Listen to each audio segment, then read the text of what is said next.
Good morning. The hour of convening has arrived for day 38. Good morning. Well done. The duet. Would ask that all unauthorized persons exit the chamber, and the Senate will now come to order. It is my honor to recognize the well-rested, good-looking senator from the 53rd. Thank you, Mr. President, and same to you. Again, I want to thank the members of this body for their work on behalf of the people of Georgia, and thank you for your leadership. It takes all of us to make this work. Moment in time, moment in history, the largest banana split it was ever made in 2017, which is very important to me. And also today is International Waffle Day. There are a lot of great places for waffle, but the Waffle House comes to my mind, and it's National Pecan Day for them fellas in the South, and Pecan Day for us fellas in the North. National Medal of Honor Day, and it's National Agricultural Week. The journal's been read and found to be correct, Mr. President. Well done on multiple fronts, Senator. Is there objection to dispensing with the reading of the journal? The chair hears none. The reading of the journal is dispensed with. Is there objection to the confirmation of the journal? The chair hears none, and the journal is confirmed. The Senate is going to stand at ease for 30 minutes. The Senate will stand at ease for 30 minutes.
Senate will come back to order.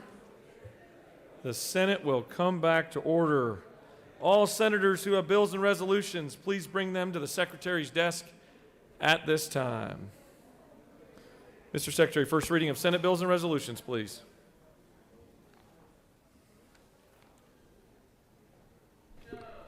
Senate Resolution 305 by Senators Beach of the 21st and others, a resolution creating the Senate University Admissions Study Committee and for other purposes. Rules.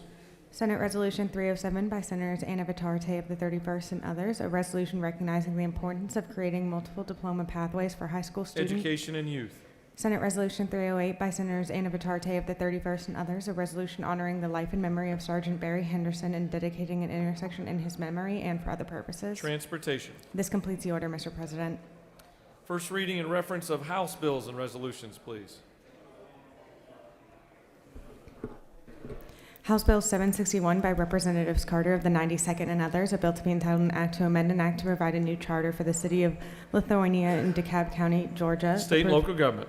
House Bill 763 by Representatives Hill of the 3rd and others, a bill to be entitled an act to amend an act creating the Office of Commissioner of Catoosa County, approved February. State and local government. House Bill 764 by Representatives Hill of the 3rd and others, a bill to be entitled an act to authorize the city of Fort Oglethorpe to exercise all redevelopment and other powers under Article. State and local government.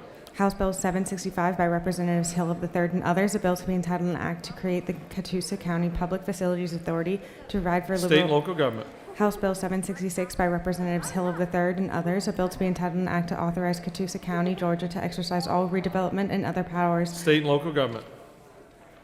House Bill 767 by Representative Yurda of the 152nd, a bill to be entitled an act to amend an act to authorize the Magistrate Court of Lee County to charge a law library. State and local government.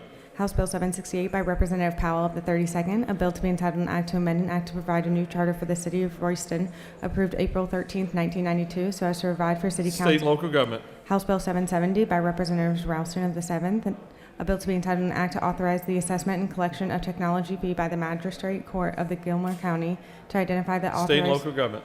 House Bill 775 by Representatives Bentley of the 139th, a bill to be entitled an act to amend an act to change the number of members of the Board of Education of Taylor County, approved April State and 7th. local government. House Bill 777 by Representatives Wilson of the 80th and others, a bill to be entitled an act to amend an act creating the State Court of DeKalb County, formerly known as the Civil and Criminal State Court. and local government. This completes the order, Mr. President.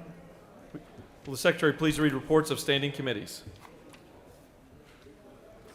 Mr. President, the Senate Committee on Agriculture and Consumer Affairs has had under consideration the following legislation and has instructed me to report the same back to the Senate with the following recommendation. House Bill 676, due pass by substitute. Respectfully submitted, Senator Walker of the 20th District, Chairman. Mr. President, the Senate Committee on Economic Development and Tourism has had under consideration the following legislation and has instructed me to report the same back to the Senate with the following recommendation. House Resolution 248, due pass. Respectfully submitted, Senator Thompson of the 14th District, Chairman. Mr. President, the Senate Committee on Education and Youth has had under consideration the following legislation and has instructed me to report the same back to the Senate with the following recommendation. House Bill 681, due pass by substitute. Respectfully submitted, Senator Payne of the 54th District, Chairman.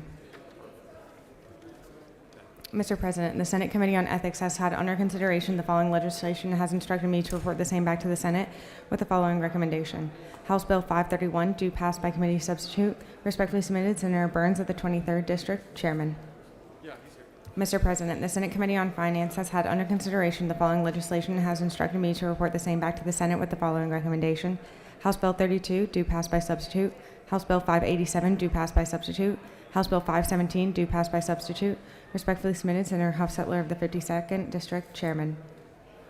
Mr. President, the Senate Committee on Finance has had under consideration the following legislation and has instructed me to report the same back to the Senate with the following recommendation. House Bill 317, due pass by substitute. House Bill 469, due pass by substitute. House Bill 477, due pass by substitute. House Bill 586, due pass by substitute. House Bill 588, due pass by substitute. House Bill 575, due pass by substitute. House Bill 160, due pass by substitute. House Bill 574, due pass by substitute. Respectfully submitted, Senator Hufstetler of the 52nd District, Chairman. Mr. President, the Senate Committee on Government Oversight has had under consideration the following legislation and has instructed me to report the same back to the Senate with the following recommendation. House Bill 92, due pass by substitute. House Bill 619, due pass by substitute. House Bill 409, due pass by substitute. Respectfully submitted, Senator Harbin of the 16th. Mr. President, the Senate Committee on Health and Human Services has had under consideration the following legislation and has instructed me to report the same back to the Senate with the following recommendation. House Bill 458, due pass by substitute. House Bill 439, due pass by substitute. House Bill 605, due pass by substitute. House Bill 653, due pass. Respectfully submitted, Senator Watson of the 1st District, Chairman. Mr. President, the Senate Committee on Health and Human Services has had under consideration the following legislation and has instructed me to report the same back to the Senate with the following recommendation. House Bill 117, due pass by substitute. House Bill 128, due pass. House Bill 290, due pass by substitute. House Bill 369, due pass by substitute. House Bill 645, do not pass. Respectfully submitted, Senator Watson of the 1st District, Chairman. Mr. President, the Senate Committee on Higher Education has had under consideration the following legislation and has instructed me to report the same back to the Senate with the following recommendation. House Bill 67, due pass by substitute. House Bill 152, due pass. House Bill 291, due pass. House Bill 606, due pass. House Bill 617, due pass. Respectfully submitted, Senator Tippins of the 37th District, Chairman.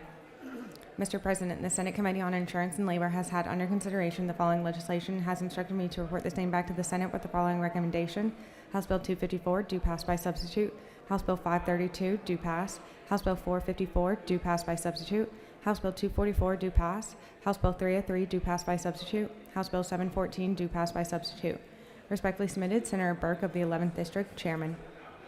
Mr. President, the Senate Committee on Judiciary has had under consideration the following legislation and has instructed me to report the same back to the Senate with the following recommendation. House Bill 94, due pass by substitute. House Bill 194, due pass by substitute. House Bill 231, due pass by substitute. House Bill 272, due pass by substitute. House Bill 306, due pass by substitute. House Bill 327, due pass by substitute. House Bill 334, due pass by substitute. House Bill 338, due pass by substitute. House Bill 411, due pass by substitute.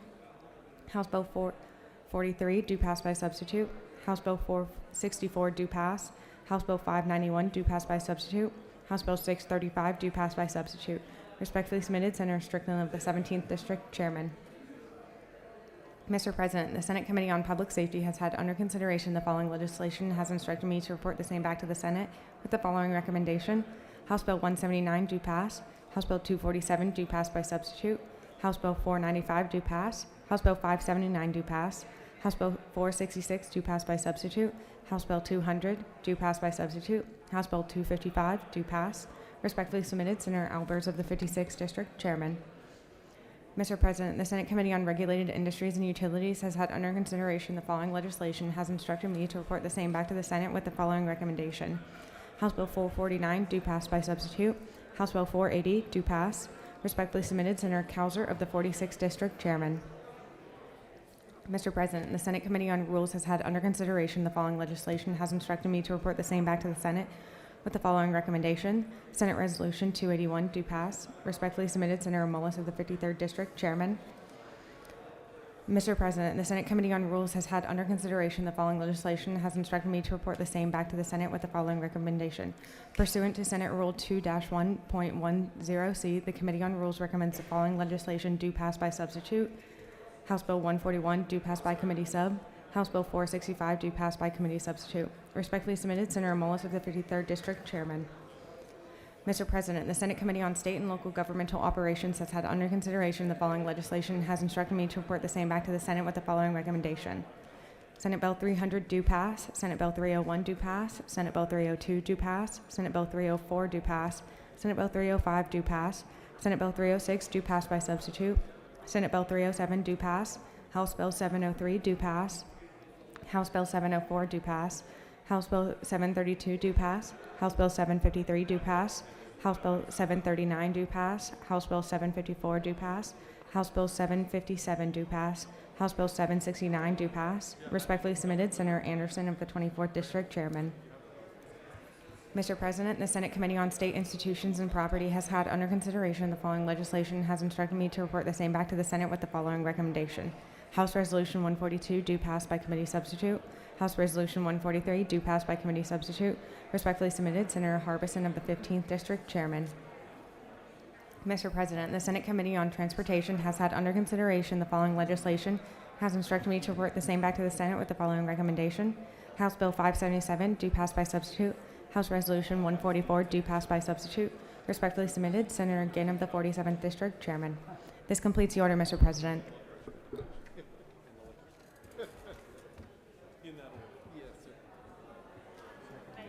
Ms. Secretary, will you please read bills and resolutions for the second time? Yes, sir. Senate Resolution 281 by Senator Miller of the 49th and others, Senate Study Committee on Violence Against Healthcare Workers, create.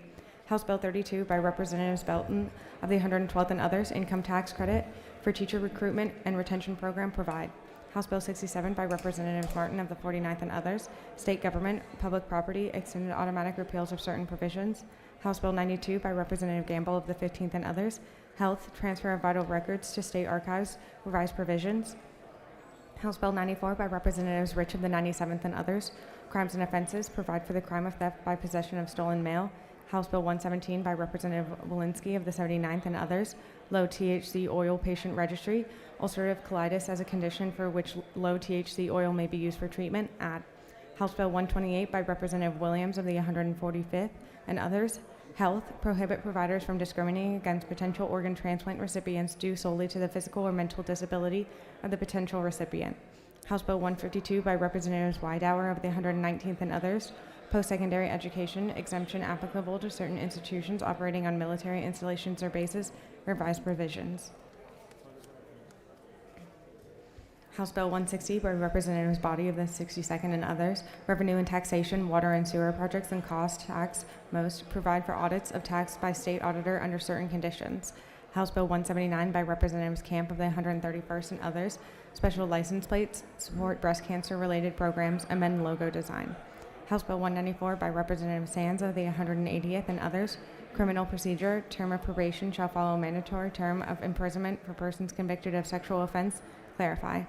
House Bill 200 by Representative Powell of the 32nd, motor vehicles, issuance of Class C driver's license to operators of certain three-wheeled motor vehicles, provide. House Bill 231 by Representative Gaines of the 117th and others, crimes and offenses, victims of stalking, expand applicability of protective orders. House Bill 244 by Representative Hogan of the 179th and others, insurance, flood risk reduction, and enumerated list of county purposes for ad valorem taxes include.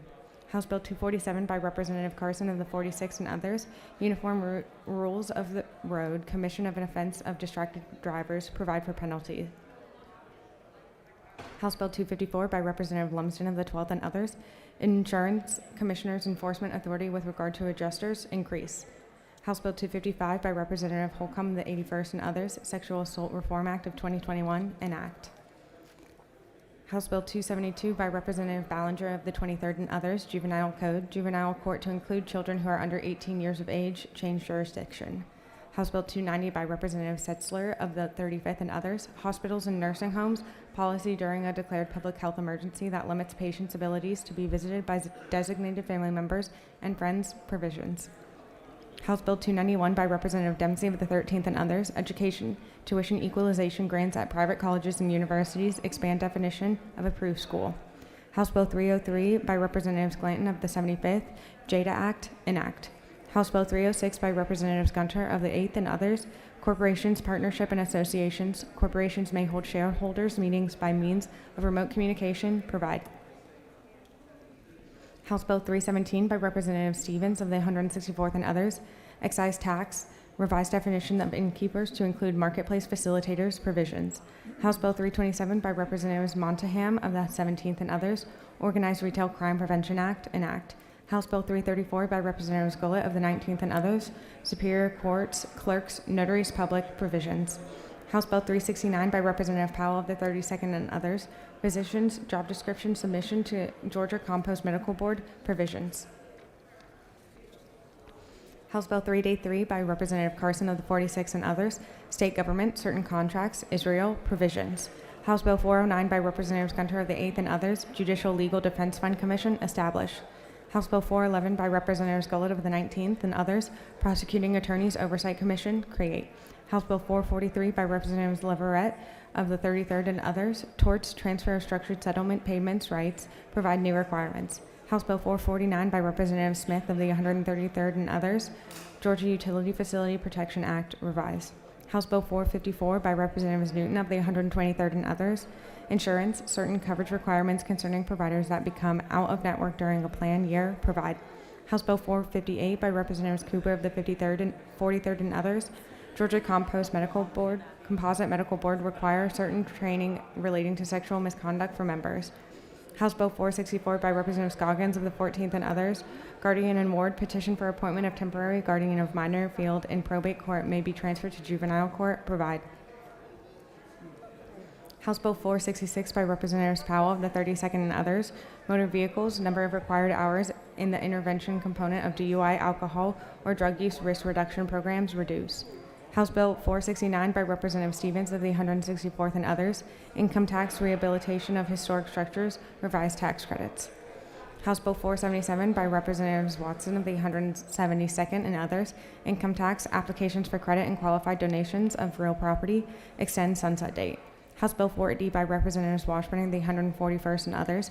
Property, creation, declaration, and priority of liens for labor, services, or materials performed or furnished by registered interior designers, provide. House Bill 495 by Representative Crowe, the 110th and others. Georgia Bureau of Investigation and the Sexual Offender Registration Review Board, revised duties. House Bill 517 by Representative Carson of the 46th and others. Education, calculation of minimum revenue obligations for scholarships and tuition grants, provide for the inclusion of earned interest.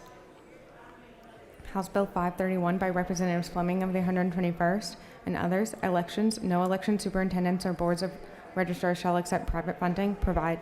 House Bill 532 by Representatives Werkheiser of the 157th. Labor, Department of Employment Security, change certain provisions. House Bill 539 by Representatives Cooper of the 43rd. Medical Practice Act of the State of Georgia, institutional licenses, revised provisions.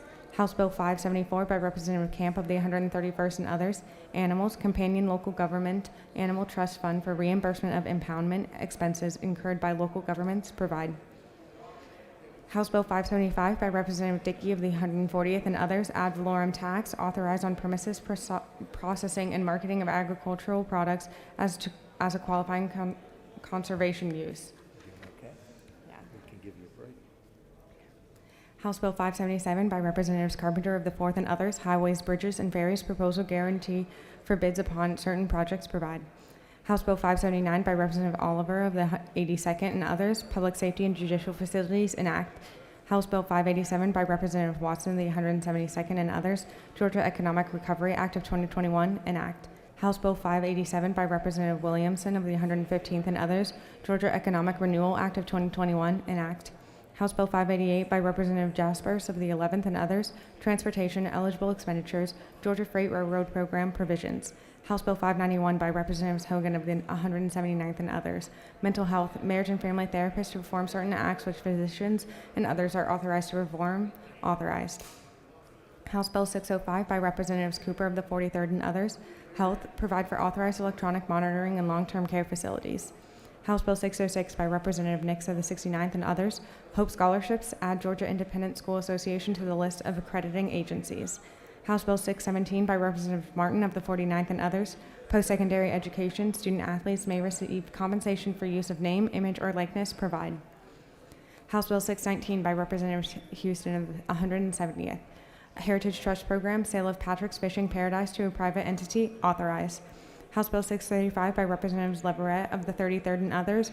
Courts, each judge of the Superior Court, State Court, and Probate Court, and each magistrate shall have authority to perform any lawful judicial act, provide. House Bill 653 by Representative Jaspers of the 11th and others. Georgia Pharmacy Practice Act, Pharmacy Care, revised definition. House Bill 676 by Representatives Houston of the 170th and others. Georgia Farmers Market and Produce Terminal Development Authority Act, enact. House Bill 681 by Representatives Yerda of the 152nd and others. Education, course of study, and financial literacy for students in 10th or 11th grade, provide. House Bill 714 by Representative Kelly of the 16th. Georgia Civil Practice Act, revise and provide for new requirements. House Resolution 142 by Representative Green of the 151st and others. Property, conveyance of certain state-owned property, authorized. House Resolution 143 by Representative Green of the 151st and others. Property, granting of non-exclusive easements, authorized. House Resolution 144 by Representative Williams of the 145th. Kate Poff Memorial Interchange, Baldwin County, dedicate. House Resolution 248 by Representative Stevens of the 164th Savannah Logistics Technology Innovation Corridor designate. This completes the order, Mr. President. That was a great job.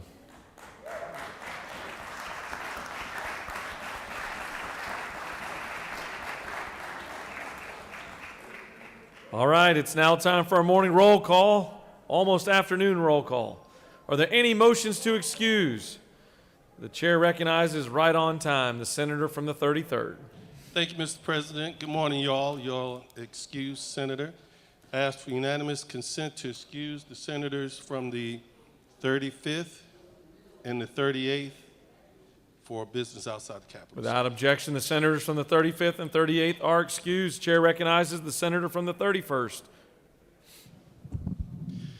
Thank you, Mr. President. I ask for unanimous consent to excuse the senator from the 23rd for business inside the Capitol. Without objection, the senator from the 23rd is excused. Chair recognizes the senator from the 29th.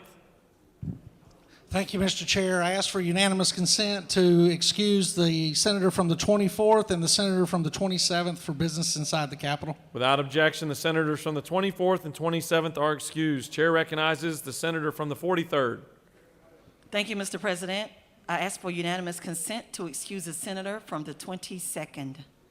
Without objection, the senator from the 22nd is excused. Are there any additional motions to excuse? The chair sees none. The secretary will call the roll. Senators, signify your presence by voting the yea switch. The secretary will unlock the machine.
Have all senators voted your attendance?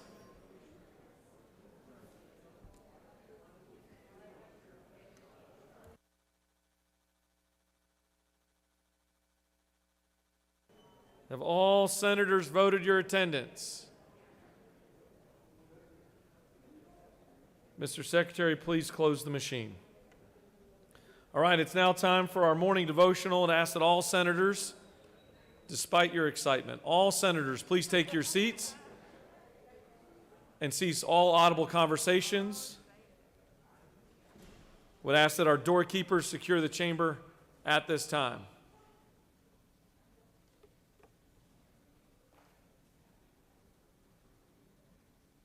I'd like to recognize the senator from the 9th to lead us in our Pledge of Allegiance and to introduce to us our chaplain of the day. Please join me in the Pledge of Allegiance to the flag. I pledge allegiance to the flag of the United States of America and to the republic for which it stands, one nation, under God, indivisible, with liberty and justice for all. And now the Georgia flag. I pledge allegiance to the Georgia flag and principles for which it stands, wisdom, justice, and moderation.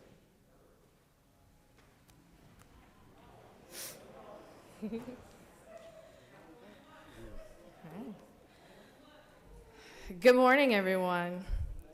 I am delighted to introduce our chaplain of the day, Reverend Orlando Scott, an ordained minister in the Christian Church, launched Christian Church Disciples of Christ in Snellville during the initial days of COVID-19, hosting a Bible study addressing anxiety. Since June of 2020, Amplified Christian Church has partnered with Gwinnett County Department of Community Services to provide fresh produce for the Southeast Gwinnett community.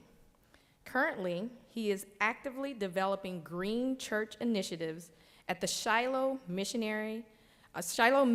and Missionary Ministry Center to address food insecurity, food justice, and holistic living. Reverend Scott is a staff chaplain at the Northside, Gwinnett, and Duluth Medical Centers, where he specializes in emergency and critical care chaplaincy, and serves as the contextual education supervisor for the first and second year seminaries at the Chandler School of Theology at Emory University. Reverend Scott is an active trustee and board secretary for the National Benevolent Association, the Health and Human Service Ministry for the Christian Church in the U.S. and Canada, and is a founding member of the Georgia Regional Mental Health Awareness and Stigma Reduction Ministry, creating mental health awareness programming for clergy and congregations in the Christian Church.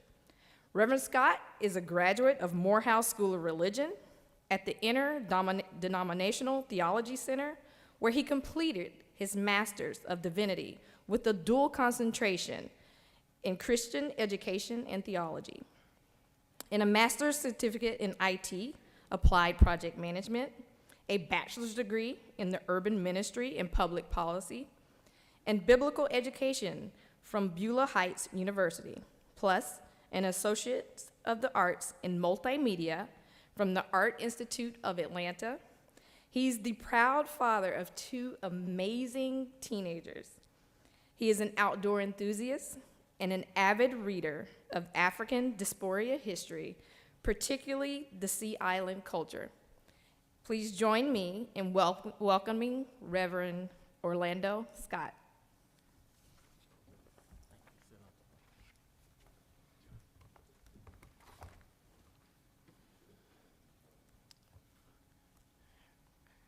I told the president of the Senate you all are a rowdy bunch, and so I expect some communication back.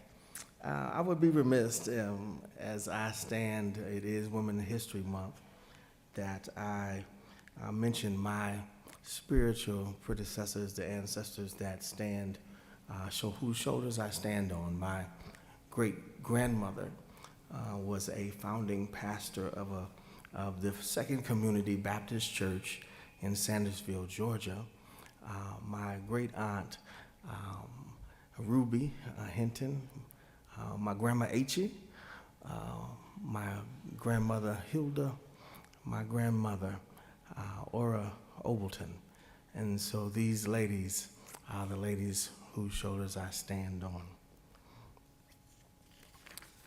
I would like to express my, again, sincere gratitude and thanks to Lieutenant Governor Jeff Duncan, Secretary of the Senate, Mr. Cook, and my sponsoring Senator, Senator Nikki Merritt, and to my Senator Kim Jackson for your continued efforts to help us as we, as Georgia residents, and to create legislature for this constituency. To those in the virtual audience, thank you for your prayers and support. In 2019, I had the privilege to sit in on Dr. Robert M. Franklin's class, The Principles and Practices of Moral Leadership at Candler School of Theology. And over the semester, he challenged us to consider what it is to be a moral leader, or more aptly, what characteristics that a moral leader possesses. My brothers and sisters, therefore, for a few moments, I want us to think, who is a moral leader?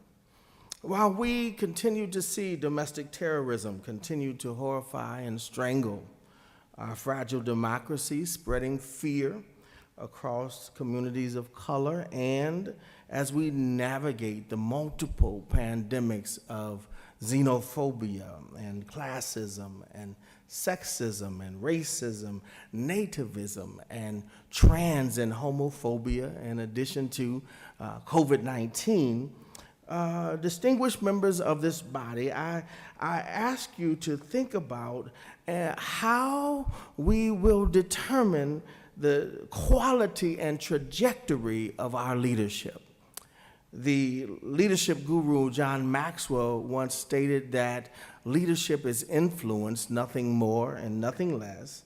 And if we believe like Maxwell, Senator Merritt, my former professor, the Reverend Dr. Percy G. Johnson, would say, the question becomes, if leadership is influence, then we must understand the nature of our individual and collective influence and decide how we will utilize our influence for the betterment of all humanity, not just our constituency, but who Dr. King called the beloved community. Second, we must discover who we really are. We must determine what grounds or undergirds our influence and what are the inputs that cultivate the best values and virtues that fuel the ethics of our influence, not for selfish gain, but in selfless service. And third, what is the gauge to determine the effectiveness of our influence? Sisters and brothers, if we are to be leaders and more appropriately moral leaders, we must resolve these fundamental questions. Secretary Cook, we find moral leaders in all measures and manners of life. Moral leaders, my sisters and brothers, are people who have individually taken up the challenge of standing in liminal spaces, in contested spaces, in spaces where we find ourselves confronted with the harsh realities of an unjust and inequitable world, but decide to stand and make a difference anyway. Moral leaders are people determined to labor to reframe and reimagine a new world. Reframing allows leaders to see possibilities where others see dead ends. It offers us the tools to break the imaginative gridlock of our situation by considering alternative perspectives. In his book, Moral Leadership, Integrity, Courage, and Imagination, Dr. Robert M. Franklin reflects on how his grandmother modeled moral leadership in crisis. Dr. Franklin's grandmother on the south side of Chicago de-escalated an impending gang fight by putting herself in harm's way for the sake of the humanity and the future of others. Dr. Franklin noted the courage of this unlikely moral leader as he said of his grandmother, extended an invitation, hoping that we would respond by loving the things that she loved and caring for the people for whom she cared. And if this figure he lifts as a moral leader, my brothers and sisters, then I would argue that moral leadership is one who applies the principles and practices of Yeshua as he instructed his student learners to do, to love your neighbor as yourself. And what it would be to consider what is love. The educator and ethicist Bell Hooks, borrowing from the social psychologist Eric Fromm, would say that the essence of love is respect, care, knowledge, responsibility, the nurture of spirituality of yourself and your others. You may be asking, what are you trying to say, Chaplain? I'm suggesting that when you draft your legislation or go into chamber or to your workplace or community, that you take into consideration what it is to be a moral leader, to love the homeless as you do the homeowner. I'm saying to love the rural poor as those scraping by on minimum wage as much as you love the urban rich and the business owner. I'm saying to love the incarcerated made in the image of God as well as you love those walking around free. I'm saying to love the non-documented person as well as you love the documented. I'm saying to love those who are otherly abled as well as you love those who are quote unquote normal. In closing, as we consider what lies ahead of us in this ever-changing social landscape, I will leave you with the words of Mother Martha Battle McCann to Dr. Robert M. Franklin. Work hard, be sincere, change lives on a daily basis, and you may or may not be noticed. But never forget that your work is undeniably important. The things that people take for granted in which they have great pride are on your shoulders. Be faithful, march forward, and as you continue this session, be a moral leader. Let us pray.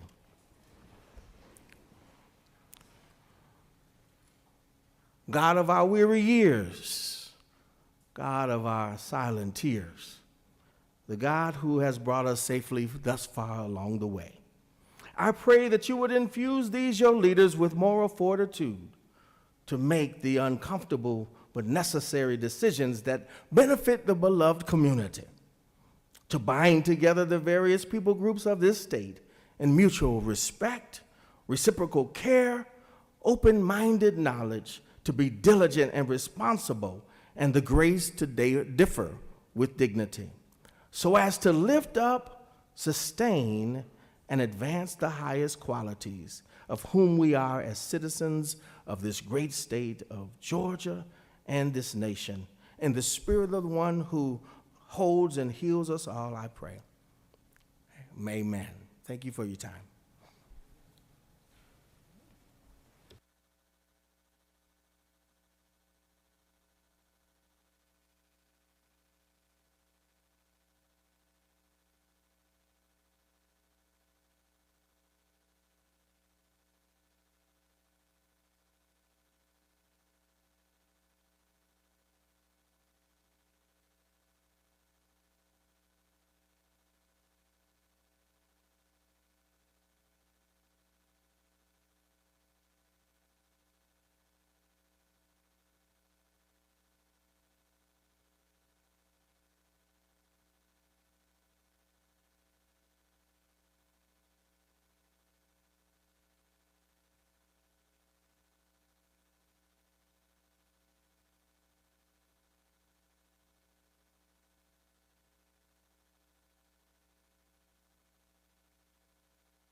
Are there any unanimous consents? The chair sees none. Does any senator wish to rise on a point of personal privilege?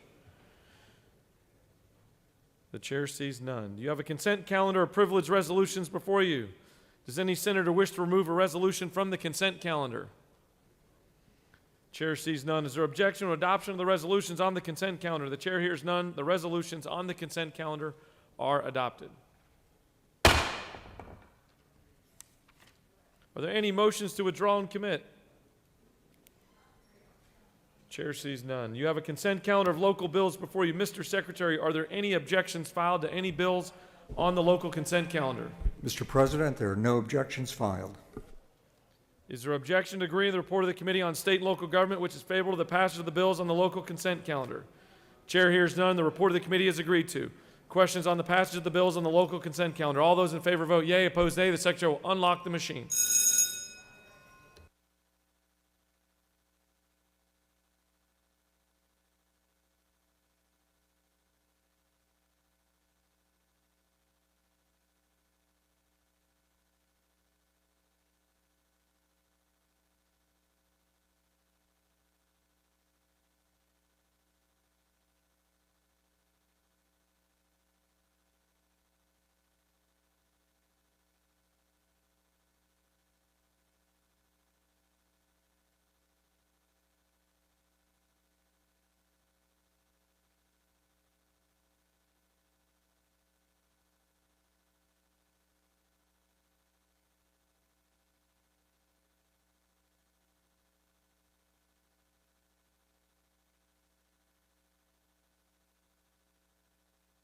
Have all senators voted?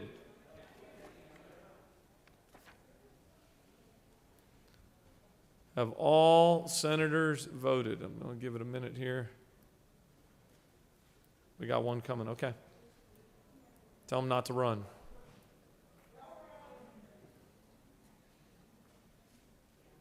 We got two now. Table for two by the window. At least one senator thinks I'm funny.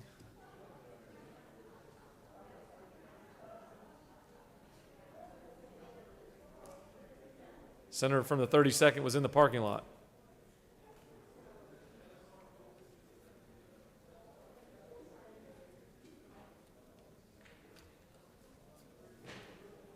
All right, have all senators voted?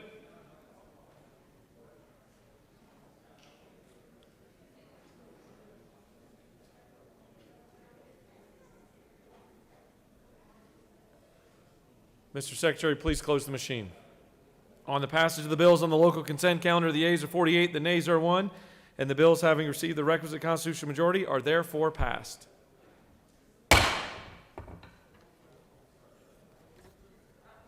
Chair recognizes the majority leader for a motion.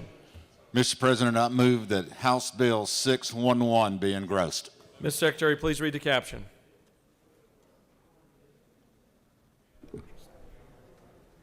House Bill 611 by Representative Chokas to the 138th, a bill to be entitled an act to amend Part 3 of Article 3 of Chapter 5 of Title 50 of the OCGA relating to small business assistance so as to change the definition of small business and for other purposes. This completes the order, Mr. President.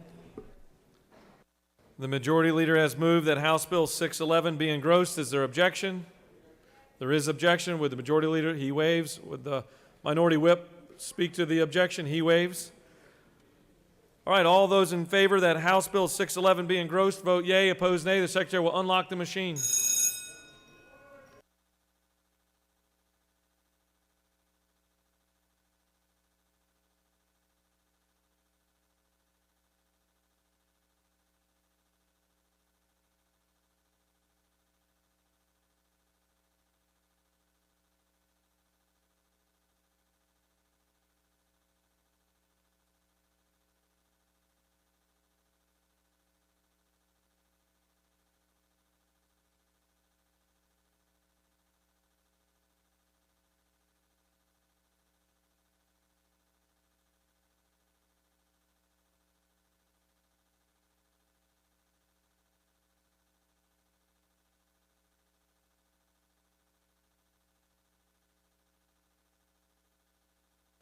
Have all senators voted?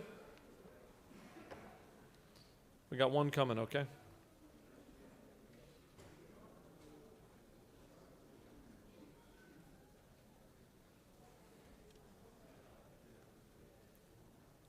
Mr. Secretary, please close the machine. On the motion, the yeas are 35, the nays are 18, and the Senate has moved that House Bill 611 be engrossed. All right, we're now moving on to the rules calendar, our favorite part of the day. Mr. Secretary, can you please read the caption of House Bill 567? House Bill 567 by Representative Cooper, the 43rd, and others. A bill to be entitled an act to amend Chapter 12, Title 31 of the OCGA relating to control of hazardous conditions, preventable diseases, and metabolic disorders so as to revise provisions relating to newborn screening for various disorders, to create the Newborn Screening and Genetics Advisory Committee, and for other purposes. The Senate Committee on Health and Human Services recommends that this bill do pass by substitute. Respectfully submitted, Senator Watson the first, Chairman. Health and Human Services offers the following substitute to House Bill 567, a bill to be entitled an act to amend Title 31 of the OCGA relating to health so as to provide for the health of mothers and infants in childbirth, to require healthcare providers, healthcare facilities, and pharmacies to provide access to the Maternal Mortality Review Committee, and for other purposes. This completes the order, Mr. President. Chair recognizes the senator from Bainbridge to present the measure.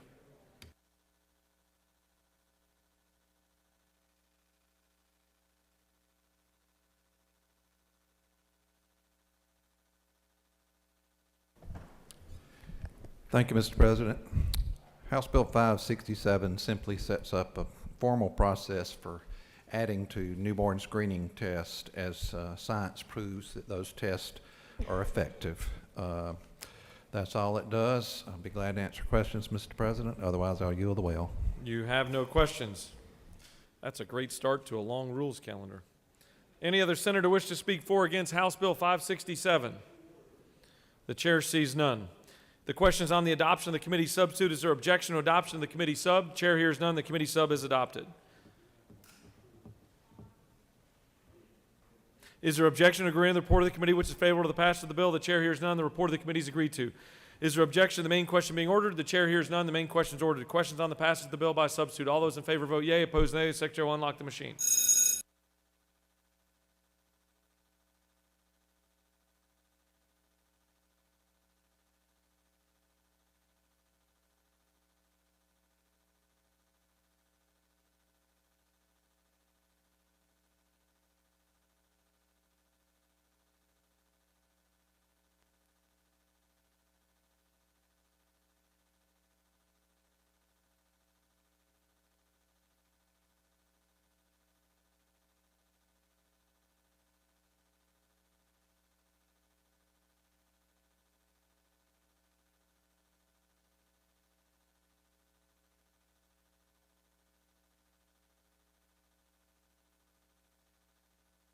Have all senators voted?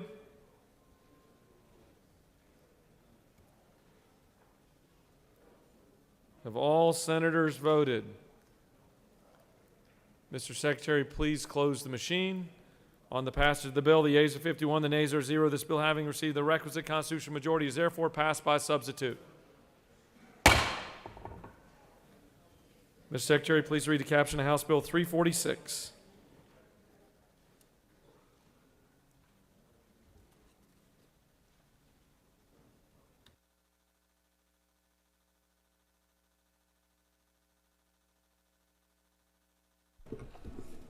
House Bill 346 by Representatives LaRisha of the 169th, a bill to be entitled an act to amend Article 3 of Chapter 11 of Title 31 of the OCGA relating to emergency medical services personnel, such as to authorize the administration of hydrocortisone sodium succinate in 2 patients with congenital adrenal hyperplasia under certain conditions and for other purposes.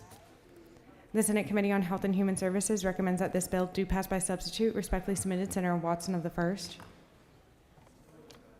Health and Human Services offers the following substitute to House Bill 346, a bill to be entitled an act to amend Article 3 of Chapter 11 of Title 31 of the OCGA relating to emergency medical services personnel, so as to authorize the administration of hydrocortisone sodium succinate by paramedics to patients with congenital adrenal hyperplasia and for other purposes. Senators Al of the 48th and others offers the following Amendment 1 to House Bill 346 by Senate Committee Health and Human Services substitute on line 22, add after hyperplasia or any adrenal insufficiency. This completes the order, Mr. President.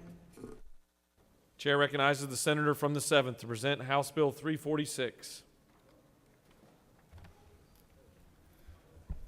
Thank you, Mr. President. Ladies and gentlemen of the Senate, House Bill 346 comes from a issue that arose in the district in which I represent, and the representative from that particular area, and he brought this bill forward in the House, and I'm carrying it here in the Senate related to our constituent, and that's where the title of the bill come from in Jerem's Act. It come from an incident that happened in relation to this young man. He has the rare disorder of congenital adrenal hyperplasia, and what this bill would do is it simply sets up a process to give permission to paramedics to be able to administer a life-saving medication to these individuals that have this rare condition in those circumstances where they may interact with paramedics in that regard. And it would set up that process for training and also allow them the ability to do it. If there are no questions, Mr. President, I'll yield the well. There is an amendment. It is a friendly amendment, and I'll defer to our senator from the 48th to speak to that. But if there are no questions, Mr. President, I yield the well and appreciate your support. You have no questions. Thank you, Mr. President. Chair recognizes the senator from the 48th to speak to amendment number 1.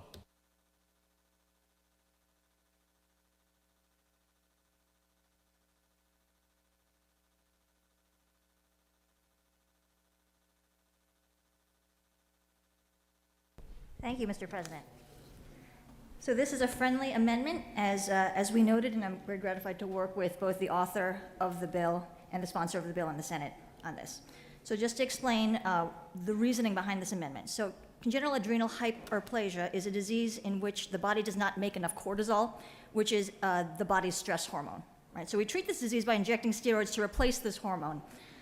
However, CAH is just one of a class or a subset of conditions that are treated similarly. So the goal of this amendment is basically, if we're going to pass this bill, and I think this is a good bill and I'm going to vote for it, we might as well help more people who have a similar condition, right? And some of these conditions include Addison's disease, which I think some people heard of, people whose adrenal glands don't make corticosteroids for whatever reason, pituitary problems. There's a wide host of medical problems that can be covered in this same way. So we might as well extend the life-saving capabilities of using hydrocortisone, which is a drug that there's a very little downside of giving it in these cases, to help more people. So basically, if you just look at what the amendment is it says, after it says congenital adrenal hyperplasia, we just add or any adrenal insufficiency, which should cover the rest of this class of disease states. That's the amendment. Pretty easy. I'm happy to take any questions. Chair recognizes the doctor from Savannah to your left. Does the senator yield? I do.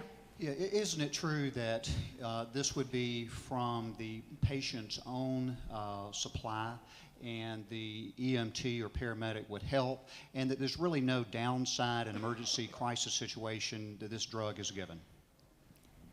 Thank you. That is an excellent question, and you are absolutely correct. The hydrocortisone that would be administered would be from the patient's own medical supply. So just think of it as similar to giving a patient their own EpiPen. It's that analogy. And you are correct that the downside of giving hydrocortisone is extraordinarily low when compared with the downside of not giving it, because it really is a critical emergency when patients are in adrenal crisis and need this hydrocortisone. You have no more questions. Thank you. Does any other senator wish to speak for or against the amendment or House Bill 346? The chair sees none. All right, we'll take up the adoption of amendment number 1. Is there objection to adoption of amendment number 1? The chair hears none, and amendment number 1 is adopted. The question now is on the adoption of the committee substitute as amended. Is there objection to adoption of the committee sub as amended? Chair hears none. The committee sub as amended is adopted. Is there objection to agreeing the report of the committee which is favorable to the passage of the bill? The chair hears none. The report of the committee is agreed to. Is there objection to the main question being ordered? The chair hears none, and the main question is ordered. Questions on the passage of the bill by substitute. All those in favor vote yea. Opposed, nay. The secretary will unlock the machine.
Mr. Secretary, please close the machine. On the passage of the bill, the yeas are 54, the nays are 0. This bill, having received the requisite constitutional majority, is therefore passed by substitute.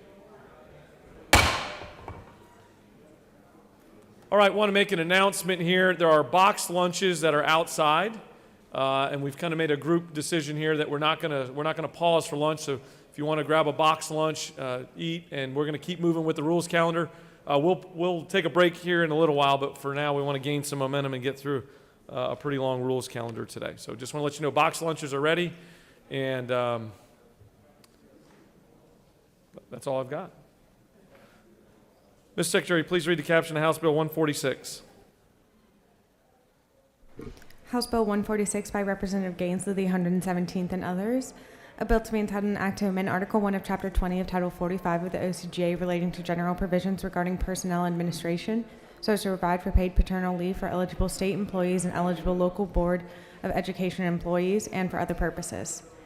The Senate Committee on Insurance and Labor recommends that this bill do pass by substitute. Respectfully submitted, Senator Burke of the 11th, Chairman. Insurance and Labor offers the following substitute to House Bill 146. A bill to be entitled an act to amend Article 1 of Chapter 20 of Title 45 of the OCGA relating to general provisions regarding personnel administration, such as to provide for paid parental leave for eligible state employees and eligible local board of education employees, and for other purposes. This completes the order, Mr. President. Chair recognizes the senator from the 49th to present House Bill 146.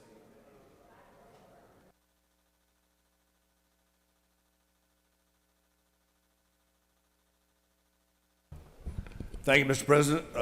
Ladies and gentlemen of the Senate, I bring before you House Bill 146, and this is for paid parental leave for eligible state and local Board of Education employees and other state employees. It provides for 3 weeks of paid parental leave upon the event of a birth or adoption. Full-time employees are eligible after 6 months, and it's limited to 120 hours for every 365 days. Each agency will promulgate the rules for their particular agency. And by the way, this was passed on a federal level for 12 weeks paid vacation, it's not vacation, family leave. And 246,000 state employees will be eligible, including teachers. This same measure passed the U.S. House of Representatives 146-1. If there are any questions, I'd be glad to take them. I urge your favorable consideration of House Bill 146. Chair recognizes the senator from the 46th for a question. Thank you, Mr. President. Will Senator yield? Certainly. I'm just curious, what is the amount of personal leave these state employees receive already? I do not know. I'm sorry. Okay. All right. Thank you. You have no more questions. Thank you, Mr. President. Ask for your favorable consideration. Any other senator wish to speak for or against House Bill 146? Chair sees none. The question's on the adoption of the committee substitute. Is there objection to adoption of the committee substitute? Chair hears none. The committee sub is adopted. Is there objection to agreeing to the report of the committee which is favorable to the passage of the bill? The chair hears none. The report of the committee is agreed to. Is there objection to the main question being ordered? The chair hears none and the main question is ordered. Questions on the passage of the bill by substitute. All those in favor vote yea. Opposed, nay. Secretary will unlock the machine.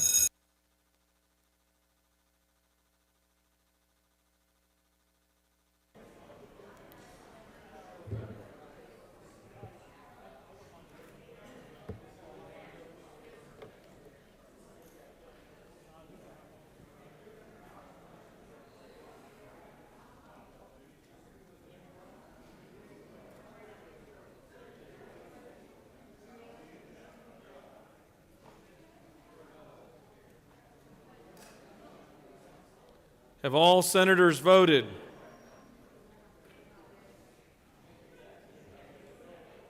Have all senators voted?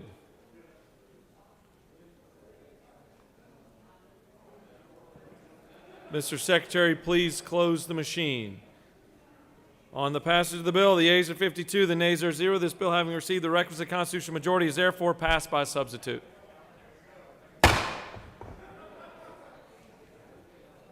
Mr. Secretary, please read the caption of House Bill 44. House Bill 44 by Representatives Cantrell of the 22nd and others, a bill to be entitled an act to amend Chapter 1 of Title 50 of the OCGA relating to general provisions relative to state government so as to provide that this state shall observe daylight savings time year-round and for other purposes. The Senate Committee on Government Oversight recommends that this bill do pass by substitute. Respectfully submitted, Senator Harbin of the 16th. Government Oversight offers the following substitute to House Bill 44, a bill to be entitled an act to amend Chapter 1 of Title 50 of the OCGA, relating to general provisions relative to state government, so as to provide that this state shall observe standard time year-round until such time as Congress authorizes the state to observe daylight savings time and for other purposes. This completes the order, Mr. President. Chair recognizes the senator from the 1st to speak to House Bill 44.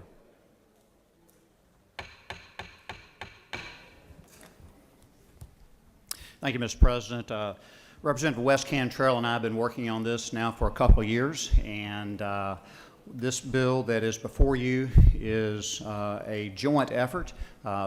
We already voted on this once in that the Senate voted to go to standard time year-round until Congress allows us to go to daylight savings time and then go to daylight savings time year-round.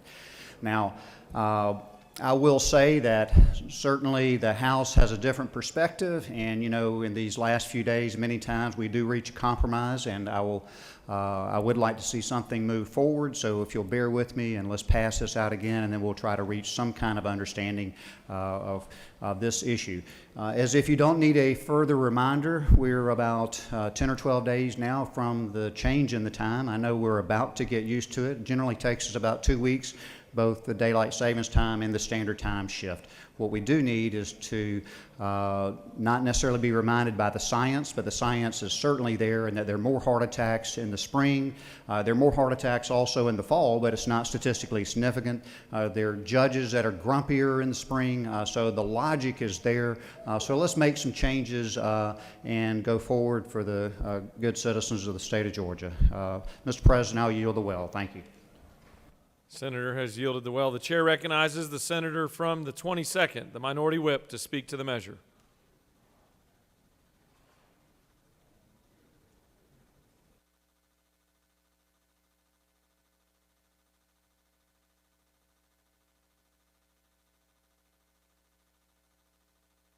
Thank you, Mr. President. I'll be brief, and I also concur that I would appreciate being able to come to an understanding, but I did want to state some opposition to the bill that we've been having now in our particular area. As you know, Georgia is the #1 state to do business, and part of that #1 state to do business designation comes from the CSRA, the Central Savannah River area and the Augusta area specifically. Part of that, of course, is that we have the Georgia Cyber Center, we have Fort Gordon, we have the Savannah River site, and we also have a strong healthcare community. And one of the concerns that has been raised, many concerns that have been raised within the business community and within the healthcare community within our area, is that having this different time schedule will actually put us at odds, specifically in our case with South Carolina. And that we have many of our residents or many of our persons who work in Augusta and in the CSRA come from that particular region. And that this possibly could cause a very good hardship with them. And so when we talk about the Cyber Center, that is a state, of course, was gracious enough to allow us to be able to have the Cyber Center. We employ many persons from South Carolina. Savannah River site employs over 10,000 persons from South Carolina. And this is going to present a tremendous burden on that particular, the way we basically do business with each other. And we hope that we can come to a satisfactory resolution. But at this point in time, because of those concerns, we're in opposition to this particular bill at this time. And with that, I'll yield the well, Mr. President. Senator has yielded the well. Does any other senator wish to speak? Chair recognizes the senator from the 41st to speak to the measure.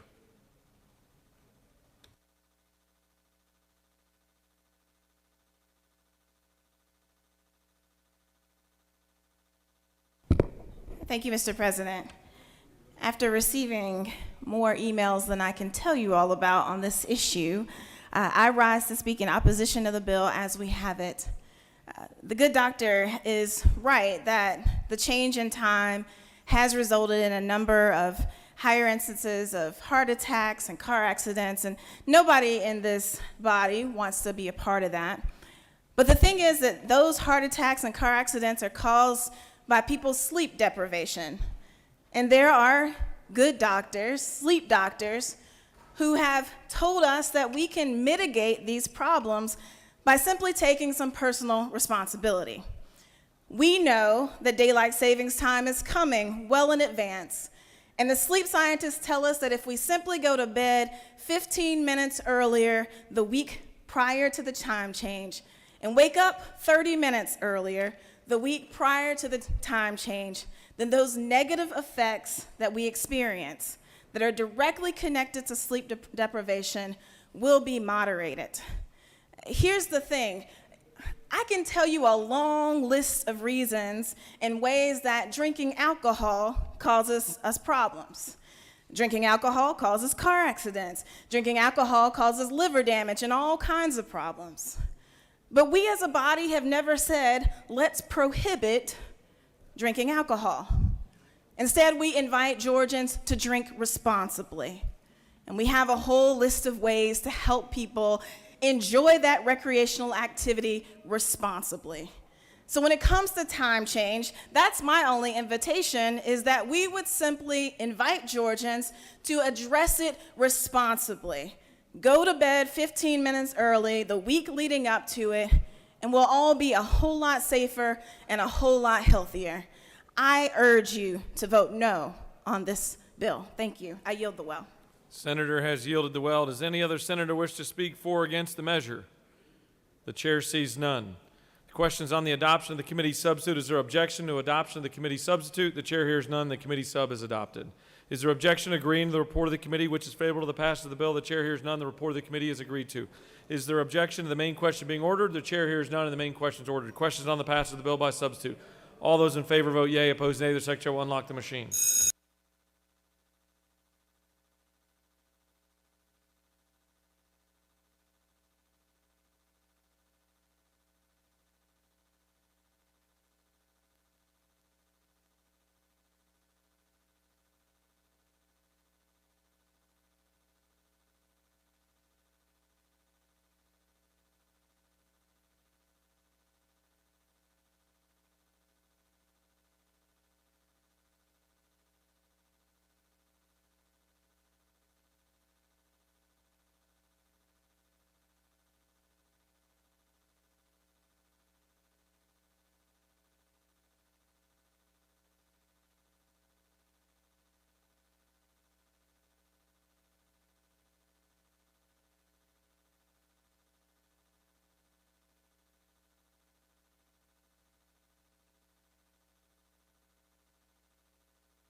Have all senators voted?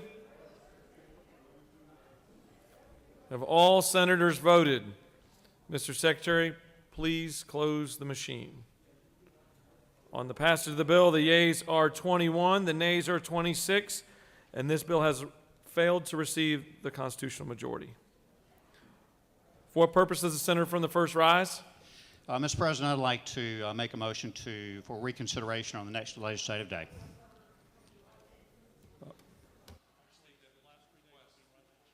You can state that as a I'm sorry, request. not as a motion, as a request for reconsideration.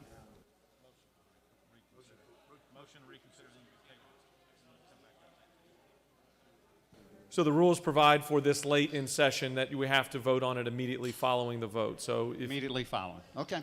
So would you like to make the motion? Yes, I would. Motion to reconsider. Senator from the first has asked for a motion to reconsider. All those in favor? Is there objection to the motion?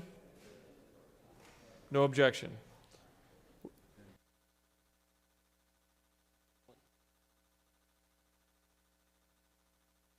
Chair recognizes the senator from the first for a motion. Mr. President, I'd like to make a motion to table this reconsideration. Senator from the first has moved that.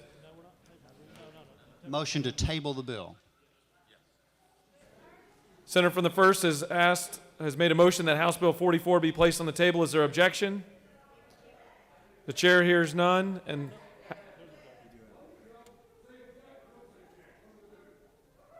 is there objection?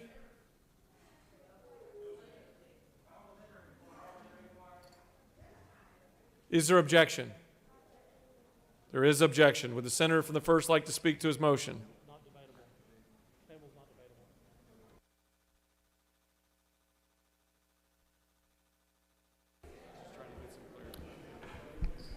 Thank you, Mr. President. As I have said on multiple occasions, this is a work in progress. I have made the commitment to work with the House on this, and I have made the commitment that from Wes Cantrell and I put this on his bill. Since this is his last year in the legislature, I wanted him to get credit. I did not want to take credit for this piece of legislation. And you know, my thoughts is that we may consider a non-binding referendum on the ballot to get more input. I am not here to make a singular decision by the Senate or any other house. So I'd ask that you bear with me on this, and we would move to move this and keep this moving across the finish line if we can. Thank you.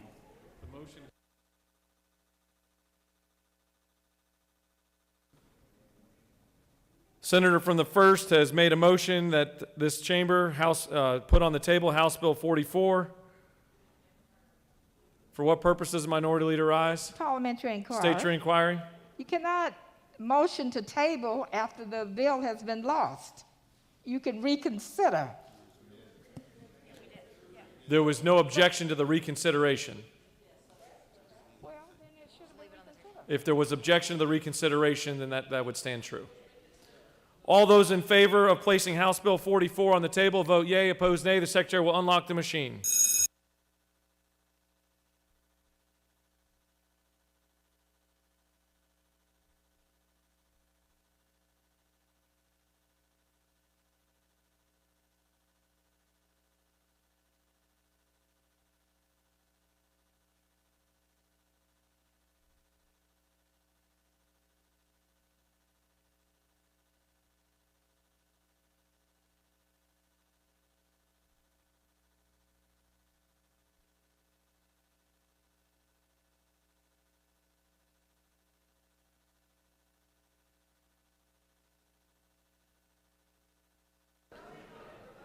Have all senators voted? Have all senators voted? Mr. Secretary, please close the machine. On the motion, the yeas are 36, the nays are 7, and House Bill 44 has been placed on the table. Mr. Secretary, please read the caption of House Bill 286.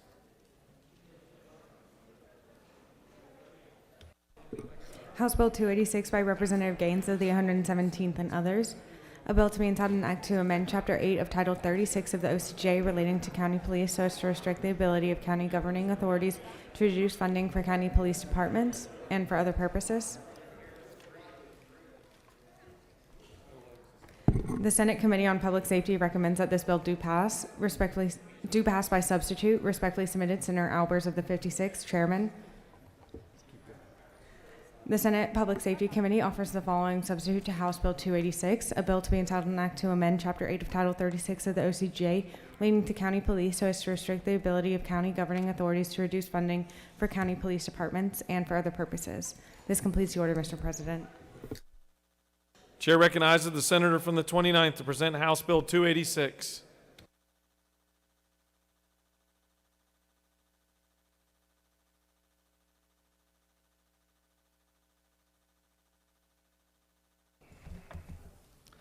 Thank you, Mr. Chair.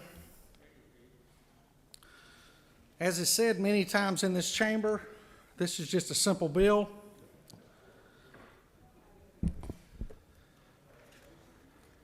What House Bill 286 does is it forbids any county or city government which has established a police force from decreasing the annual budget of that police force by more than 5% of its previous year's budget, except in certain circumstances.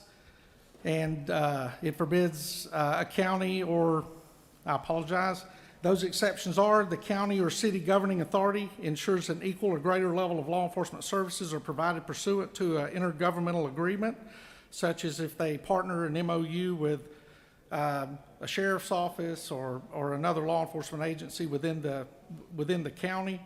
The second way is the county or city is court-ordered to begin providing an increased public service which necessitates budgetary adjustments, or if a city or county governing authority does propose to reduce the budget of the police force by more than 5%, it must adopt the proposed budget rate at an advertised public meeting. The above provisions do not apply to the police force employing less than 25 law enforcement officers, which I know are the vast majority here in the state of Georgia. The other language that you see on the bill is the payroll deduction for legal representation language that this body has seen before and voted out. Basically what this does, it just protects the public safety within the county or the municipality to prevent I think everyone sees the things that are going on around our country right now related to law enforcement, and what this does is just guarantee the citizens of any community that they're not caught up in the politics that it revolves around policing, and offers protection. I respectfully ask for the support of all the senators, and Mr. President, if there are no questions, I'll yield the well. Chair recognizes the senator from the 4th for a question. Senator Yield. I do. Senator, thank you for bringing this up. Why do we have 5% instead of no percent in the bill? Because county revenue tends to fluctuate throughout the counties, and one of the primary requirements of municipalities in the state of Georgia is to provide police and fire service. So if revenue were down and a larger investment had to be made into, say, the fire side, or a larger investment had to be made somewhere else, water, sewage, some other investment, that we would not hamstring the municipality or the authority from being able to take care of those projects, and while in those occasions to reduce the budget 5%. Thank you, sir. Just to protect the overall operation. Chair recognizes the senator from the 12th for a question.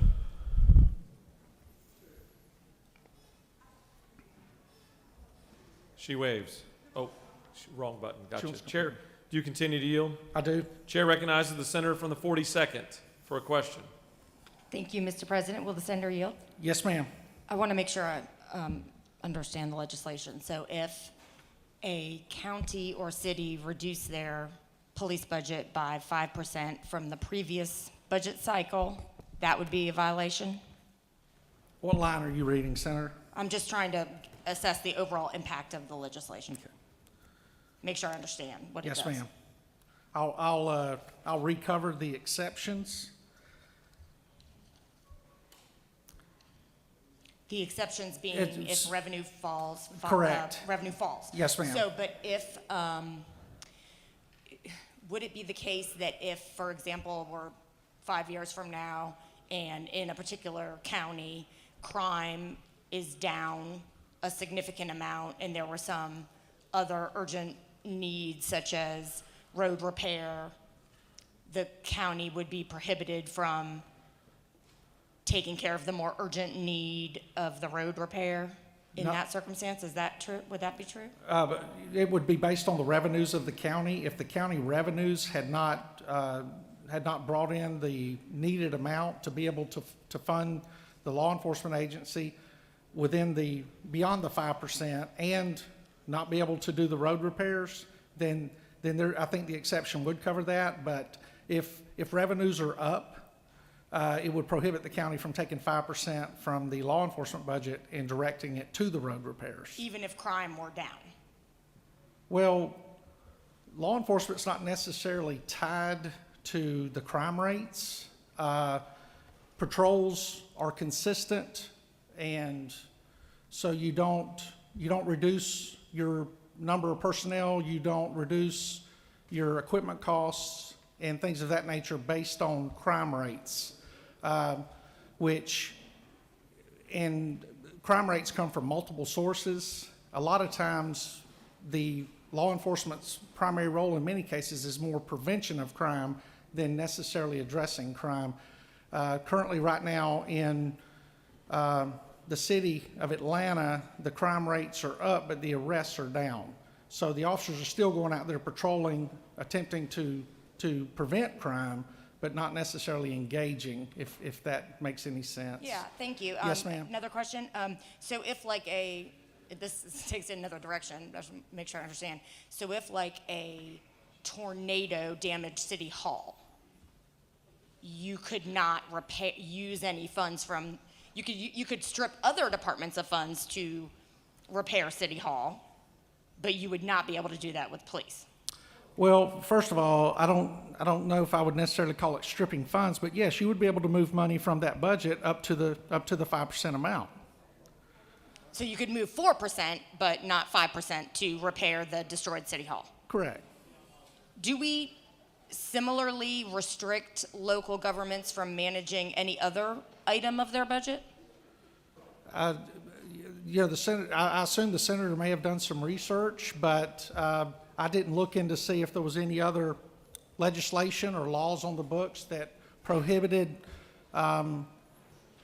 any other local government or municipality from removing money from one budget line to another. I know that that most budget lines dealing with local governments, municipalities, they have the operation side, then they have the personnel side, and usually any monies that are moved out from the operations side as opposed to what are normally considered fixed costs on the personnel side, which covers salaries, benefits, things of that nature. But to the short answer to your question is I'm not aware of what the procedures of any governments are as far as managing other departments other than public safety. I'm talking about what we require, because wouldn't it be true that we're actually not elected to manage the local budgets? No, but I think what we're doing is we're doing what the Georgia Constitution allows us to do. Well, sure, but Yeah. you know, but we're not. Are we not? We are not. Are we not elected to manage the budget of DeKalb County?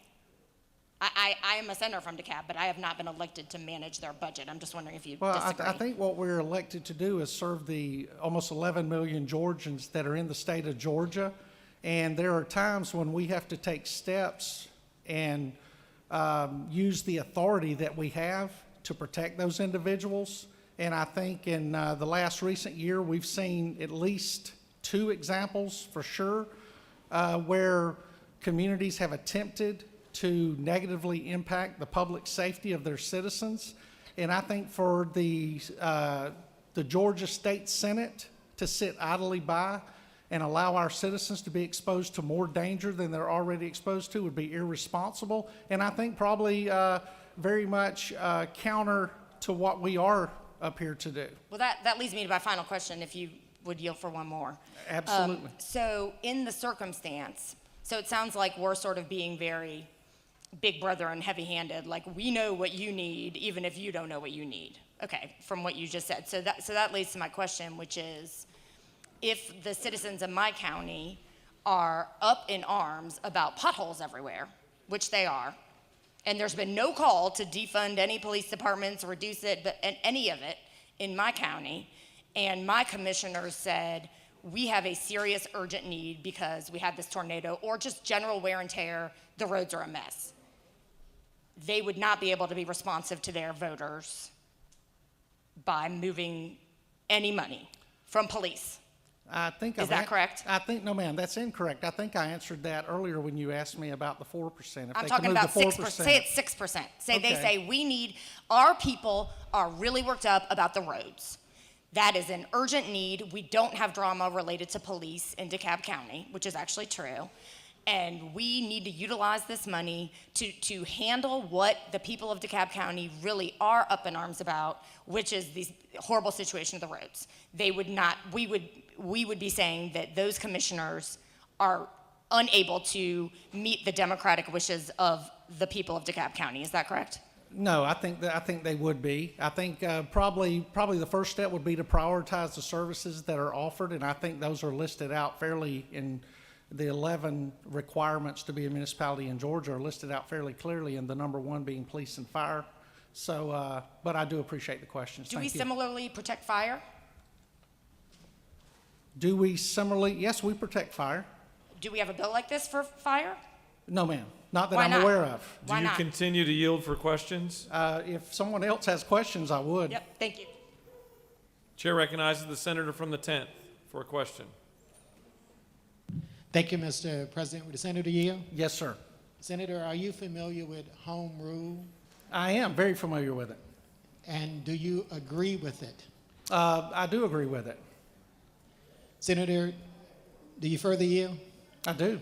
Do you feel this bill is in violation of home rule? It is not. If you read the home rule section within the Georgia Constitution, this bill absolutely complies with home rule based on how subsection, or I believe it's subparagraph B, describes home rule and the authority of the General Assembly when it comes to addressing issues within municipalities here in the state of Georgia. Senator, further yield? I'll yield for one more question. Yes, sir. Senator, there was an outcry during the summer regarding Black Lives Matter and defunding the police. Is this bill a reaction to those activities this past summer? No, sir. This bill is addressing the issue in two municipalities here in the state of Georgia where some radical commissioners attempted to defund law enforcement without any citizen input. And in one city, their plan failed by one vote, and in the other city, they met, basically extorted a compromise from the leadership of that city. That's what it's in response to. Senator, further yield? No, sir, I don't. I'll yield the well. Trying to get it in. Senator has yielded the well. Chair recognizes the senator from the 12th to speak to the measure.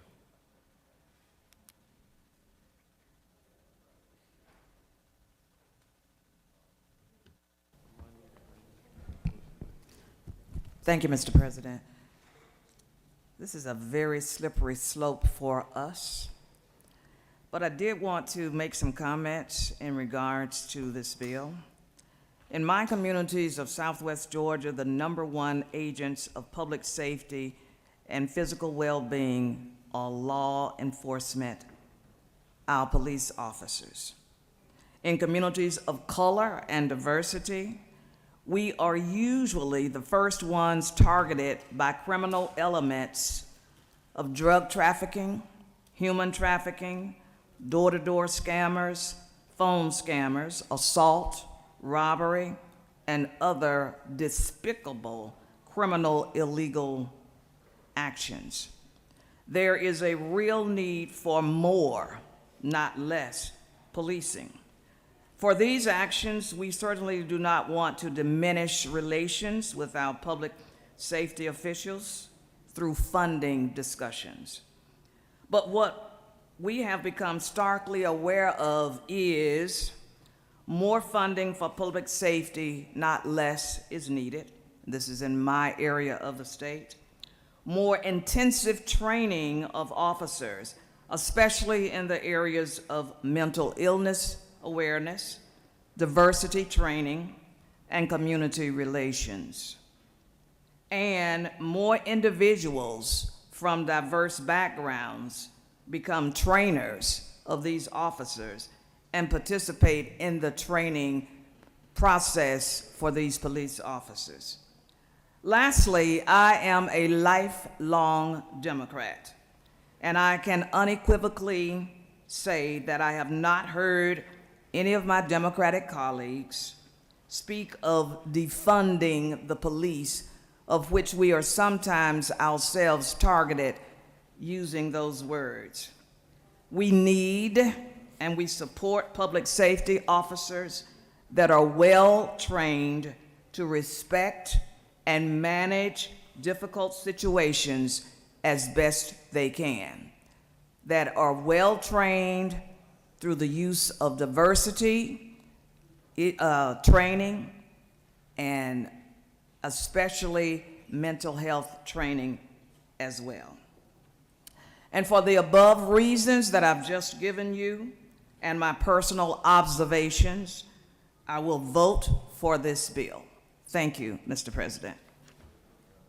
Chair recognizes the senator from the 34th to speak to the measure.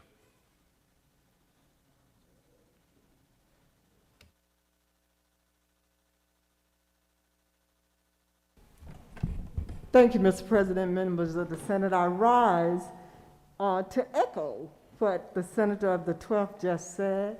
And with that being said, I am going to yield the well, but I did want to rise just to echo, simply because there are too many people who are not willing to go into law enforcement because of pay and other inequities. So I won't belabor it. The hour is long, and I know it's going to be a long day. I'll yield the well. Senator has yielded the well. Does any other senator wish to speak for or against the measure? Does the senator from the 29th wish to close debate? He waives. The question is on the adoption of the committee sub. Is there objection to adoption of the committee sub? Chair hears none. The committee sub is adopted. Is there objection to agreeing to the report of the committee which is favorable to the passage of the bill? The chair hears none. The report of the committee is agreed to. Is there objection to the main question being ordered? The chair hears none. The main question is ordered. Questions on the passage of the bill by substitute. All those in favor vote yea. Opposed nay. The secretary will unlock the machine.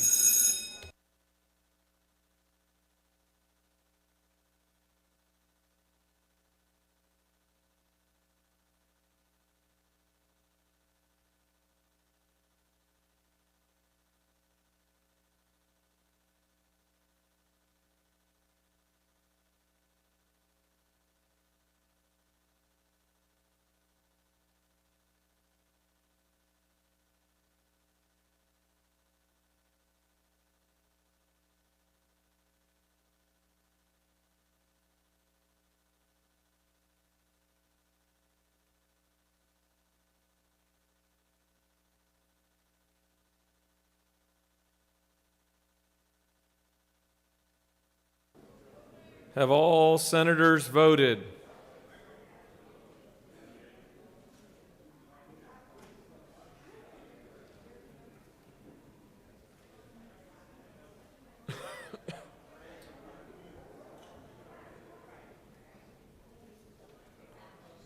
Mr. Secretary, please close the machine.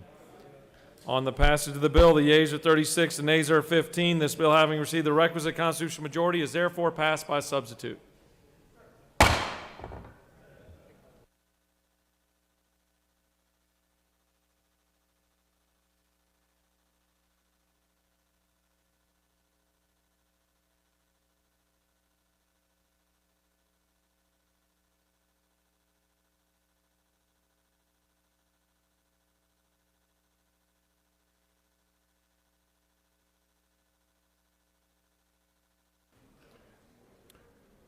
Mr. Secretary, if you would read H.R. 183.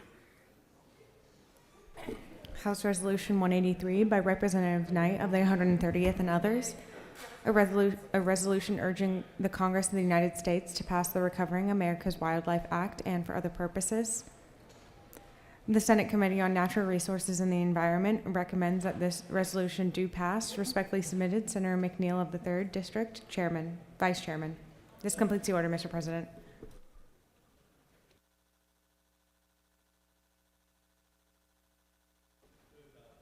Call upon the senator from the 7th to speak to the bill. Thank you, Mr. President.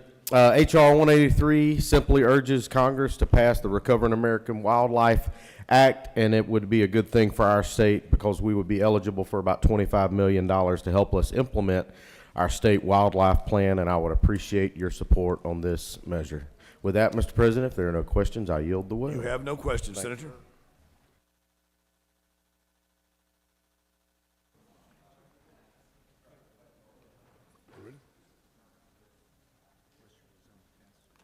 It's not up yet.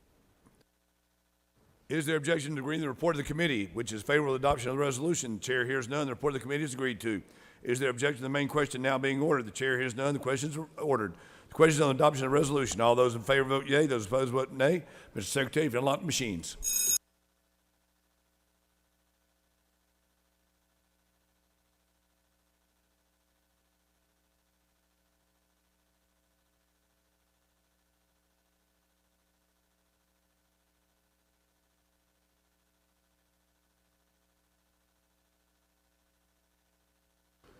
Have all senators voted? Have all senators voted? Have all senators voted? The hallway is clear. Mr. Secretary, if you would not lock the machines, until right now. Thank you very much. On the adoption of the resolution, the yeas are 45, the nays are 0. This bill, having received the requisite majority, is therefore adopted. Mr. Secretary, if you'll read HB 173.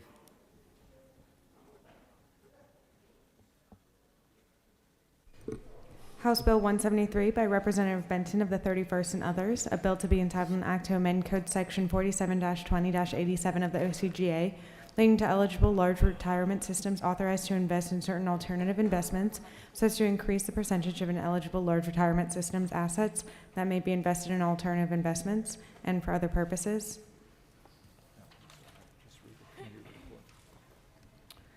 The Senate Committee on Retirement recommends that this bill do pass.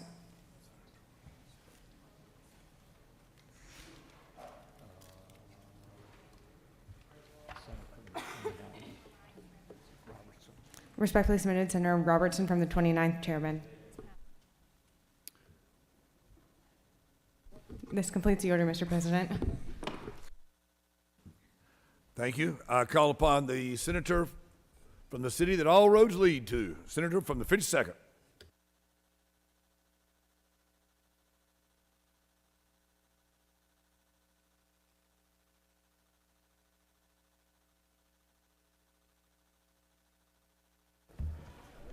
Thank you, Mr. President. This bill does two things in the Retirement Committee.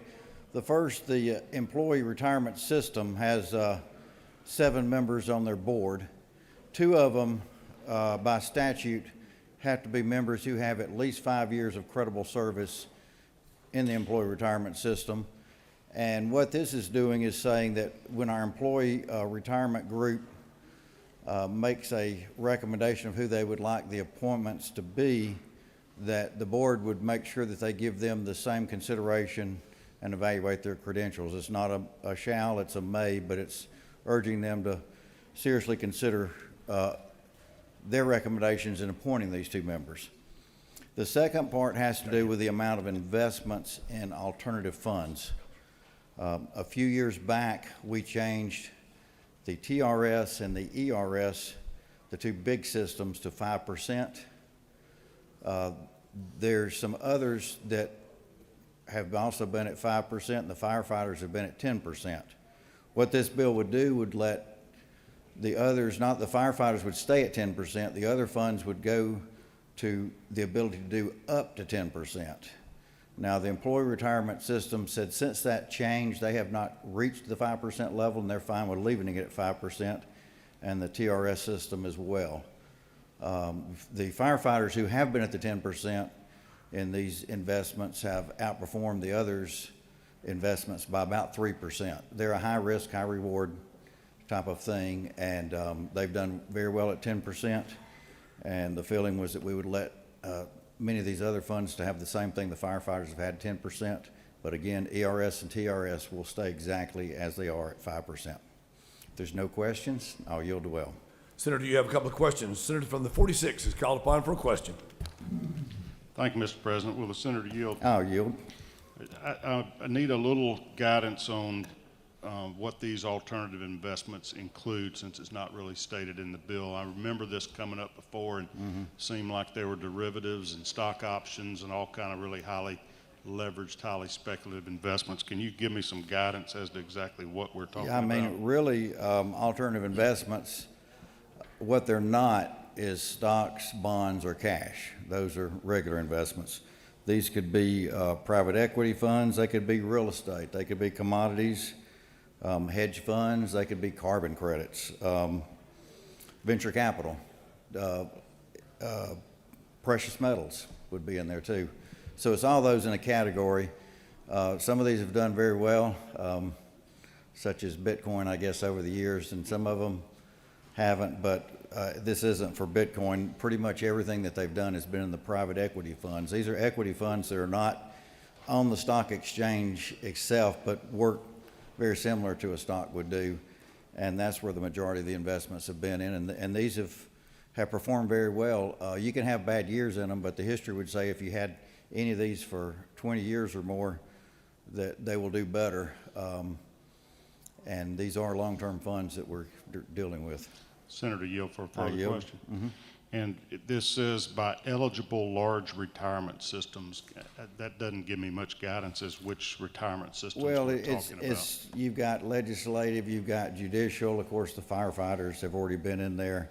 I don't remember all of them, but it's pretty much any fund except the two biggest ones, ERS and TRS. Okay, and a final question? Mhm. Okay.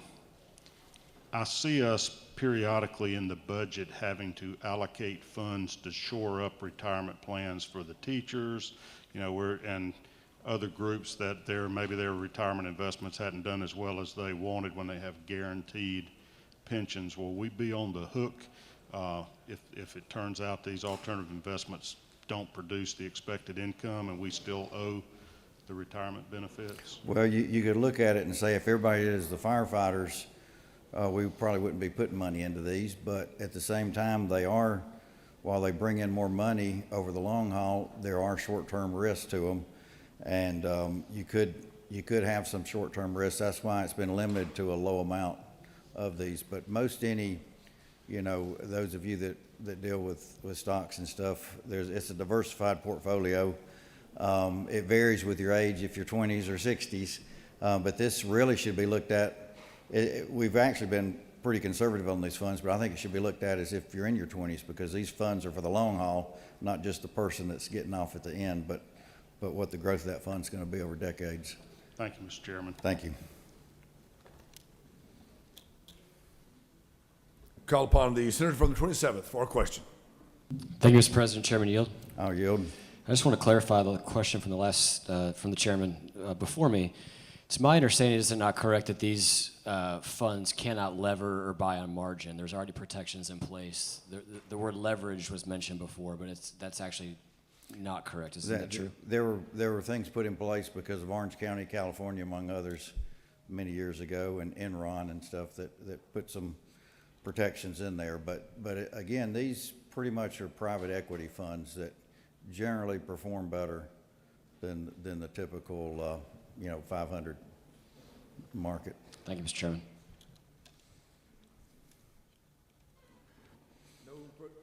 No further questions, Senator. And I will add that our funds are doing extremely well this year, as a lot of you are in yours, and I know some of them are up 30-something%. Thank you. I urge your favorable support on this bill. Thank you, Senator. Does any other senator wish to speak for or against the measure? The chair hears none. Is there objection to the agreeing to the report of the committee which is favorable to the passage of the bill? The chair hears none. The report of the committee is agreed to. Is there objection to the main question being ordered? The chair hears none. The question is ordered. The question is on the passage of the bill. All those in favor vote yea. Those opposed vote nay. Mr. Secretary, if you unlock the machines.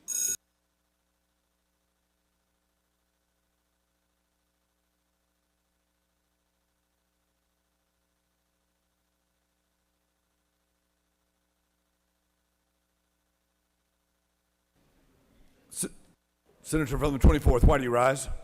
Mr. President, I'd like to excuse the senator from the 23rd for business. Can't be inside excused the- once the voting has been opened. I'm sorry. Once voting has been opened, you cannot be. We can do it immediately following this vote. Here he Immediately comes after in we get behind through you. Here voting- he's back already. All right.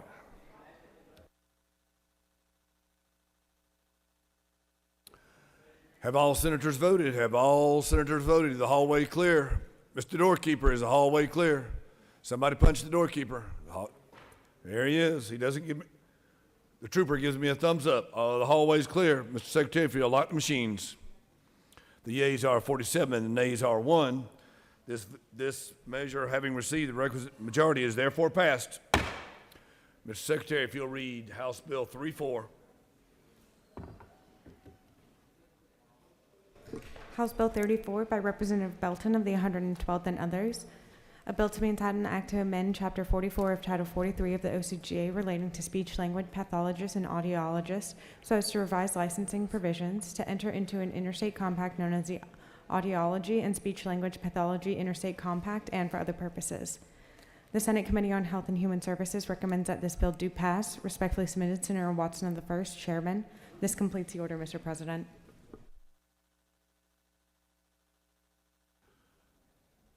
Senator from the 36th, why do you rise?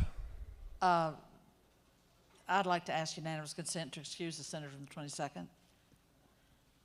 The senator from the 22nd. 22nd Thank you. is excused. Where are we? Call upon the senator from the 34th to speak to the bill.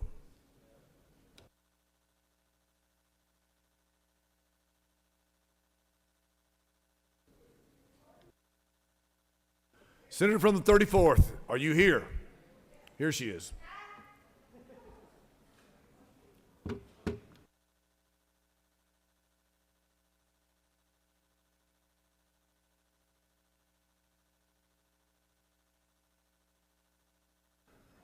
That senator from the 34th is a woman of distinction and decorum.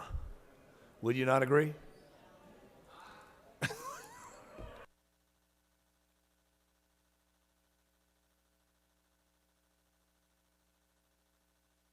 Thank you, Senator. Thank you, Mr. Chairman, members of the Senate. I rise to ask for your favorable support of Senate Bill 34. This legislation would join Georgia into a compact to facilitate interstate practice of audiology and speech-language pathology to allow multi-state practice. Pathologists could practice by telehealth, which we know during this pandemic has been so widely used and so widely accepted.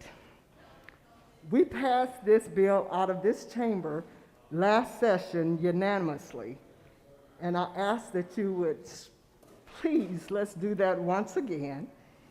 And if I could just add a footnote, the Pentagon wants this bill as well. I'll yield the well.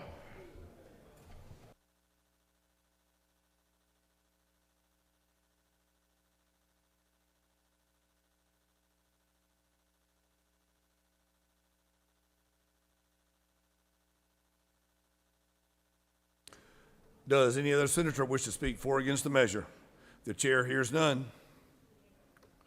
Is there objection to agreeing to the report of the committee as favorable to the passage of the bill? The chair hears none. The report of the committee is agreed to. Is there objection to the main question being ordered?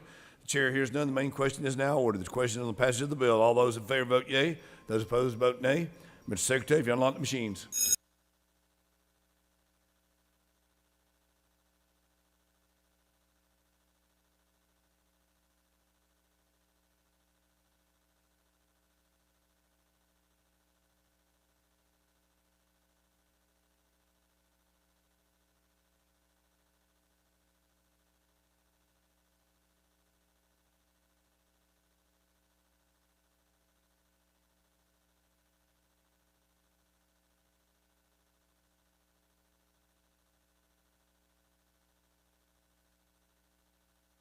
Mr. Doorkeeper, the hallway's clear. Mr. Secretary, if you'll close the machines. On the passage of the bill, the yeas are 44, the nays are 0. This bill, having received the requisite constitutional majority, is therefore passed. Mr. Secretary, if you would read House Bill 141.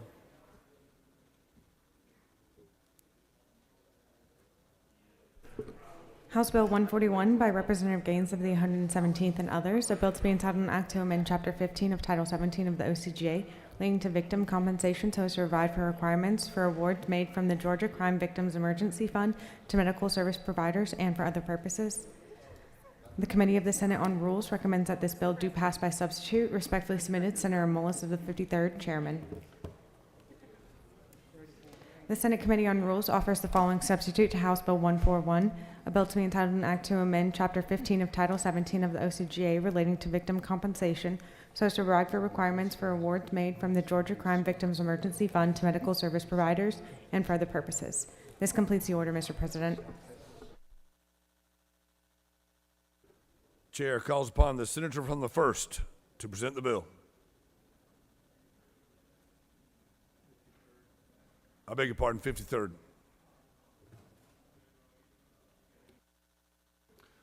Sorry, Ben.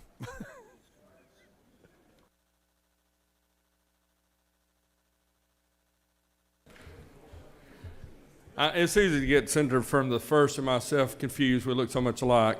So I want to thank you. This is a good bill.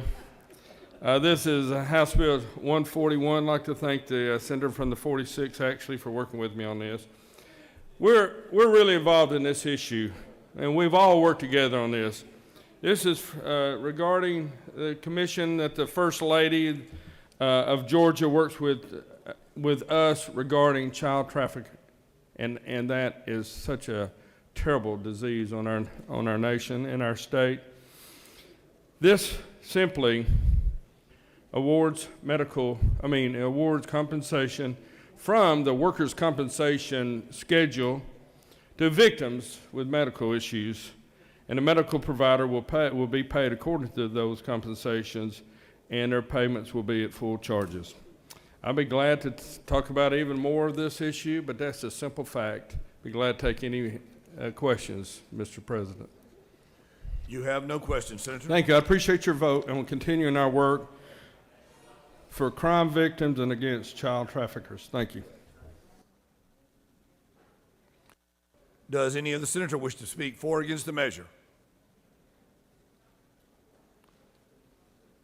The question is on the adoption of the committee substitute. Is there objection to the adoption of the committee substitute? Hearing none, the committee substitute is adopted.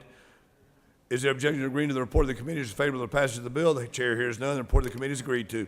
Is there objection to the main question being ordered? The chair hears none. The question is ordered. The question is on the passage of the bill by substitute.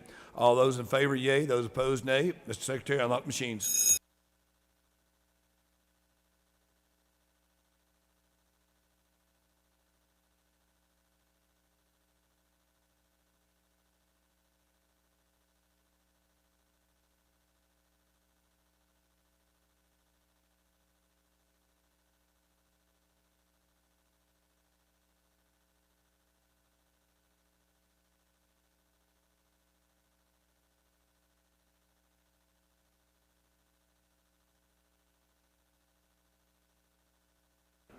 Mr. Doorkeeper, the hallway's clear.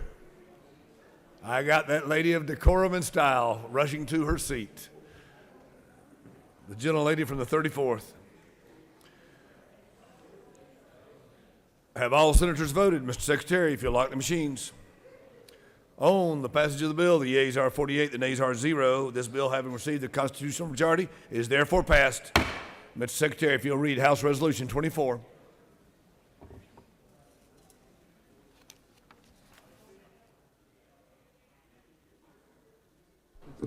House Resolution 24 by Representatives Mallow of the 163rd and others, a resolution compensating Dominic Brian Lucci and for other purposes.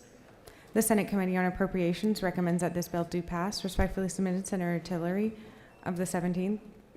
Chairman, this completes the order.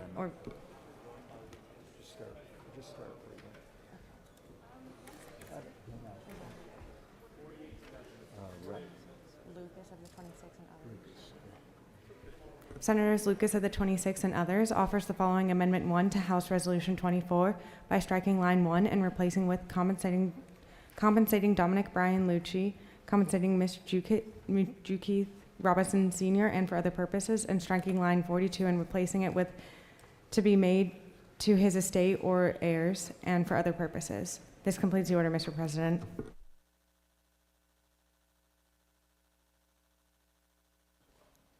Call upon the senator from the 1st to present the bill.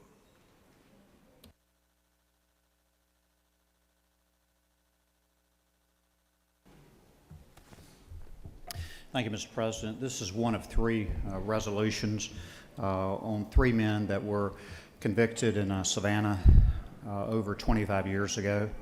The Supreme Court overruled this conviction after it was determined that the DA withheld evidence that would have most likely overturned this conviction. It was a unanimous decision, and it was unequivocal from that perspective, but it was also, I should note that the eyewitness, which is the least reliable of witnesses, also had recanted his story, and so all three of these men served 25 years in prison The way that the amount was come to of $1 million annuity with 50,000 lump sum initially was that if they had stayed in the military, and all three of these men served their country at Hunter Army Airfield in the city of Savannah, that if they had stayed in the military, they would have had received $2 million. So this is half of what they would have earned if they had stayed in the military. It is not very often that we get to right a wrong here in the General Assembly, but this is our privilege and our honor and our responsibility to do this. And I think this is the right thing to do for these three gentlemen that were convicted wrongly.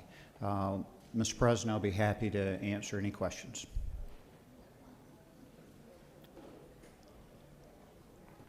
You have questions, Senator. The senator from the second is called upon for a question. Beg your pardon. You have no questions, Senator. Thank you, and I ask for your favorable consideration on this. Is House Resolution 24. I'll be back up for 25 and 26 for those three individuals. Thank you, Senator. Call upon the senator from the second to speak to the bill.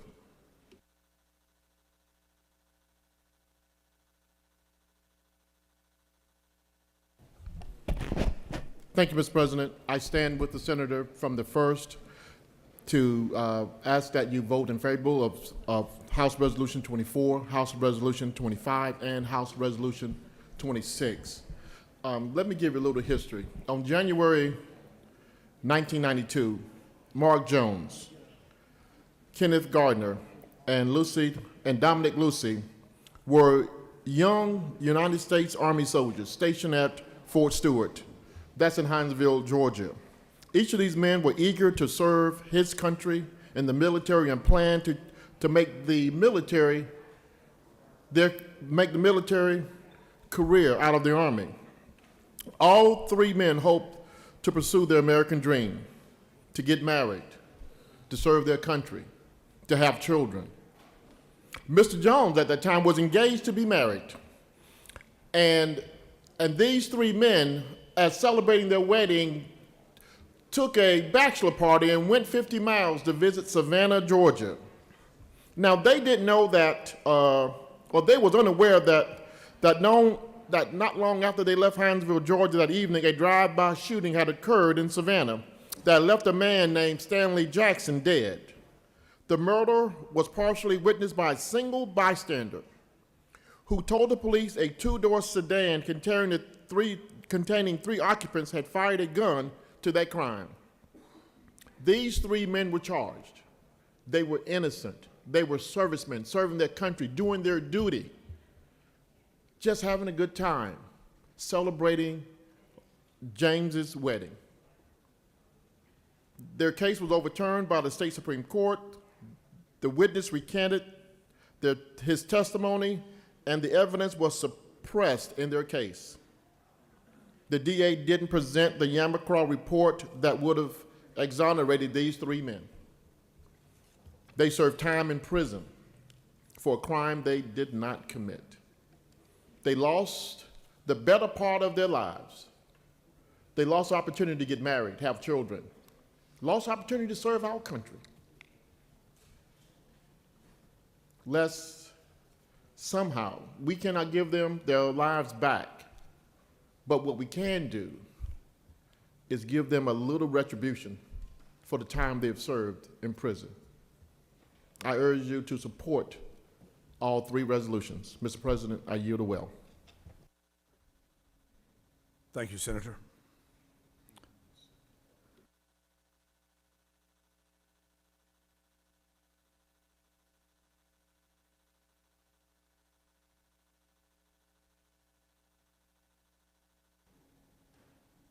Recognize the senator from the 26th to speak to his amendment.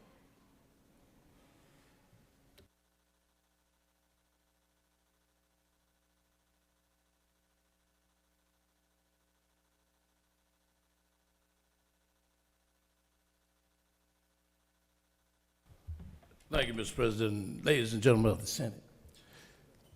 This amendment was basically a resolution that was defeated in the Senate Appropriations.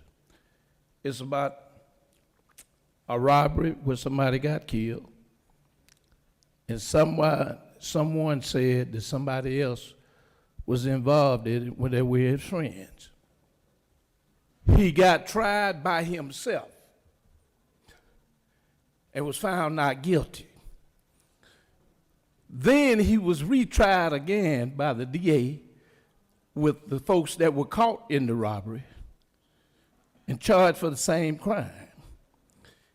He disagreed with it, his lawyer did, and objected to being tried after he had been tried one time and found not guilty. In the process, second trial, they found him guilty of the charges that he was found not guilty of in the very first place. He appealed his case, and it got dead docket. Somebody in Columbus, Georgia wanted to make sure that he went to prison. Got dead docketed for 10 years. 10 years. And when the Court of Appeals got to it, the Court of Appeals overturned the verdict. They overturned it. Now, let me say this. I think something is wrong when we get caught up in the judicial system. We're about to vote on money, and I hate to say it, where 3 whites will get $1 million apiece. This black guy was like $532,000. And it was defeated in the Appropriations Committee because somebody said he was guilty. Well, how can you be guilty when the courts have said that you're not guilty, and then the DA go back and retry you, which the DA probably knew was wrong in the very beginning because the judge agreed for him to be able to appeal it. And on the appeal, it sat there for 10 years. Dead docket. Didn't even go up to the appellate courts.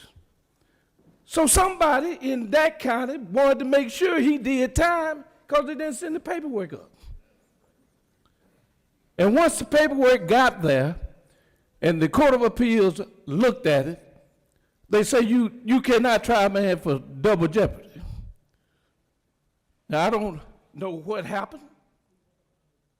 I just looked at the case, and it should have been approved in the appropriation process. Now, what I don't want to happen is this.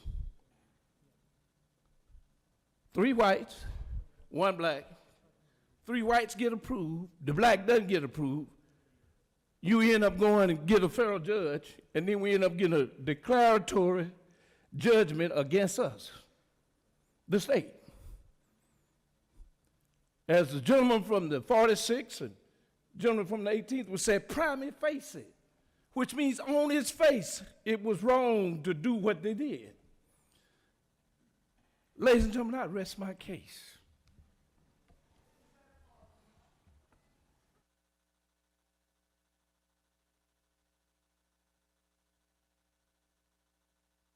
Call upon the gentleman from the 30th. Thank you, Mr. President. Without commentary on the amendment from my good friend from Macon area, I do have a question about germaneness on this amendment.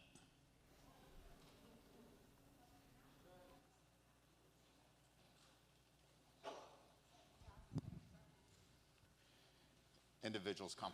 Thank you, the gentleman from the 30th. The point of order has been raised, pointing out that these are 2 different individuals, 2 different dates, 2 different locations.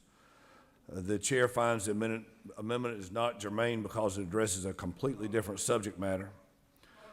The amendment is not in order. State your inquiry. Mr. President, isn't it true that this resolution basically joins the ones that are being compensated, this one was left out? What's germane about it? As we discussed, or I have stated, it's 2 different locations, 2 different venues, 2 different dates, two different individuals. I understand your point, but it is ruled non-germane. Thank you, gentlemen from the 22nd. Well,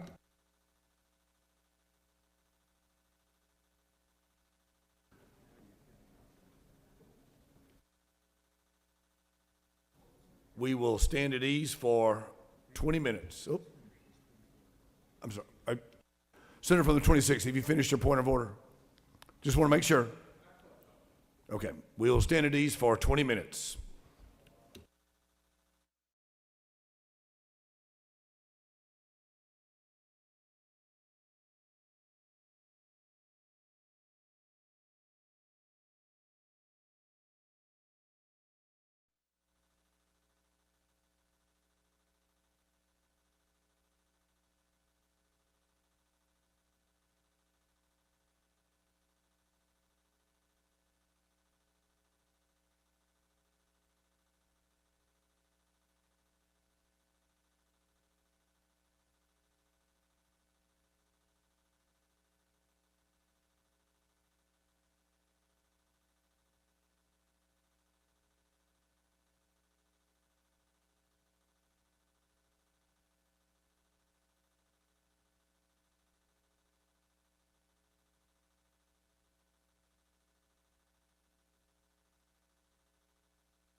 The Senate will come to order.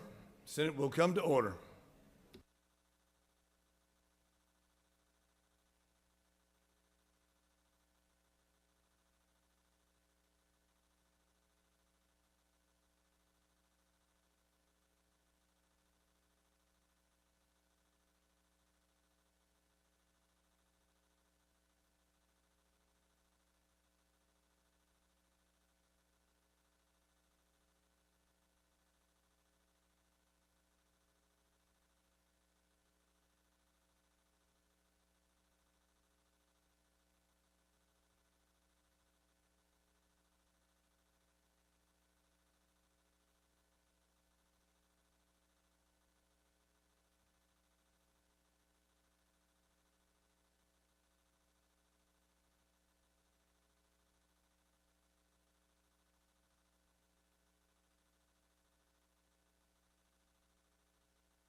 Senate will come to order. The Senate will come to order.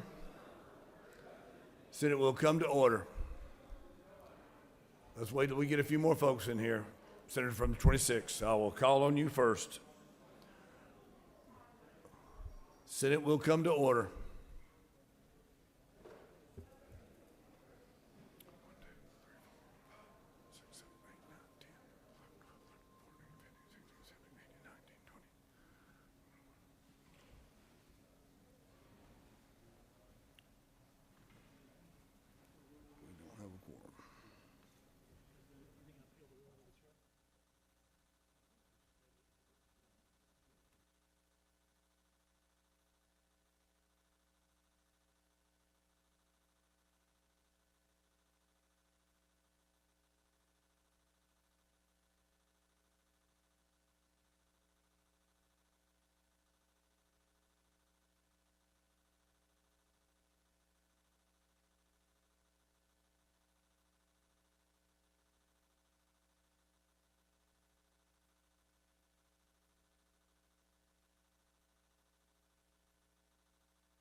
Senator from the 26th, you're recognized.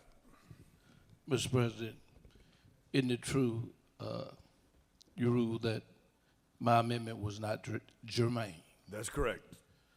I have abundance of caution. I appeal the decision of the chair.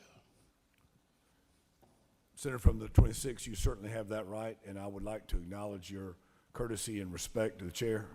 And if you would like to challenge the ruling of the chair, then that's what we would do.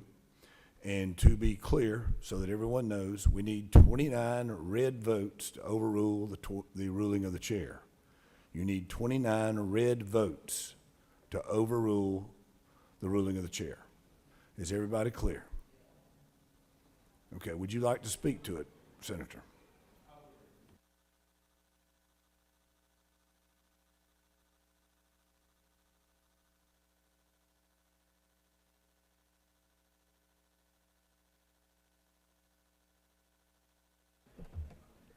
Mr. President, ladies and gentlemen of the Senate,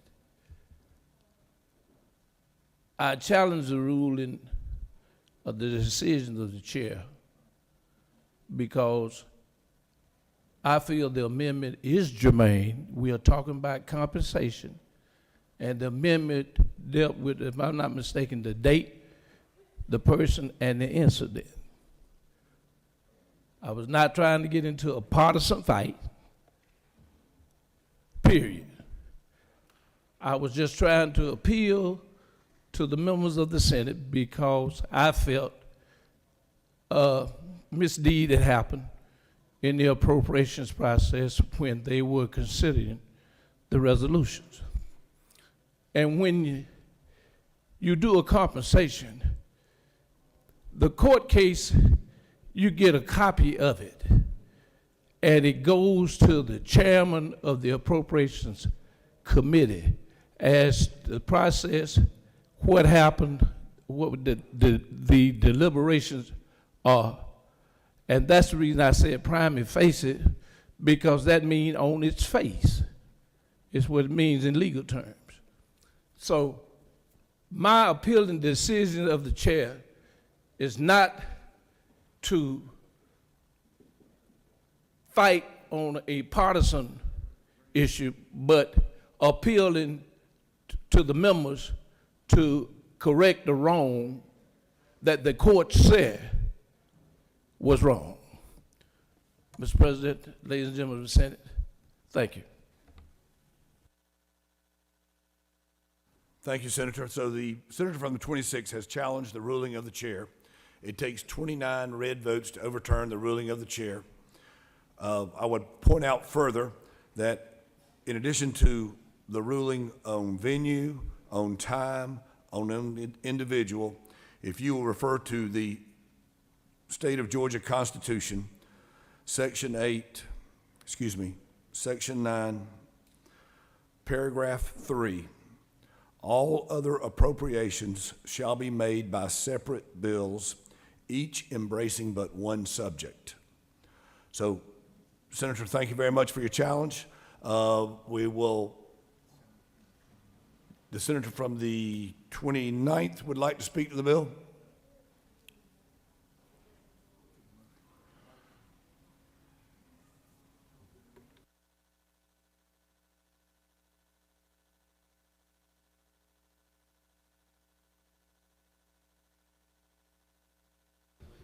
Thank you, Mr. President.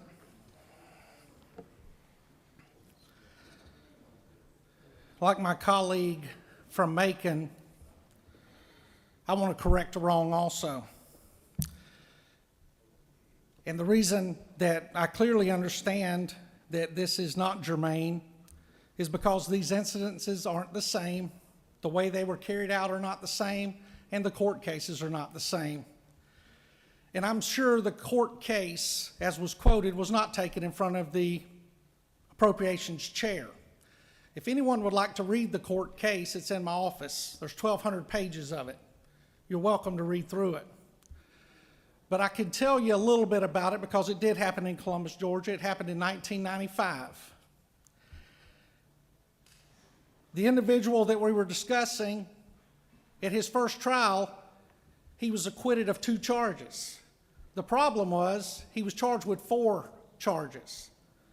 So on the second 2 charges where the jury could not reach a verdict, he was retried on those charges. And in his retrial on those charges, he was convicted.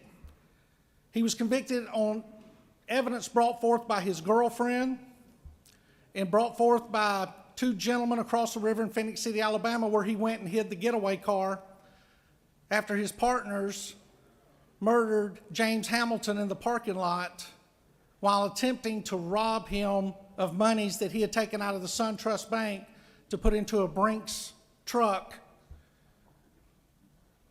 And it's nowhere near similar. It's nowhere near Savannah, Georgia.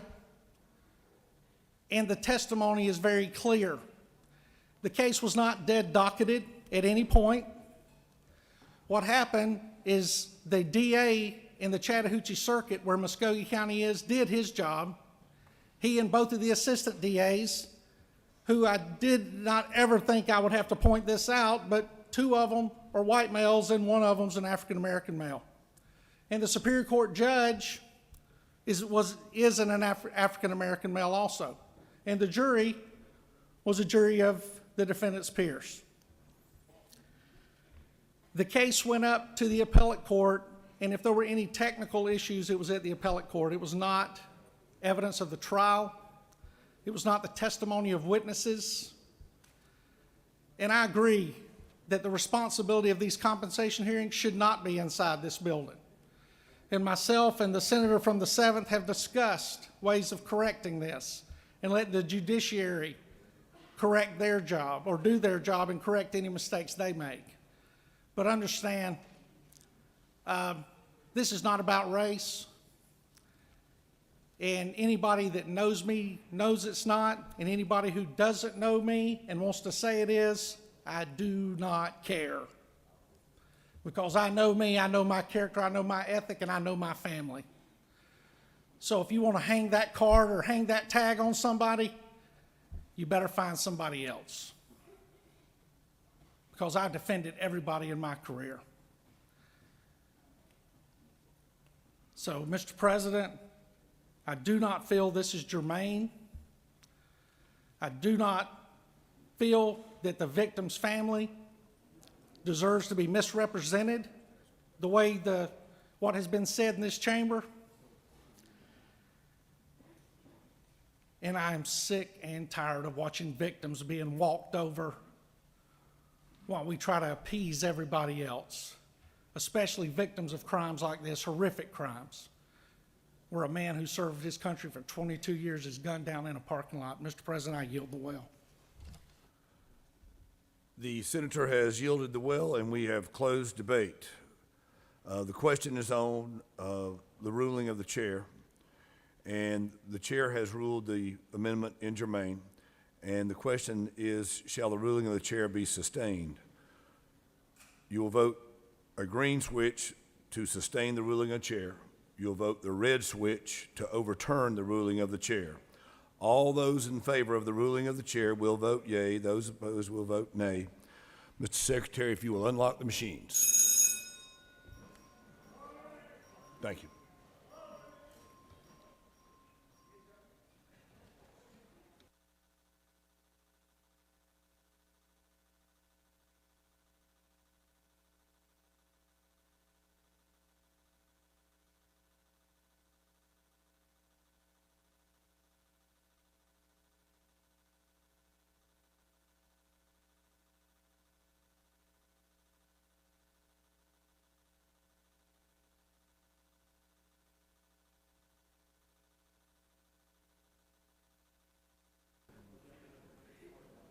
Doorkeepers, where are we? Mr. Doorkeeper.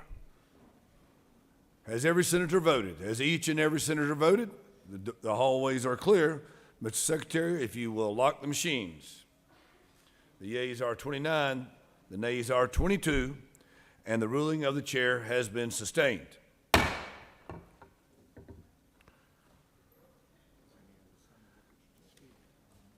Does any other senator wish to speak on House Resolution 24? Is there objection to agreeing to the report of the committee, which is in favor of the adoption of the resolution? The chair hears none. The report of the committee is agreed to. Is there objection to the main question being ordered? The chair hears none. The main question is now ordered.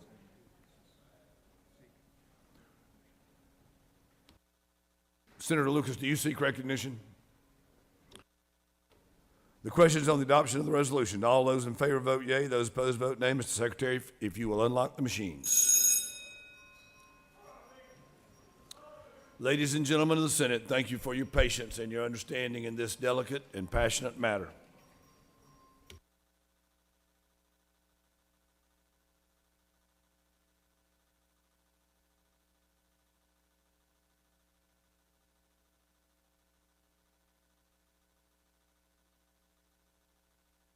Have all senators voted?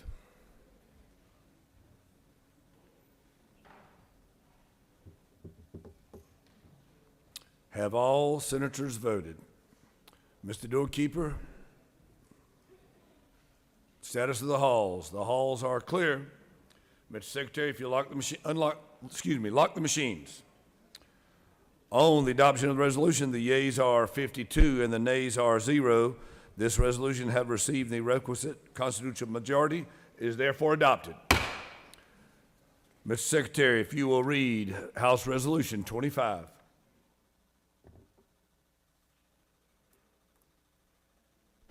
House Resolution 25 by Representatives Mallow of the 163rd and others, a resolution compensating Mark Jason Jones and for other purposes. The Senate Committee on Appropriations recommends that this resolution do pass. Respectfully submitted, Senator Tiller of the 19th, Chairman. This completes the order, Mr. President. I recognize the senator from the 1st to speak to the resolution.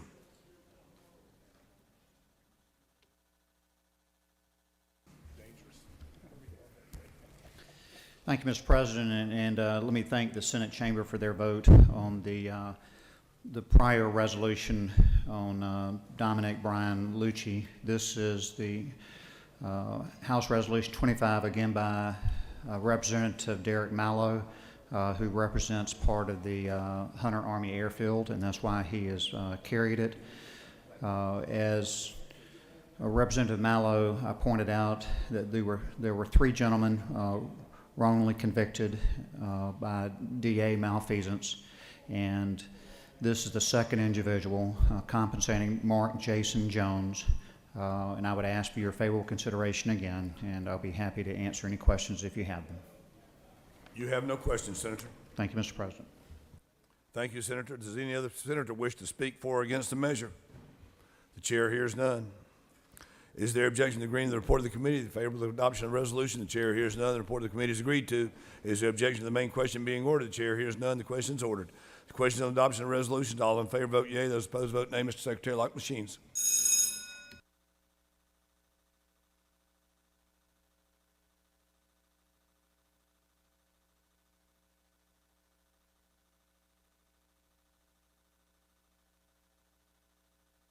Have all senators voted? There we are. Thank you. Have all senators voted? How's the hallway? Mr. Doorkeeper, we got one late coming arrival, one late coming vote. Late arriving vote. There she is. Oh, down the middle of the aisle. Yeah, that's what I like.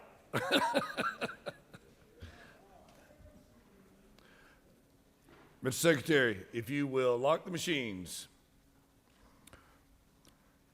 On the adoption of resolutions, the yeas are 51 and the nays are 2. The resolution, having received the requisite constitutional majority, is therefore adopted. What'd I say? House Resolution 26. Mr. Secretary, if you would read that one. House Resolution 26 by Representatives Mallow of the 163rd and others, a resolution compensating Kenneth Eric Gardner and for other purposes. The Committee of the Senate on Appropriations recommends that this resolution do pass. Respectfully submitted, Senator Tillery of the 19th, Chairman. This completes the order, Mr. President. Call upon the senator from the 1st to present the resolution.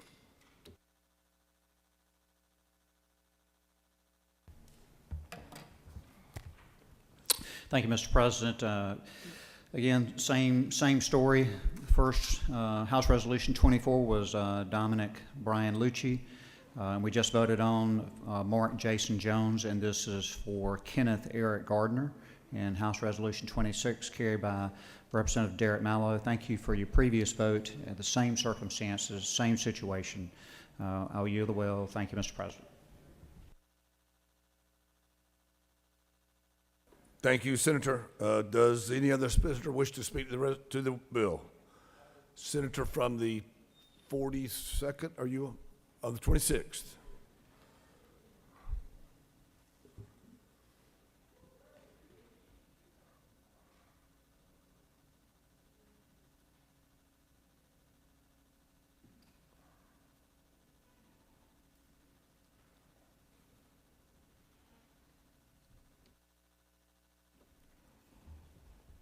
Again, I'm here appealing to you members and not to be in a partisan fight. I've introduced an amendment. I think it takes care of it. I assume you're going to have to do the same thing you did the last time.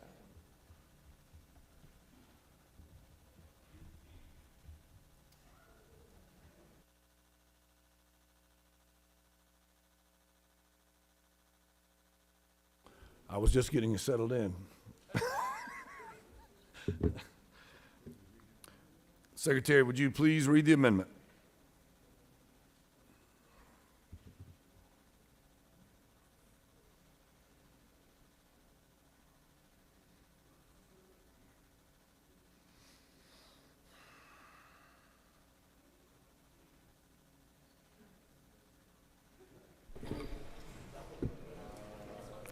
Senator Lucas of the 26th offers the following Amendment 1 to House Resolution 26 by striking lines 1 through 43 and replacing them with compensating Kenneth Eric Gardner, compensating Mr. Jakeith Bendre Robinson, and for other purposes. This completes the order, Mr. President.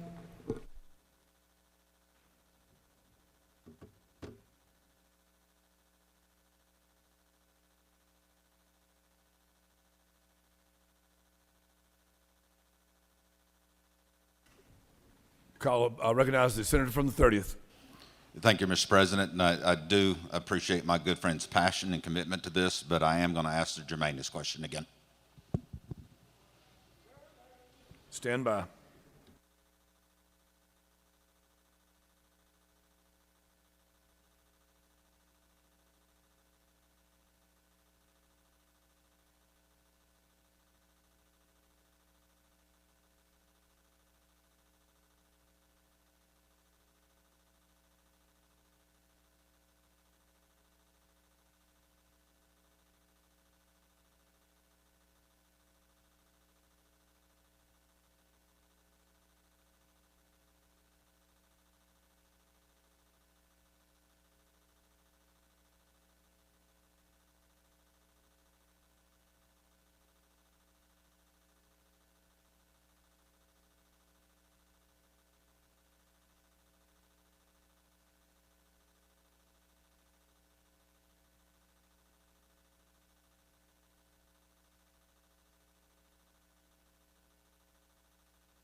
Ladies and gentlemen of the Senate, we'll come back to order. The chair finds that the amendment is not germane because it addresses completely different subject matter.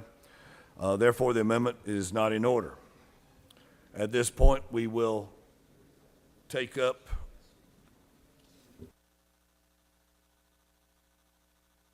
does any other senator wish to speak for or against the measure?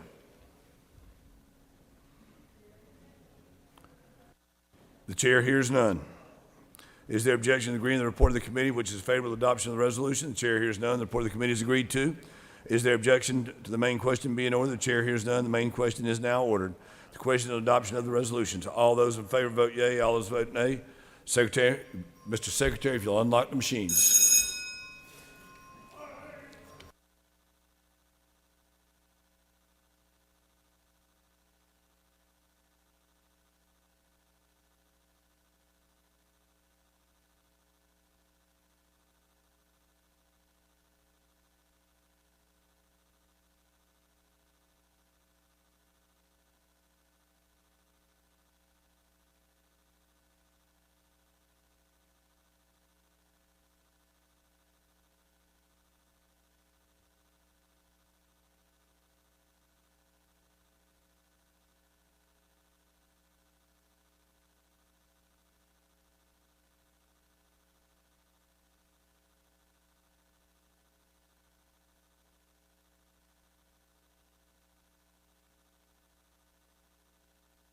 As each senator voted, has every senator voted? Mr. Doorkeeper, if you'll check the halls.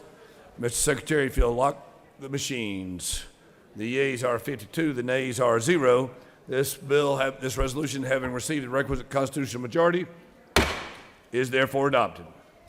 Mr. Secretary, if you'll read HB 63. I beg your pardon. 631.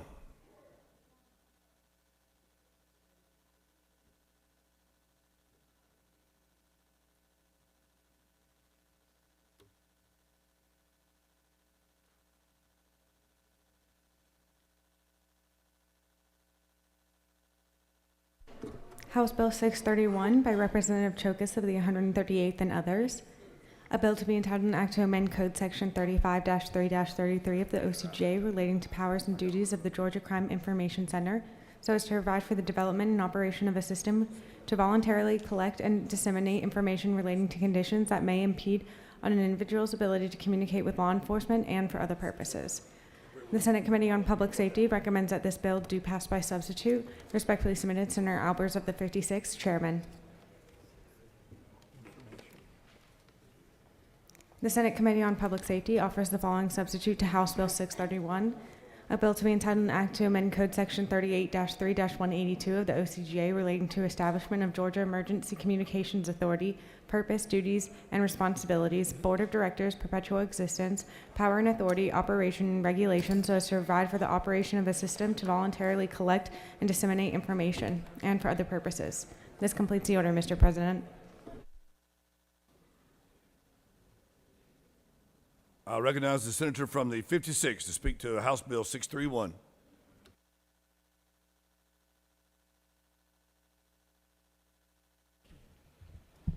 Thank you, Mr. President. Colleagues, I'm very proud to bring to you House Bill 631, which will also be called Logan's List. This allows those operating our 911 centers throughout the state to work with families who may have someone with special needs in order to gain information about that they can voluntarily submit to our 911 officials and then dispense that to our first responders and public safety professionals as they seek to provide some type of assistance to them. This bill will ultimately keep people safe, both from our first responders as well as our families. I want to commend the representative for bringing this forward in the House, and I would ask for your favorable consideration if there are no questions. Senator, you have no questions. I yield the well. Thank you. Does any other senator wish to speak for or against the measure? The question is on adoption of the committee substitute. Is there objection to the adoption of the committee substitute? Hearing none, the committee substitute is adopted. Is there objection to agreeing to the report of the committee, which is favorable to the passage of the bill? The chair hears none. The report of the committee is agreed to. Is there objection to the main question now being ordered? Chair hears none. Main question is now ordered. The question is on the passage of the bill by substitute. All those in favor vote yea. All those opposed vote nay. Mr. Secretary, if you unlock the machines.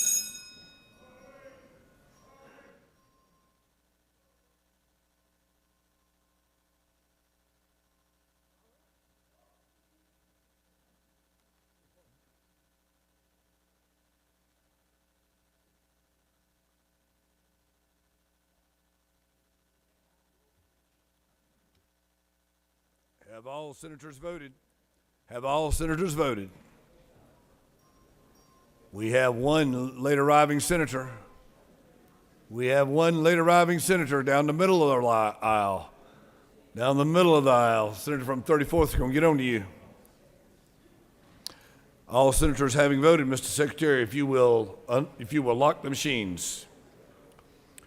On the passage of the bill, the yeas are 49 and the nays are 0. This bill, having received the constitutional majority, is therefore passed.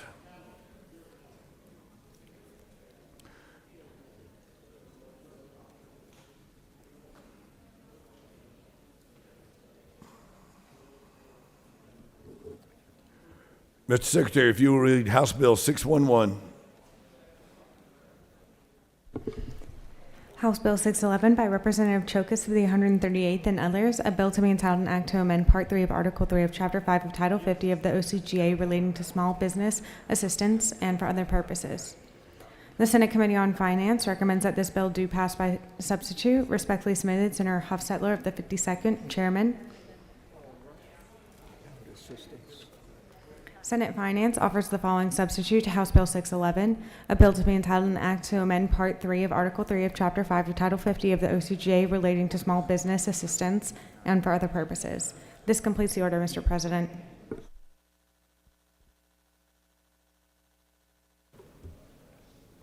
Call upon the senator from the 52nd? 14th, beg your pardon. Senator from the 14th to speak to the bill.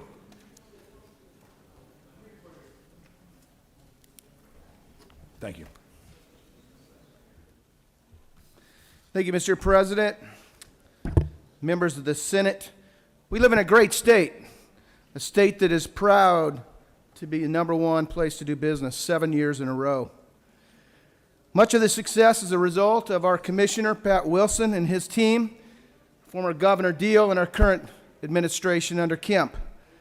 The startup community continues to thrive at Tech Village and many other areas throughout our state. Companies such as Lending Point, OneTrust, Calinity, Greenlight, SalesLoft, Pindrop, Ionic, CallRail, GrayShift, and Flock Safety continue to thrive as the 2021 best tech startups.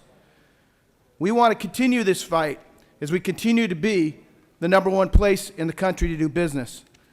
Ladies and gentlemen, this bill simply redefines what a startup business is. And you'll see that the structure is in here for that.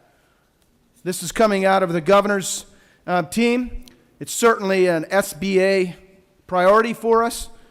There is an amendment that's going to be offered up. I'm going to go ahead, if it's the pleasure of the chairman, to speak to that, for the sake of time, that I will be speaking against this amendment. It's not that we're against it. It's just late arriving. And we've had the opportunity, when it was said to us that it was coming from the Attorney General's office, to speak with the Attorney General's office, and they don't give an opinion on things like this. They just made a recommendation of how they could address what they wanted to address. Ladies and gentlemen, unless there's any questions, I'll yield the well and ask for your favorable consideration. Senator, you have no questions. Does any other senator wish to speak for or against the measure? The chair hears none.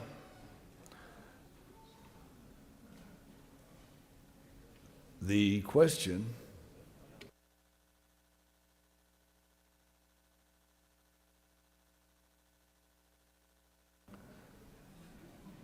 parliamentary inquiry. Well, state your inquiry, Senator. Mr. President, is it not true that the late arriving amendments for a different bill in the HB 611 is engrossed? The senator knows of what he speaks. The question is on adoption of the committee substitute. Is there objection to adoption of the committee substitute? Hearing none, the committee substitute is adopted. Is there objection to agreeing to the report of the committee which is favorable to the passage of the bill? The chair hears none. The report of the committee is agreed to. Is there objection to the main question now being ordered? The chair hears none. The main question is ordered. The question on adoption of the bill by substitute. All those in favor vote yea. Those opposed vote nay. Vote nay. Mr. Secretary, if you unlock the machines.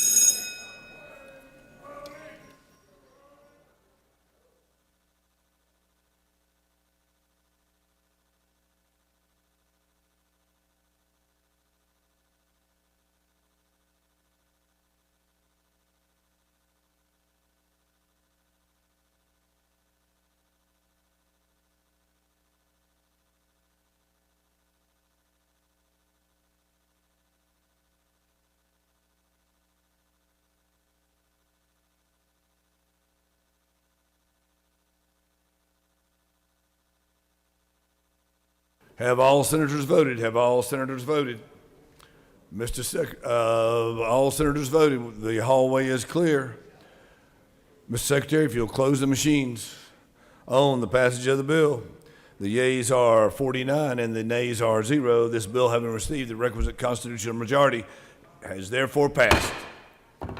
Ladies and gentlemen of the Senate, we have 28 bills. We're about at number 14, something around, right around those numbers.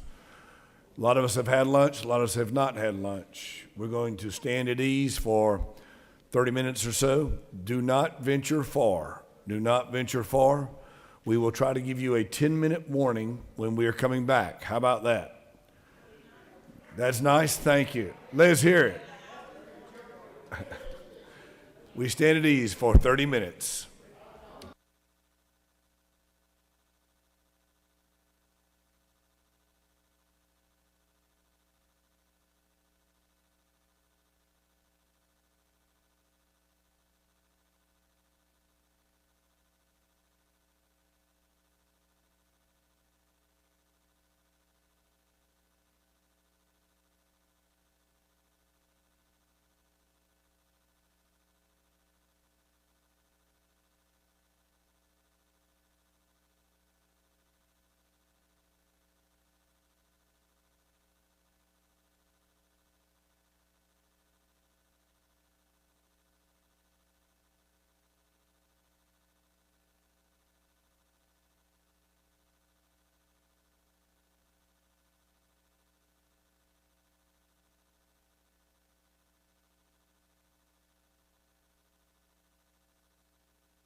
The Senate will reconvene in 10 minutes.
Senate will come back to order.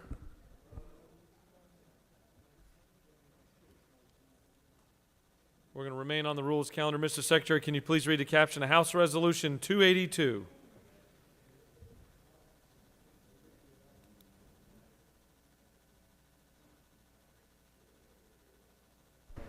House Resolution 282 by Representative Gunter of the 8th and others, a resolution honoring the life and memory of Miss Sydney Grace Jones and dedicating an intersection in her memory and for other purposes.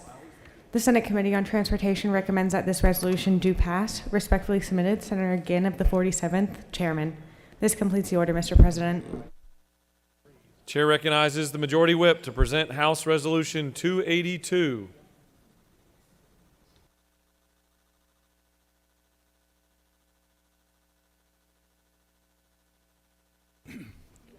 Thank you, Mr. President. House Resolution 282 is a road naming resolution honoring the life and memory of Miss Sydney Grace Jones, who passed away tragically on January the 22nd. She had an accident on January the 12th up in Union and Fannin counties on Highway 15. She was born on May 3rd, 2001 in Blue Ridge. Young lady, had a bright future and a bright life, had a wonderful family, and is loved by many, and will be remembered for all the great things she did in her 20 years of life. So with this, Mr. President, I will yield the well for any questions and ask for your favorable consideration. You have no questions. Any other senator wish to speak for or against House Resolution 282? The chair sees none. Is there objection to agreeing to the report of the committee which is favorable to the adoption of the resolution? The chair hears none. The report of the committee is agreed to. Is there objection to the main question being ordered? The chair hears none and the main question is ordered. Questions on the adoption of the resolution. All those in favor vote yea, opposed nay. The secretary will unlock the machine.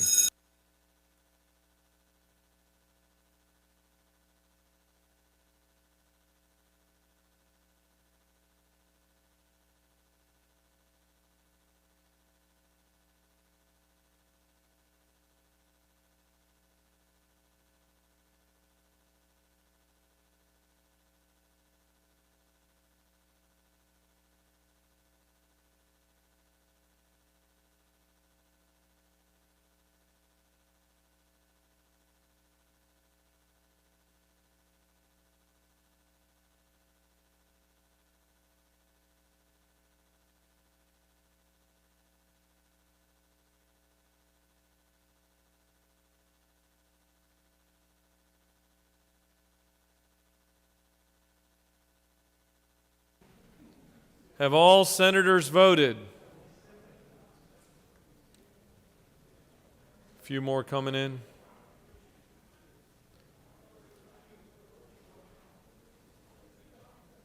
Couple more? Okay.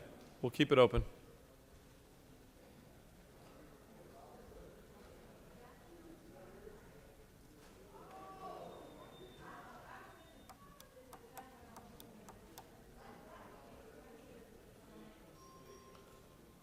Two more? Okay.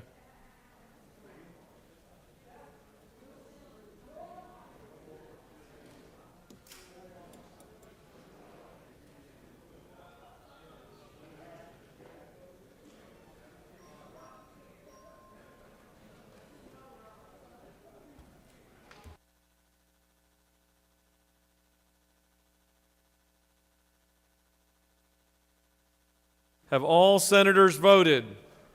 Got a thumbs up in the hallway. Mr. Secretary, will you please close the machine? On the adoption of the resolution, the yeas are 46 and nays are 0. The resolution, having received the requisite constitutional majority, is therefore adopted.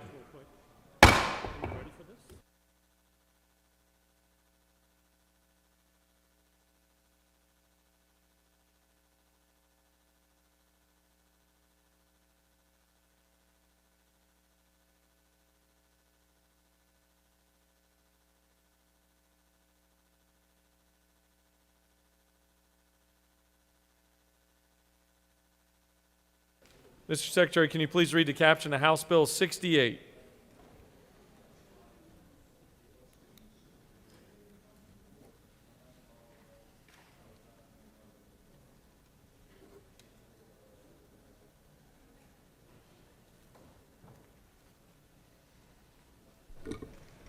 House Bill 68 by Representative Clark of the 147th and others.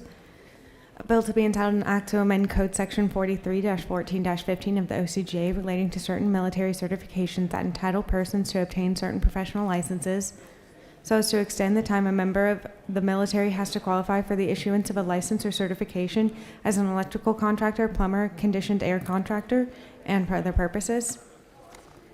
The Senate Committee on Veterans, Military, and Homeland Security recommends that this bill do pass by substitute. Respectfully submitted, Senator Kirkpatrick of the 32nd, Chairman. The Senate Committee on Veterans, Military, and Homeland Security offers the following substitute to House Bill 68, a bill to be entitled an act to amend Chapter 1 of Title 43 of the OCGA relating to general provisions of professions and businesses so as to provide for individuals who move to the state and establish residency to obtain a license by endorsement and for other purposes.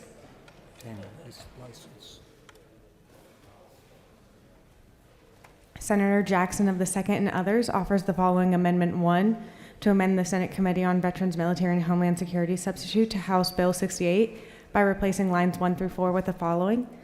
To amend Title 43 of the OCGA relating to professions and businesses so as to provide for individuals who move to the state and establish residency to obtain a license by endorsement to practice certain professions and occupations in this state and for other purposes. This completes the order, Mr. President. Chair recognizes the senator from the 14th to present House Bill 68.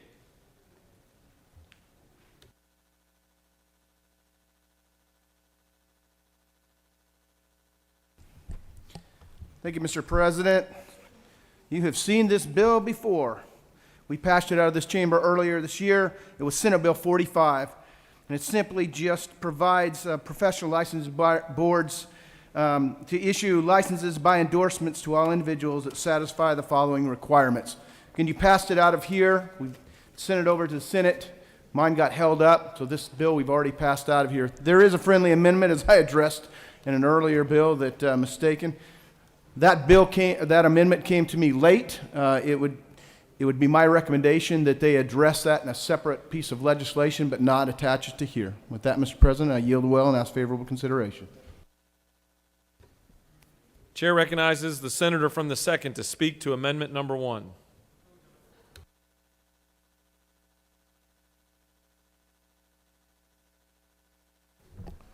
Thank you, Mr. President. This is a workforce data questionnaire amendment. As the gentleman from the 14th stated, this is a friendly amendment. It does not jeopardize this bill or do anything to damage the current bill. Currently, we have over 160,000 nurses in Georgia. When applying for a nurse license in Georgia, there's currently 8 categories of workforce data questions that are included during the nurse licensing process on the online application. However, the workforce questions are optional for the applicant to answer. So the percentage is extremely small to those who answer the questions. There is no financial data collected, and the individual's name, the individual's street address is not identified in the data released by the Georgia Board of Healthcare Workforce. The Nursing Board collect the workforce data and then is sent it to the Board of Healthcare Workforce for them to analyze the report. Some of the questions that's on this data is where they work, what type of nursing practices they work in, like a hospital, nursing home, what type of nursing education, whether they're RN, LPN, the nursing positions, either they're employed, self-employed, or they work for an organization. The demographics, their age, their sex, their race. There's no financial data. There's nothing about marital status included. This is a friendly mech, but it really lets us know where the nurses live and what they do. It helps the Workforce Development Authority find out where they need, where the shortages are, and where they need to place the nurse workforce. I urge you to support this amendment. It's good for Georgia. It's good for our healthcare workforce. So please, I urge you to support. Thank you. If there are any questions, I yield. You have a question. The chair recognizes the senator from the 14th for a question. Yes, sir, Mr. Chairman. Senator Yield? Yes, sir, I do, sir. Senator, isn't it true that this amendment was brought to us together out in the hallway earlier today? Yes, sir. This was much like your original bill. This was a bill that got bogged down in this process, I would like to say. But this was a separate bill. But what we're trying to do is find something germane that really attacks, that really looks at our workforce to make sure that we can really, really narrow down and put good nurses to work in critical areas in Georgia. Senator, further yield? Yes, sir, I do, sir. So, Senator, isn't it true we both favor our nurses and all of the individuals that have taken us through COVID, but isn't it true that this amendment was told to us that it was coming to us at the recommendation of the Attorney General's office? The gentleman knows of which he speaks, but I'm glad you mentioned that. Because of COVID, we have critical shortages in nurses. And because of COVID, we don't know where our shortages really are. To fight COVID, we need to put our nurses on the front line, but we need to tell them where to go. But right now, without this legislation, without this amendment, our workforce don't know where to put our our nurses in critical areas in our great state. Senator, further yield? Yes, sir, for my friend of the 14th. Thank you. So isn't it true that when I contacted the Attorney General's office, they said they did not make that recommendation and that they don't make those kinds of recommendations? It's only an advisement if someone wants to ask that if they wanted to accomplish something, this might be how they do it. But it is not on the advice of the Attorney General. Is that not true?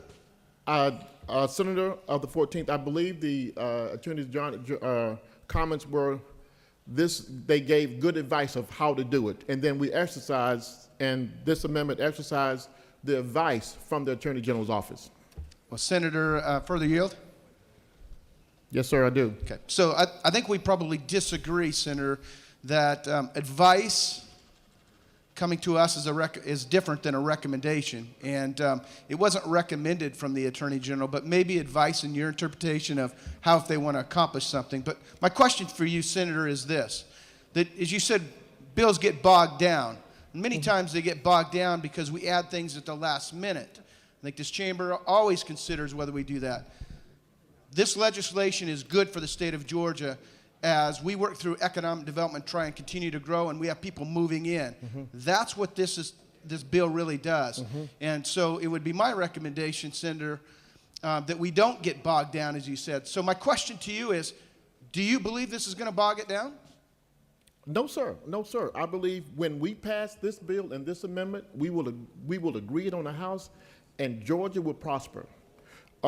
We have no idea where nurse practitioners work in this state. But when we pass this amendment, we will have some idea of where to go, where nurse practitioners should go, where LPNs should go, whether they should go into our hospitals, where they should go into the nursing homes, where they should be on the front lines, whether that should even be in CVSs. Should CVSs put more critical nurse stations in rural Georgia? This is about helping rural Georgia. This is about helping urban Georgia. This is just good for America. Senator, one final question, if you'd yield. Yes, sir.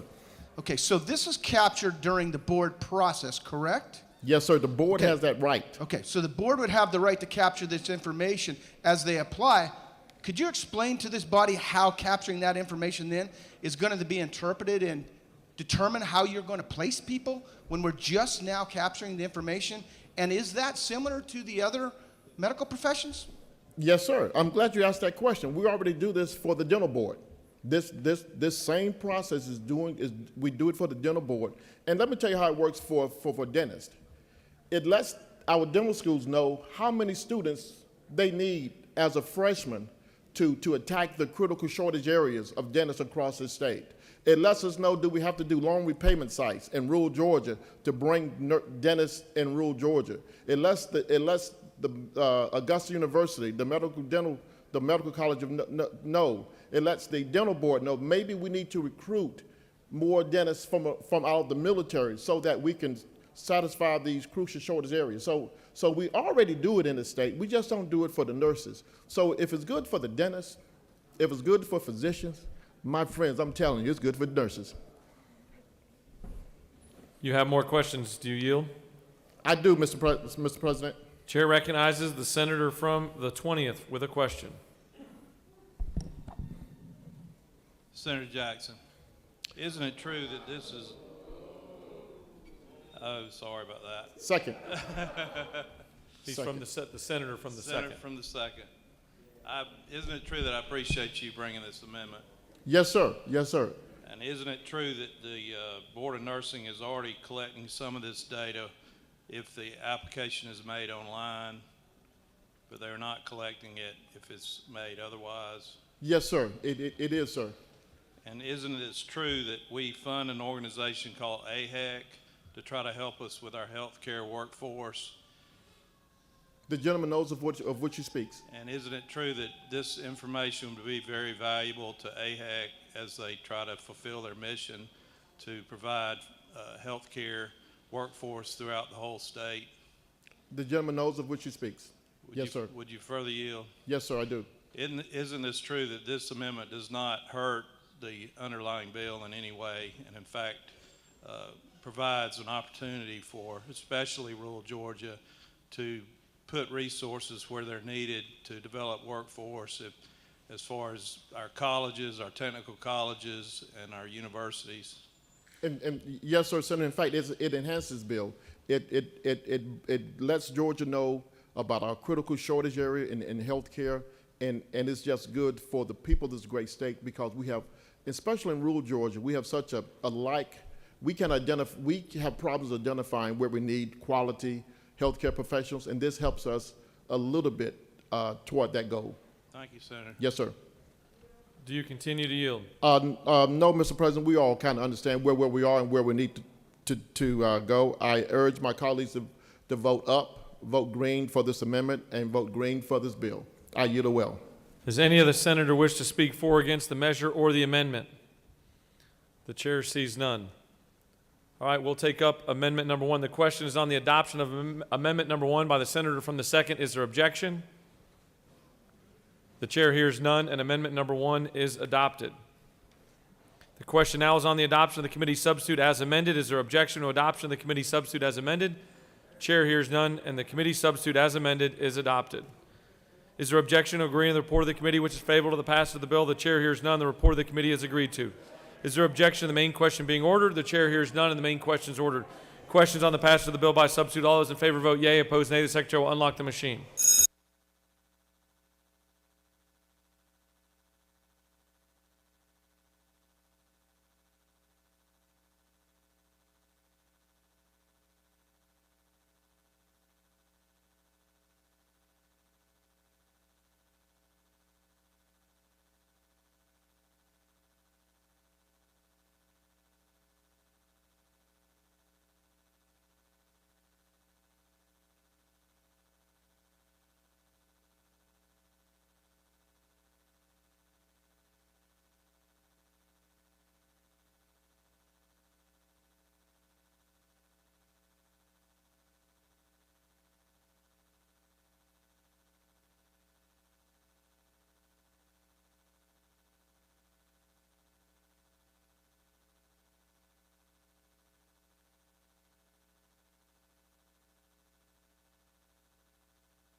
Have all senators voted? Have all senators voted?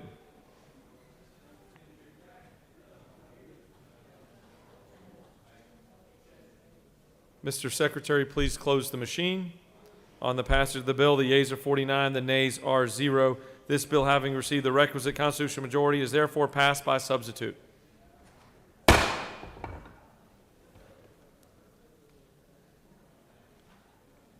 Chair recognizes the senator from the 23rd for a motion. Thank you, Mr. President. I move that the Senate agree to the House substitute to Senate Bill 202. Mr. Secretary, can you please read the caption?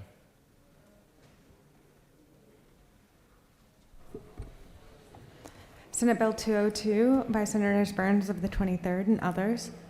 A bill to be entitled an act to amend Chapter 2 of Title 21 of the OCGA relating to elections and primaries generally so as to provide that persons or entities that mail absentee ballot applications shall mail such applications only to eligible registered electors who have not already been who have not already requested, been issued, or voted an absentee ballot, to require certain comparisons, to remove improper names from the mail distribution list, to provide for sanctions for violations, and for other purposes.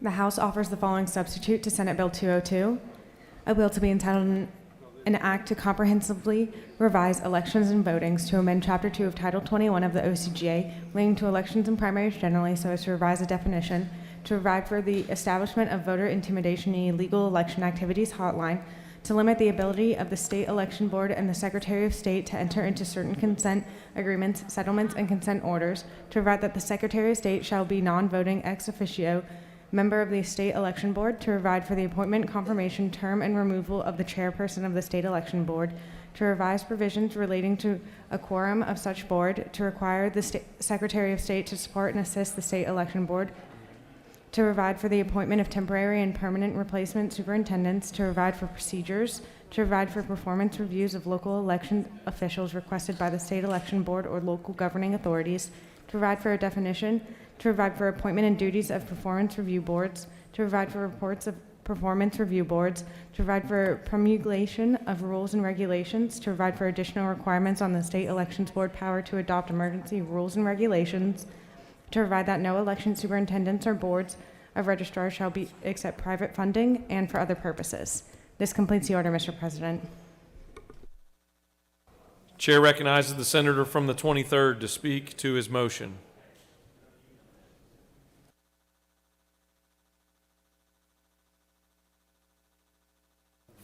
For what purpose does the senator from the 6th rise? Point of order in that, as the presiding officer of this body, it's your duty to enforce our rules. And with respect to this substitute, it violates at least two of the Senate rules, specifically in terms of germaneness. Not only is it about elections, but they've also added a provision that gives the governor a new appointment power with respect to certain judges. And then also there's a portion that talks about reapportionment and the decennial census. Obviously, those are two separate, different reasons with respect to they're not related to elections. So not only does it violate the germaneness rule in terms of the Senate rules, but it also violates the two subject matter rules in our rules as well. Could you please approach the rostrum? Absolutely.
Senate will come back to order. Chair would like to recognize the senator from the 6th for an additional point of order. Thank you, Mr. President. Additional point of order deals with a fiscal note with respect to this bill. There is no fiscal note associated with it, and I know that there has been significant testimony over in the House in terms of the cost to localities and to the state. So I just want to make sure that's considered as well. Senate will stand at ease for a few moments while we contemplate the questions raised by the senator from the 6th.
Senate will come back to order.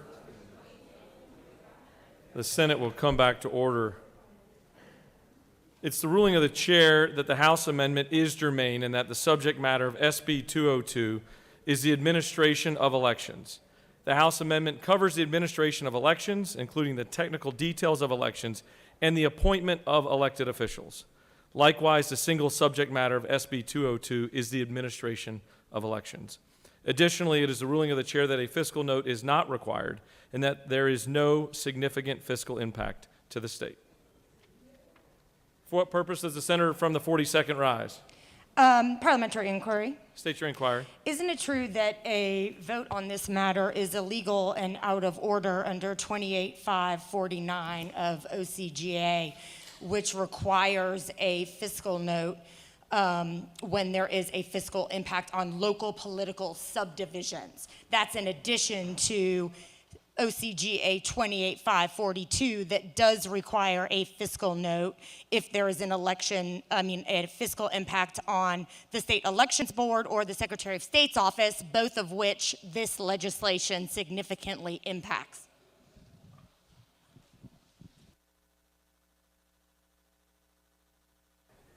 As mentioned, it's the ruling of the chair that the fiscal note is not required and that there's no significant fiscal impact to the state. I asked about fiscal impact under 28.549, which does not deal with the state, Mr. President.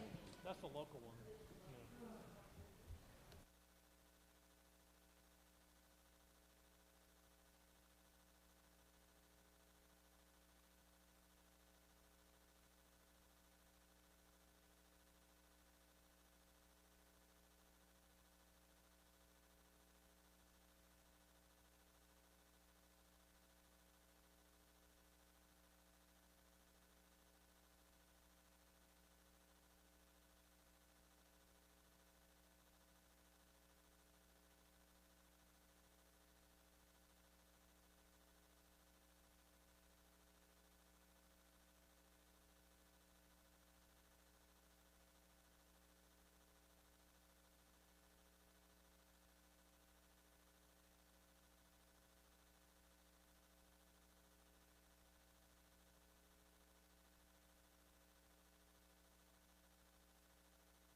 Senate will come back to order. It is the ruling of the chair that based on the information available, the dollar threshold stated in the code section will not be met, and therefore no fiscal note is required. State your inquiry. There was numerous testimony, and I have numerous documents right here at my desk demonstrating that the impact is well more than $5 million. It's the ruling of the chair that that would not be met. So you probably further State your inquiry. It is your unilateral ruling that there is not a cost to counties or political subdivisions or cities of $5 million in the aggregate. You are making that decision yourself. That's my question.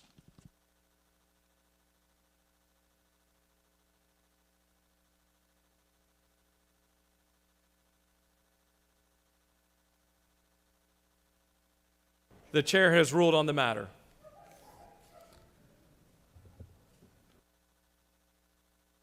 Chair recognizes the senator from the 23rd to present his motion.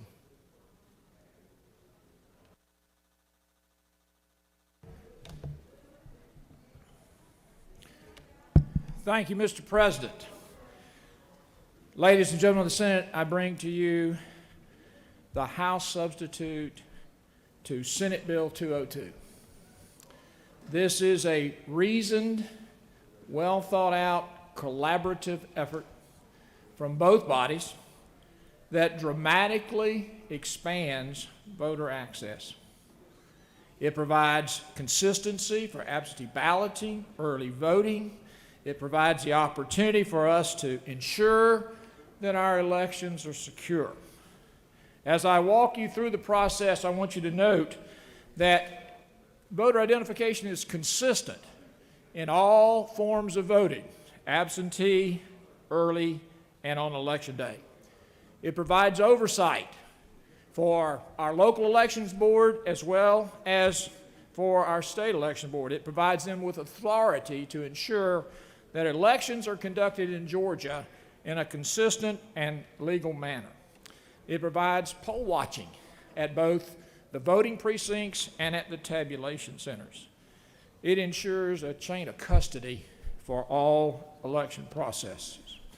Our goal is to ensure election integrity and to restore or confirm confidence in the election process.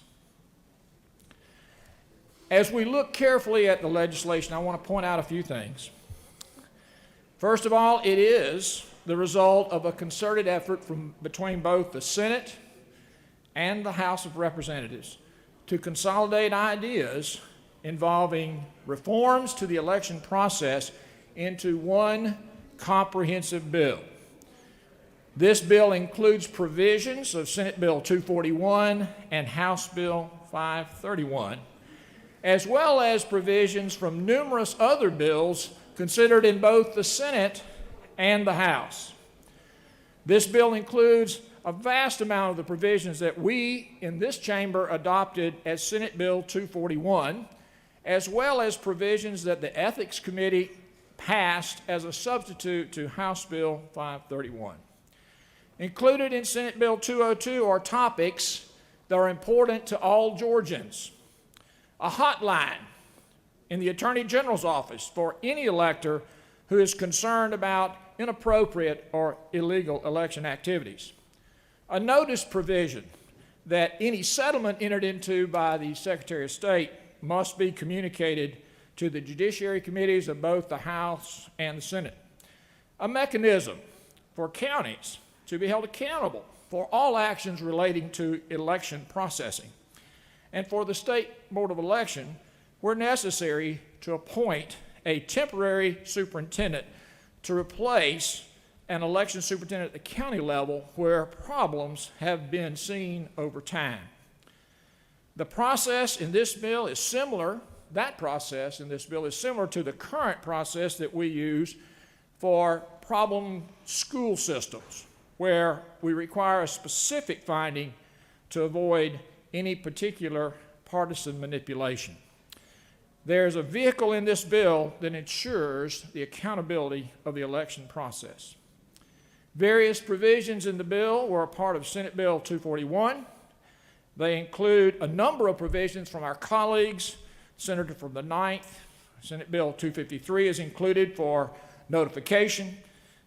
Senate Bill 40 from the senator from the 6th to allow early voting processing, but not tabulation. And then from senator from the 20th, we have the ability to ensure that the signature match is replaced with a ID identifier, which is the voter's driver's license number or a voter registration number or the last 4 digits of their social security number with their birth date.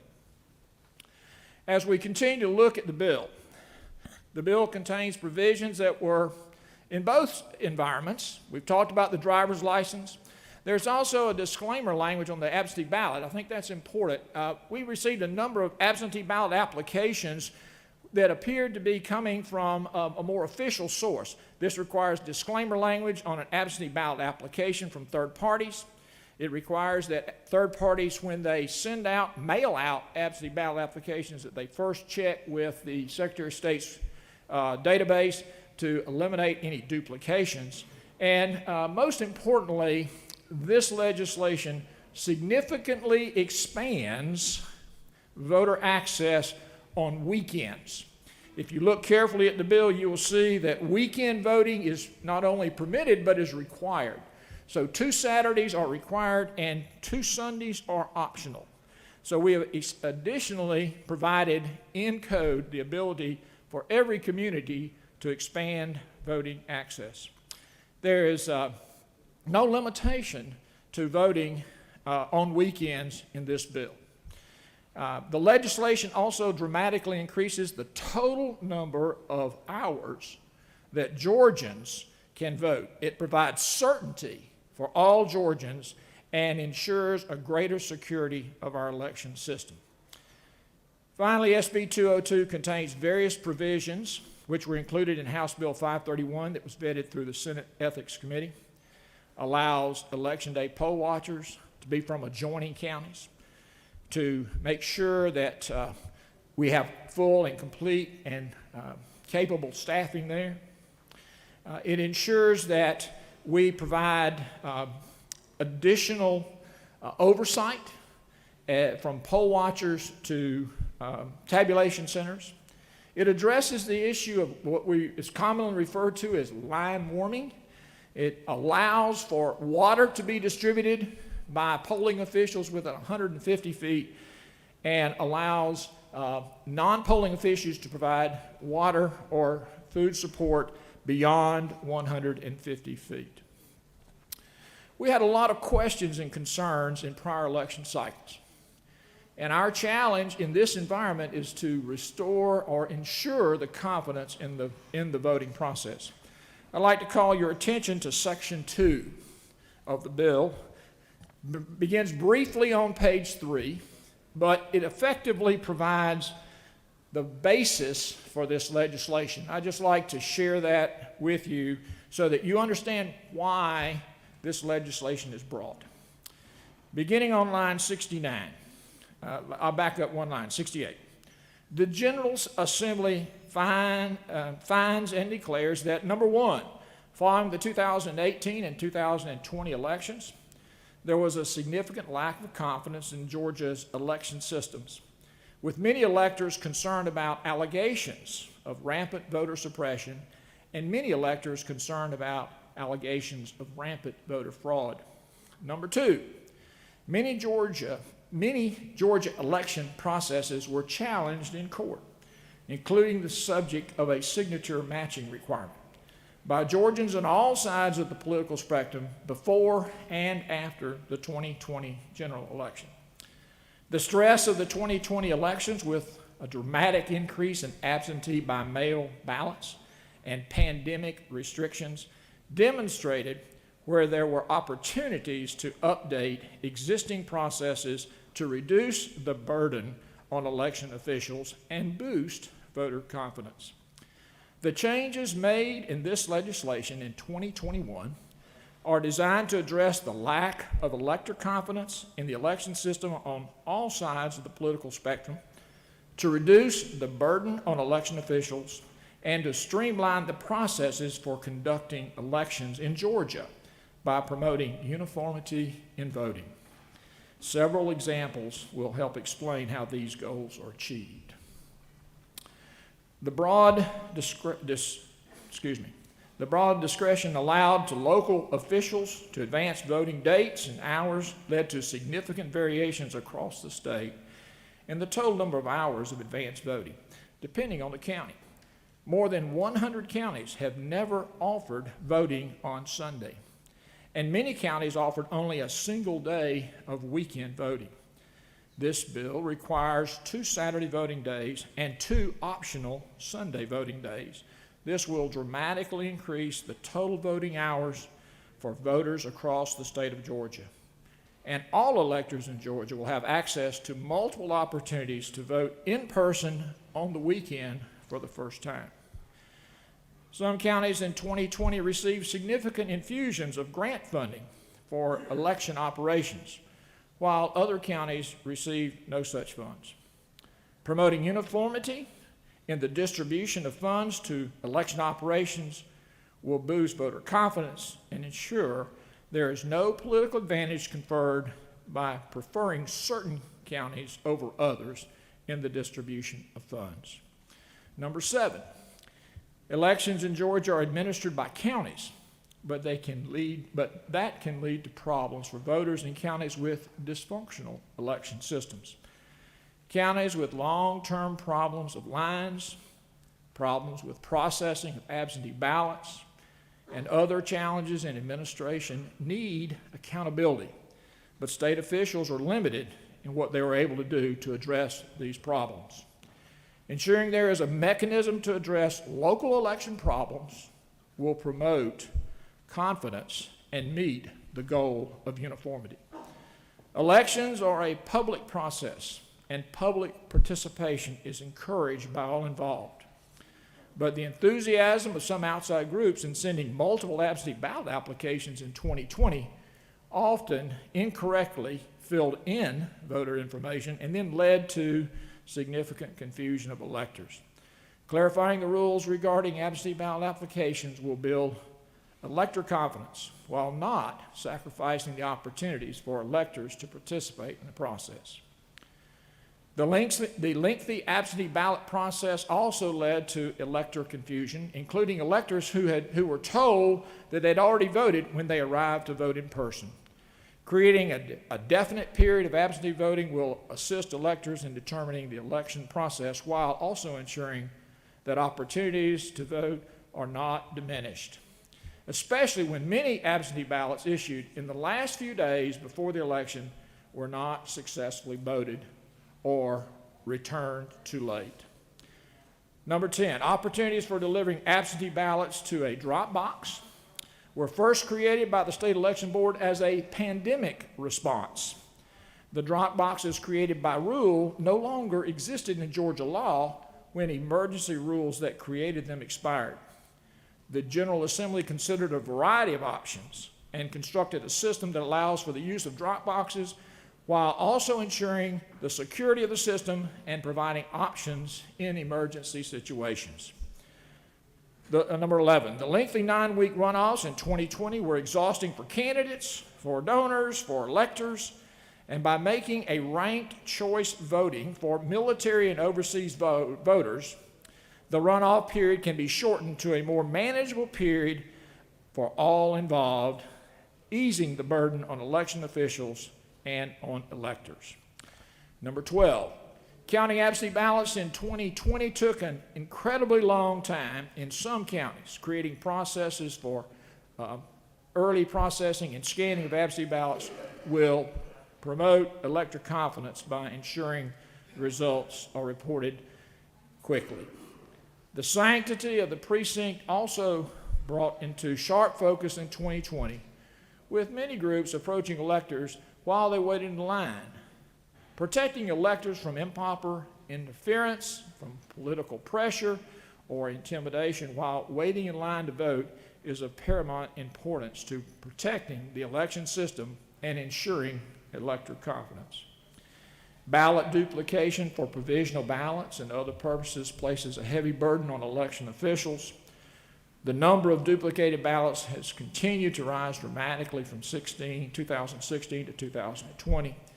Reducing the number of duplicated ballots will significantly reduce the burden on election officials, and creating bipartisan panels to conduct duplication will promote elector confidence. Electors voting, number 15, electors voting out of precinct add to a burden on election officials and lines for other electors because of the length of time it takes to process a provisional ballot in a precinct. Electors should be directed to the correct precinct on election day to ensure that they have the opportunity to vote in all elections for which they are eligible. Number 16, in considering the changes to the 20 and 21, the General Assembly heard literally hours of testimony from electors, election officials, and attorneys that involved in voting. The General Assembly made significant modifications through the legislative process as it weighed the various interests involved, including adding further weekend voting, changing parameters for out-of-precinct voting, and adding transparency for ballot images. While each of the changes in this legislation in 2021 stands alone and is severable under Code Section 1-1-3, the changes in total reflect the General Assembly's considered judgment on the changes required to Georgia's election process to make it easy to vote and hard to cheat, applying the lessons learned from conducting an election in 2020 pandemic. Ladies and gentlemen, our goals are straightforward. Our goal is to ensure that every legal vote counts. Our second objective is to make sure that every one of our 159 counties follow Georgia law consistently and completely. And finally, our goal is to ensure that voters in Georgia have confidence in the election process. As you review this bill, as you study it carefully, and as you understand its components, I hope you will agree that this is a solid step in the right direction to provide voter integrity in Georgia. Mr. President, I yield for questions. Chair recognizes the senator from the 10th for a question. Would the senator yield? Absolutely, to my good friend from the 10th. Thank you, Senator. I just have a few questions, so if you will indulge me for a moment, please. Certainly. I noticed in here that the Secretary of State's role seemed to be diminished in this legislation. Can you explain why? The Secretary, it's unusual for the Secretary of State to also chair the State Election Board, as that has been the practice, as you know. This legislation would allow the General Assembly to select the chairman of the State Election Board. The other 4 officials would be as currently selected. The current Secretary of State would be an ex officio member. This is consistent with the State Board of Education's board and the Superintendent of Education. It's consistent with the Georgia Department of Transportation's organizational structure and the Board of Regents, just to provide a couple, 3 examples. So it is designed to provide more citizen oversight in our election process. Senator Yield? Certainly. Senator, let's talk a moment about the election process of that superintendent, if you will, is selected by both the Senate and the House. Correct. How do you guarantee that person's going to be nonpartisan when we are, in fact, a partisan body? Well, excellent question, Senator. I think the challenge is going to be for each body to agree on the individual that will chair our state election board. I would suggest to you that the current Secretary of State is a partisan elected official. This gives both bodies the opportunity to choose someone that they are confident in that can chair the election process in Georgia. Senator Further Yield? Yes, sir. Wouldn't one way of assuring that this person would be nonpartisan would make the vote at least 2/3 rather than a simple majority? I appreciate the Senator's input. It's not a part of this particular legislation, but I accept that as a suggestion for future consideration. Thank you. Senator Further Yield? Yes, sir. Senator, let's talk about the AG's role in all of this. I noticed that the AG is still responsible for administration of a hotline. Is that correct? That is correct. There's the establishment of a hotline. It's the AG's responsibility to allow a voter, an elector, to potentially, who feels that there's a potential issue, to report it directly to the AG. Senator Furtherhill? Yes, sir. Is there an opportunity that the AG would politicize an election, considering the behavior of our current AG? Sir, I would not speak to that. I would suggest to you that the Attorney General's responsibility is to enforce the law. I have confidence that he will do just that. Senator, are you concerned about the behavior of our Attorney General in this most recent election? No, sir, I'm not concerned about the Attorney General or any other constitutionally elected official. Senator Furtherhill? One more question, Senator. You may have more friends in the background who want to challenge me. Senator, I have lots of other questions. I thought you might. And I certainly would appreciate it if you would indulge. Absolutely. Please, I'm happy to, Senator. Thank you. Senator, I notice in your legislation that and I'm trying to find the exact place on here, but there seems to be an error.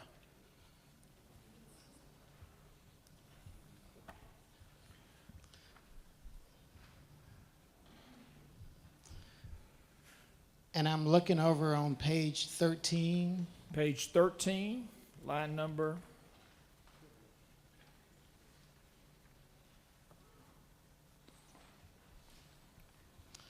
And I'm starting at line 313. Yes, sir. That line reads, the majority of members of a board of elections and et cetera, may petition the Secretary of State. I believe in there you probably meant your superintendent to continue the deliberations. Is that correct, Senator? I'd have to review that and seek legal counsel. Let me assure the Senator that this legislation has been vetted multiple times by individuals very capable and competent in election law. If you would be happy to point out that specifically, I will certainly address the issue. Over on line 315, it says that the commissioner and et cetera, may petition the Secretary of State to continue any hearing. I don't see anywhere in your legislation where it says the Secretary of State has the hearing. It's your superintendent that's holding those hearings. So why would that line, why would they have to petition the Secretary of State when he has no role in this governing board? Well, the Secretary of State is still the administrative officer for all elections, and he works hand in hand with the state election board. I think what you will see here, that these are options for local governments to request that their election officials be evaluated, a performance review, and then if appropriate or if needed, that those problems could be addressed up to and including the removal of the local election board. I'd like to point out that this legislation includes a restriction that can only occur in 4 instances at any given time. I would suggest that in our prior use of this type of legislation in our school boards, that happens extremely rarely, and we would anticipate that this would be a very rare occurrence. Senator Yield? Yes, sir. Senator, on the next line on 316, it says, upon assuring of good faith, the state election board may continue the hearing. So there's a conflict, a definite conflict in your language in this legislation.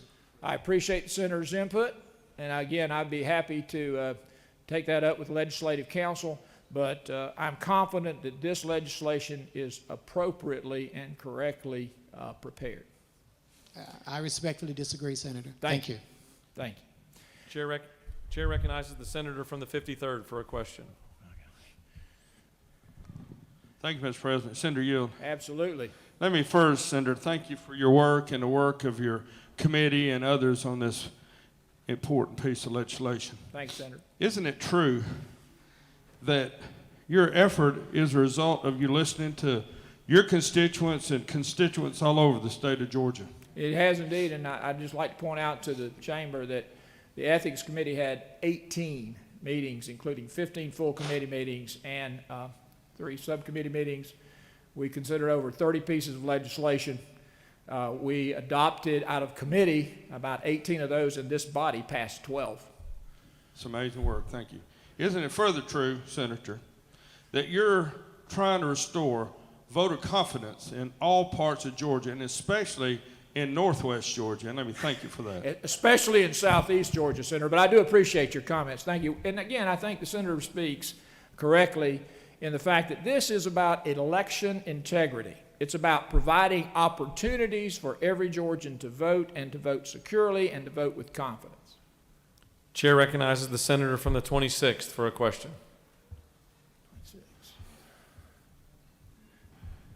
Senator Yield. Absolutely, my good friend from Macon. Senator, how many times were the votes counted in the presidential primary? I believe that there were 3 recounts in the presidential primary, sir, if that's correct. I think that's correct. Where was the fraud? Well, I think the challenge is not in the fact that the votes were counted incorrectly. They were counted correctly. The challenge is in whether the votes themselves were legitimate. And that's why you see in this bill the absentee ballot process that ensures that the same identification requirements for an absentee ballot that you would have if you were to go to the polls to vote early or to vote on election day. And candidly, Senator, our goal is to ensure that people feel confident in voting in person. And we're hopeful that, that the pandemic will have subsided and that folks will return to the polling precincts. Senator, further you. Yes, sir. Senator, the signature match. We were in court with the signature match. Isn't it true that people who were disqualified might have been disqualified because there might have been an E as a middle initial, and it might have been showed up as an L, and were not told what the problem was, but were told that their application was rejected? Thank you, Senator. I appreciate the question. I believe you may be correct, but I think the most important thing about this bill is it eliminates the subjective evaluation of a signature and provides an absolute identification number that is unique to the voter. 98% of Georgia voters have a driver's license. The other 2 or 3% would have the opportunity to receive at no cost a voter registration card, and then of course they could use, if they choose to, the last 4 digits of their Social Security number and their date of birth. So I think that the opportunity here is for voters to be identified accurately without question. Isn't it true that you get a voter registration card when you register, they send you a card and tell you what precincts you vote at? The senator knows what he speaks. That is correct, Senator. Senator, further yield. Yes, sir. Isn't it true that most of the things that you are talking about had to be done because we were in court trying to straighten out those voters who were removed from the voter rolls, and that the courts are the one that required us to do certain things? Senator, I can't speak to that. I can speak to the fact that this legislation was brought by both chambers independently and then collectively to ensure that every legal voter in Georgia, their vote is protected and that our process is secure and fair. Senator, further yield. Are you saying to us that those folks that voted in the election were illegitimate voters? No, sir, at all. I'm not saying that at all. I'm saying that we have to be able to verify that every voter has appropriately registered and currently resides at their voting address and is eligible to vote. Now, they may be temporarily out of their local area, but that is their permanent resident. So our goal is to secure our election process, Senator. Other questions? Chair recognizes the senator from the 17th for a question. Thank you, Mr. President. Senator Yield. Yes, sir.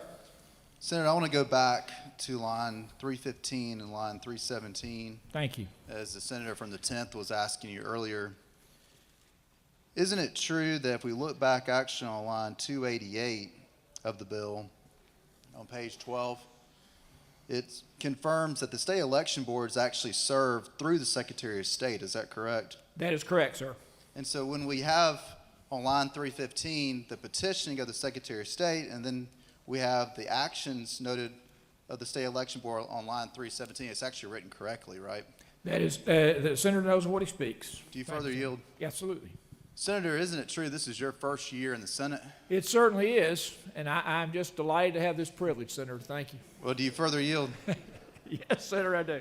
Isn't it true that as a freshman as senator, you took on the role of being the chairman of the Ethics Committee, and you spent hours upon hours at some very early hours at hearing these bills and hearing from many, many people who came to testify in front of you, and you were very respectful to everybody that came in the room, let everybody be heard many different opinions about all these different election bills, worked through all this, and then today, here on day 38, you bring us a bill that is a compromise bill, but it has input from senators on both sides of the aisle.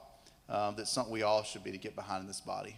I thank the senator for his comments. I'd like to note that the senator from the 17th was in every Senate Ethics Committee meeting. I greatly appreciate his contributions. Chair recognizes the senator from the 42nd for a question. Thank you, Mr. President. Will the senator yield? Yes, I'd be happy to yield. So I believe in this legislation, the appointments to the State Elections Board are pretty dramatically changed, and the legislature would now command a majority of the appointments to the Elections Board. Is that correct? The only change to the State Election Board is to the chairman. The other appointments remain the same. Now, the senator is correct in the fact that the chairman would now be selected by the legislature. Senator, please give me your thoughts on this question. I don't see this as similar to the DOT, and here's why. The way elections are done and run impact us directly. So having us oversee our own, the people that oversee our own elections presents a conflict of interest and would allow us to interfere and commandeer local boards if we didn't like the elections results. Isn't that true? Just as a point of reference, the senator's time has expired in the well. I'll allow him to answer the question. Thank you. Thank you, Senator. I would say that the objective here is to provide open and fair elections. Again, as I stated earlier, it is unlikely but possible for local election boards to be removed and put into a temporary status where they would have an appointed superintendent to correct any challenges or problems they had, and then to return the responsibility back over to the local election board. Thank you, Mr. President. I yield the well. Senator has yielded the well. The chair recognizes the senator from the 6th to speak to the measure. Motion.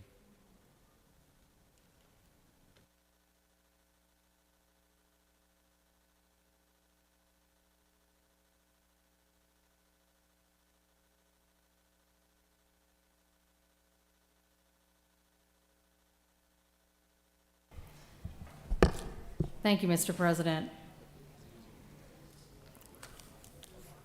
So one of the most interesting things that was said by my friend from the 23rd was the fact that this bill that we are considering is something that that comes from this body, that has been considered by this body, that it has been just combed over by the members of the Ethics Committee, and we've all come together, to create this. The problem is that that's not correct with respect to this bill. Because it comes from the House, and because the senator from the 23rd, who was the original sponsor of the bill, and I believe it was 2 pages, it was stripped, and now it's 95 pages. 95 pages that haven't been vetted by the Ethics Committee of this body. A bill that we haven't heard testimony on. Now, don't get me wrong, there are portions of this bill, because let me tell you something, it is like the Christmas tree of goodies in terms of voter suppression. And let's be clear, some of the most dangerous provisions have to do with the takeover of the local elections boards, but not only that, but at the state election board level. So what are y'all doing? What are y'all doing? We're going to take the Secretary of State, who is in charge of administering our elections, who is elected statewide, a statewide constitutional officer elected by the people of this state, who has been charged with the administration of elections, and we are going to say, sorry, you just take a seat.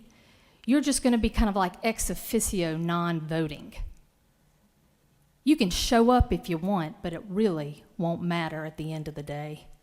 And then we're going to appoint our own chair to come from this body, which then, as the senator from the 23rd recognized, would then mean that 3 out of the 5 members would be appointed from this body. We, not me, I wish it were, but the majority party in the Senate and the House would effectively control the state election board.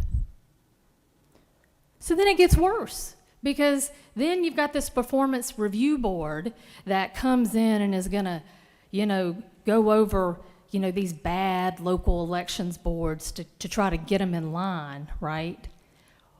Well, they issue a report, and then the counties can't even appeal those decisions effectively. How? You say, well, it says it's subject to the Administrative Procedures Act. Well, it prevents counties from using county money to pay attorney's fees for that appeal.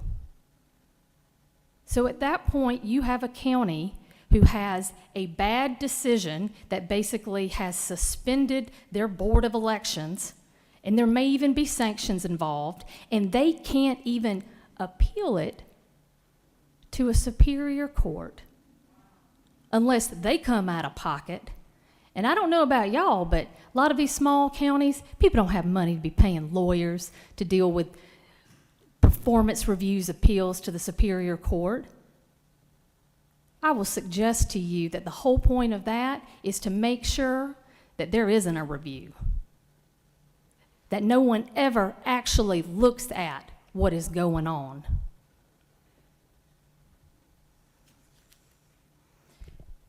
There's been a lot of talk about integrity.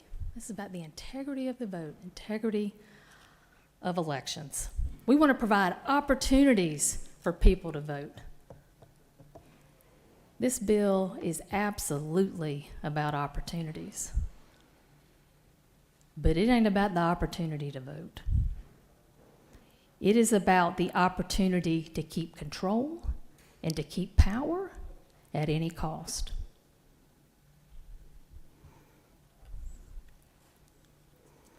I wish I could go line by line, but it's fairly long.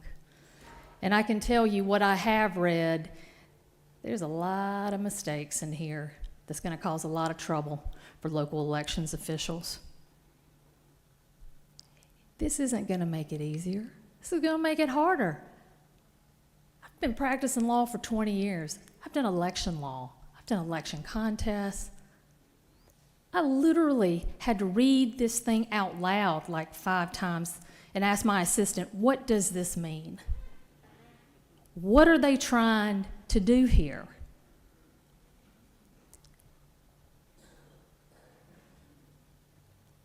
This is not the product of considered work of this body. It's not. And it is okay if that is the will of the majority caucus, just to take whatever the House has sent over. But I will tell you that there are so many problems in this almost 100-page bill that it's going to come back at some point, and it's going to cause more problems because there's going to be litigation and there are going to be issues, and your local folks are going to have no idea what's going on. And not only that, but it's going to cost tons and tons of money. I know y'all want to get something done. I know y'all want to be able to deliver something for your constituents. But y'all could have done a lot better than this. I yield the well.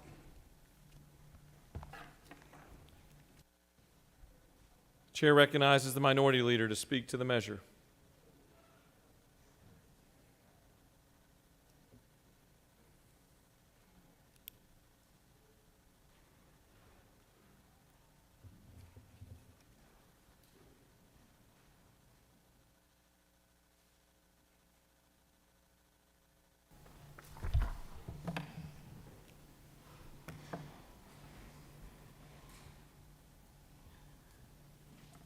I almost have to get undressed to take this thing off. Hearing aids come out, everything. Thank you, Mr. President, members of the Senate. I first want to comment on the original 202. The bill that was going to make a good correction, I think, so that citizens wouldn't receive so many applications for their absentee ballot. But in that original 202 was a penalty if the organization that sent out the application, they would be penalized. They would be charged a fee for sending out too many. And I thought that was a bit unreasonable to find an organization that wanted to simply help people vote. And because of that, I had to vote against that bill. And so I just wanted to mention that because the senator that was in the well that presented Senate Bill 202 used up all his time, so I couldn't ask the question. And the part that there are so many parts of this bill that I don't like, many of us don't like, but I'd like to talk about a couple of areas, and then I have some other comments. I particularly don't like the attack on absentee voting. First of all, it requires a photo ID and sensitive personal information for applications and ballots. You got to send your personal information if you mailed it twice, or if you take it in the office, you got to use it twice. It disenfranchises voters without a driver's license or ID or access to a copier. Many homes don't have copiers that they can just arbitrarily copy some information and send it out. It creates opportunities for identity theft. And I mentioned that in committee, but it didn't seem to bother. I mean, it was okay that we would expose people, our seniors even, to identity theft, or even the physically disabled. This bill is vague about whether the Secretary of State's absentee ballot portal will accept uploads of all forms of valid photo ID. As I said about copiers, many homes don't have internet. They don't have laptops or computers.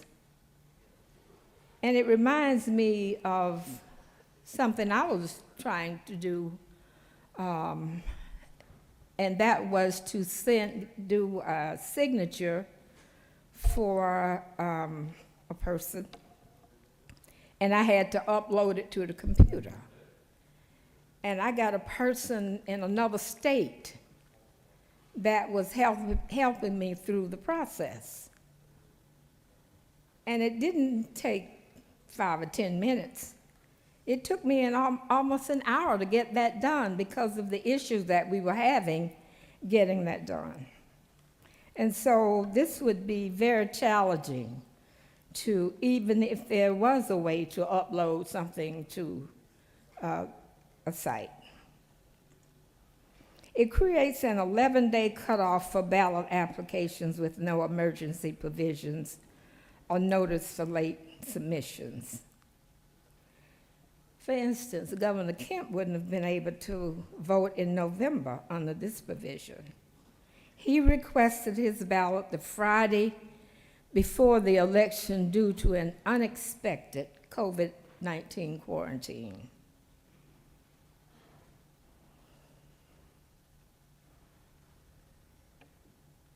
ACCG asked for the cutoff to be 1 week, 7 days before Election Day, not 11 days before Election Day.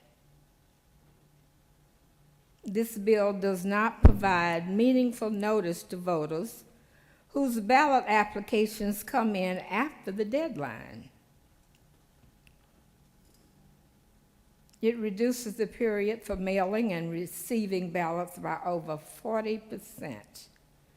Current law requires ballots to be mailed out 49 to 45 days before an election. This bill requires mailing ballots 29 to 25 days before an election. This timeline delays ballots for the nearly 600,000 Georgians on the rollover absentee list who are, by definition, physically disabled or age 65 plus. Election offices would be severely burdened by the simultaneously demands of processing new voter registrations, mailing the initial batch of absentee ballots, and also absentee ballot drop boxes are rendered useless by placing them inside a voting location during voting hours. It increases the burden on disabled and senior voters. The drop boxes, in my opinion, was a great idea. It was, I think, one of the best things that happened in the 2020 elections, and 21 election, because it was so convenient for a person to drive up or walk up and drop their ballot in a drop box. Yes, it was an emergency order, and I think it's something that we can definitely keep and make it useful for the voters of this state.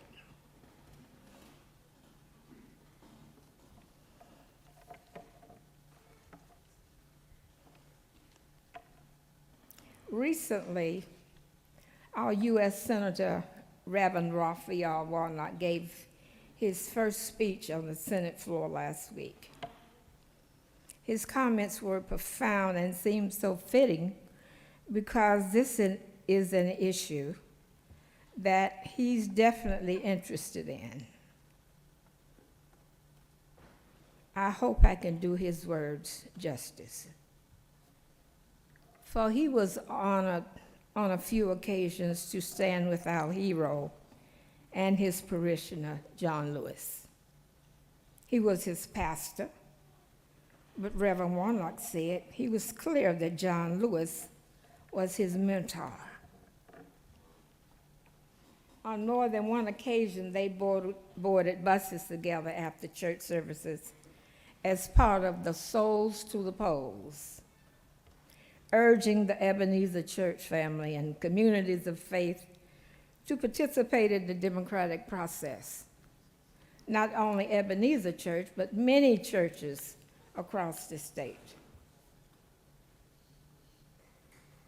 Now, with just a few months after Congressman Lewis's death, and may I add, the same John Lewis that was given the rare honor of having his body lie in state in this very Capitol, there are those in the Georgia legislature, some who dare to even praise his name, that are now trying to get rid of Sunday Souls to the Polls, preventing those who pray together to get on a bus together, to vote together.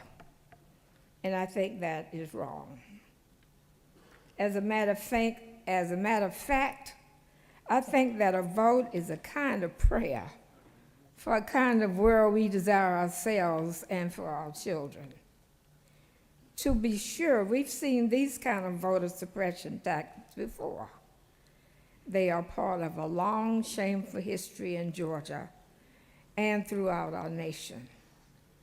But refusing to be denied, Georgia citizens and citizens throughout this country brave the heat, the cold, rain, some standing in line for 5, 6 hours, sometimes 10 hours, just to exercise their constitutional right to vote. Young people, old people, sick people, working people, already underpaid, forced to lose wages, to pay a kind of poll tax while standing in line to vote. How do some politicians respond?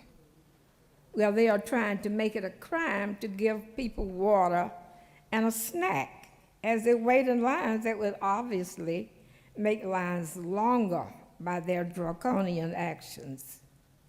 Just think about that. They are the ones making the lines longer through these draconian actions. And then they want to make it a crime to bring grandma some water while she's waiting in line that they are making longer. Make no mistake, this is democracy in reverse. Some politicians did not approve of the choice made by the voters in a hard-fought election in which each side got the chance to make the case to the voters. And rather than adjusting its agenda, rather than changing their message, they are busy trying to change the rules. We are witnessing right now a massive and unabashed assault on voting rights, unlike anything we've seen since the Jim Crow era. Since the January election, some 250 voter suppression bills have been introduced by state legislatures all across the country, from Georgia to Arizona, from New Hampshire to Florida, using the big lie of voter fraud as a pretext for voter suppression. The same big lie that led to a violent insurrection at the U.S. Capitol. The day after Reverend Warnock's election, within 24 hours, we elected Georgia's first African-American and Jewish senators. And hours later, the Capitol was assaulted. We see in just a few precious hours the tension very much alive in the soul of America. And the question before us all at every moment is, what shall we do to push us in the right direction? Surely there ought to be at least a majority in any legislative chamber who believe, as I do, that the four most powerful words uttered in a democracy are, the people have spoken. Therefore, we must assure that all the people can speak. But if not, we must still protect voting rights. The right to vote is preservative of all other rights. It is not just an issue alongside other issues. It is foundational. It is the reason why any of us has the privilege of standing here in the first place.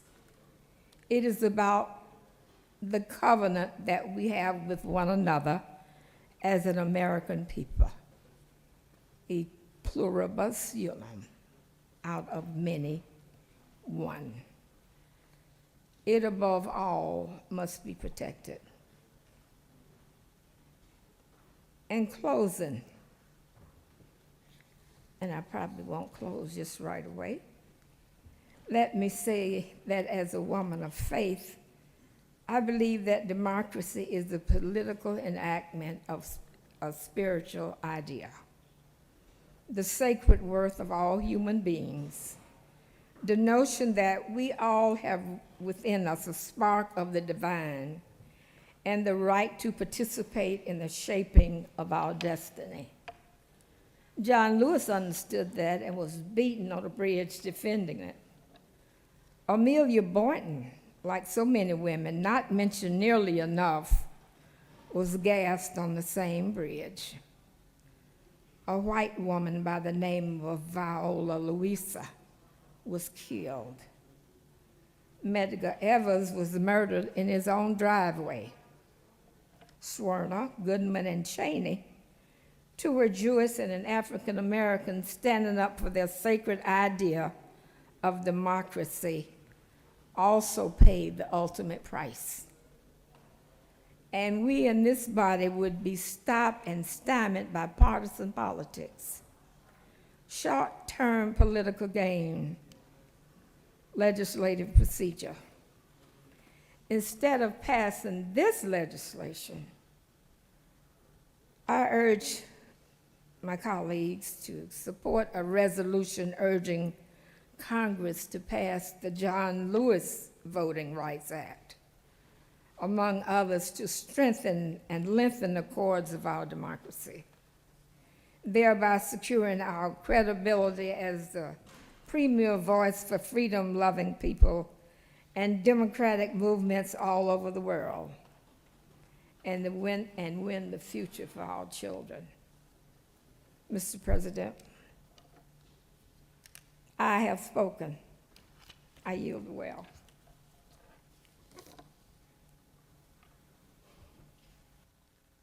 Chair recognizes the senator from the 42nd to speak to the bill, the motion.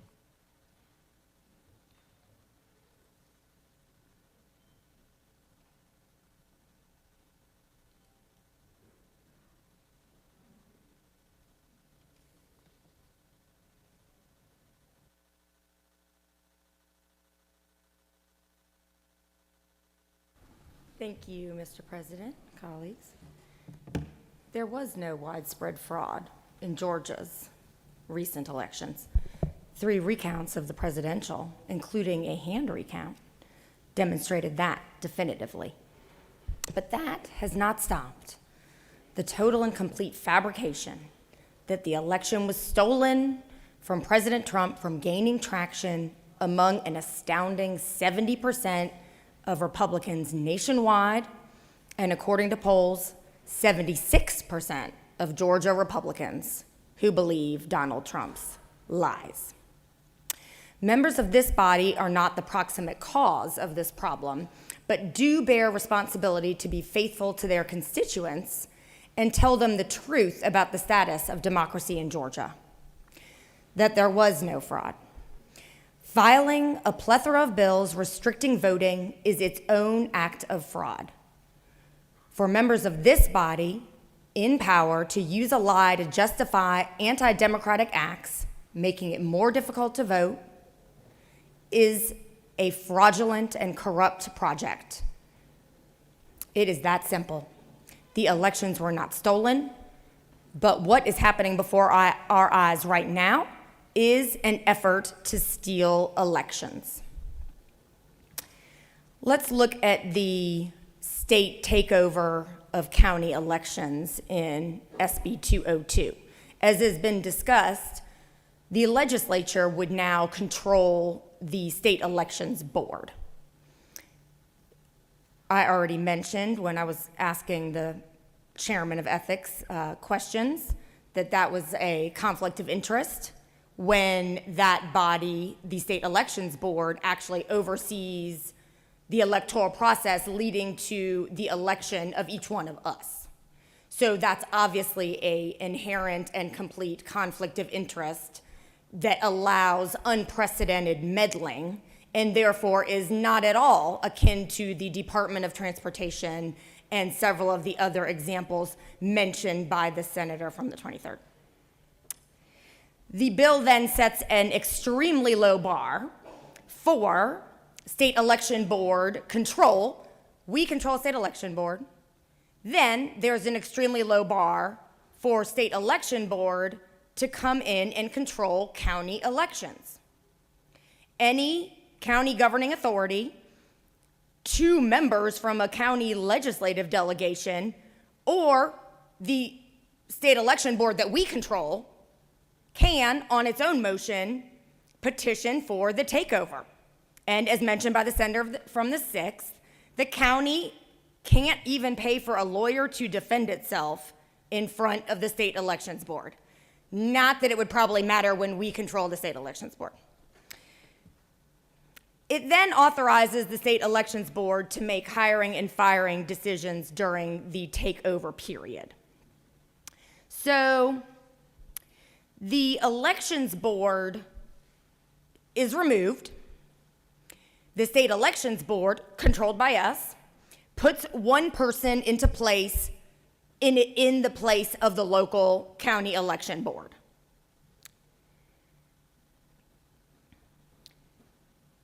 That one person is then responsible for certifying the votes. That one person. And making weighty decisions about provisional ballots and things of that nature that happen on election day. So let's be really clear. We control the state elections board. The state elections board, or us, legislative delegations, remove the board at the county, and then the state elections board, again us, replaces that board with one person who will certify votes. And y'all are trying to say that that should inspire voter confidence that doesn't exist now? Huh? We control the whole process, including our own elections, and we can remove the board and stick in one dang person that can operate out of transparency by him or herself? And that is what we are putting out to Georgia, saying, look what we've done. We have restored confidence in the elections. Are you kidding me?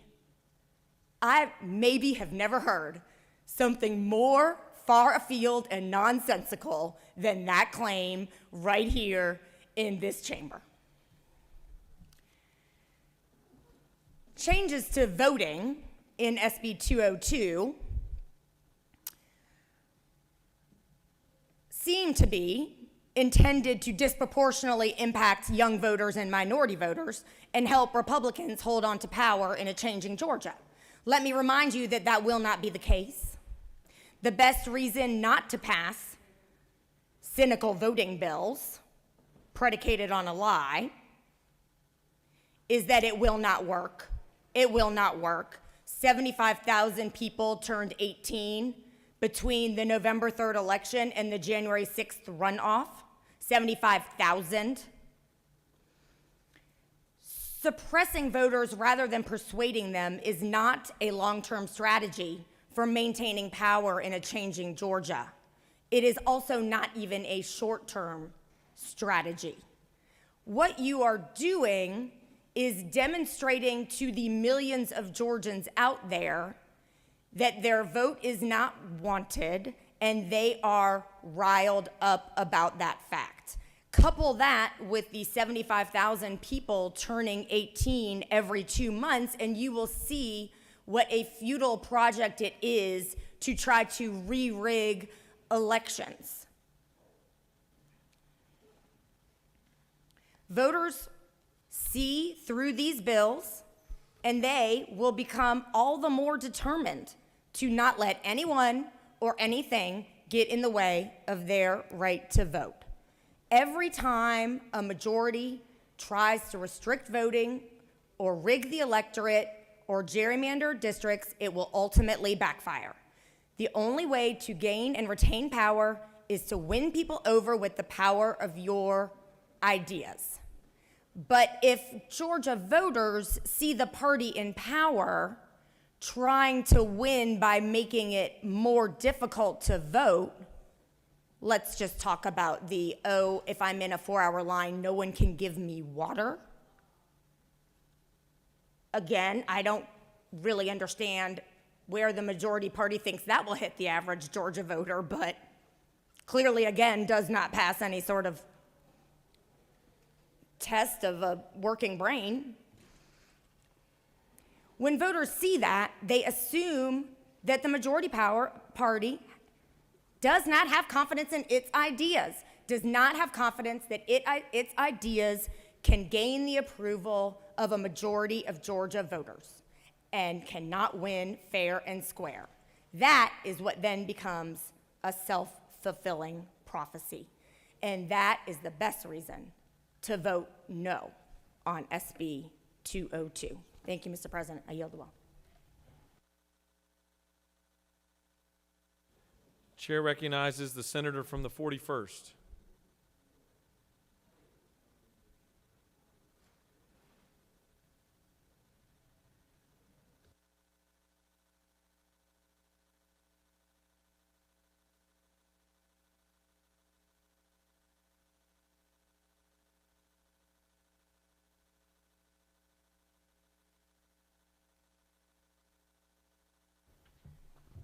Thank you, Mr. President.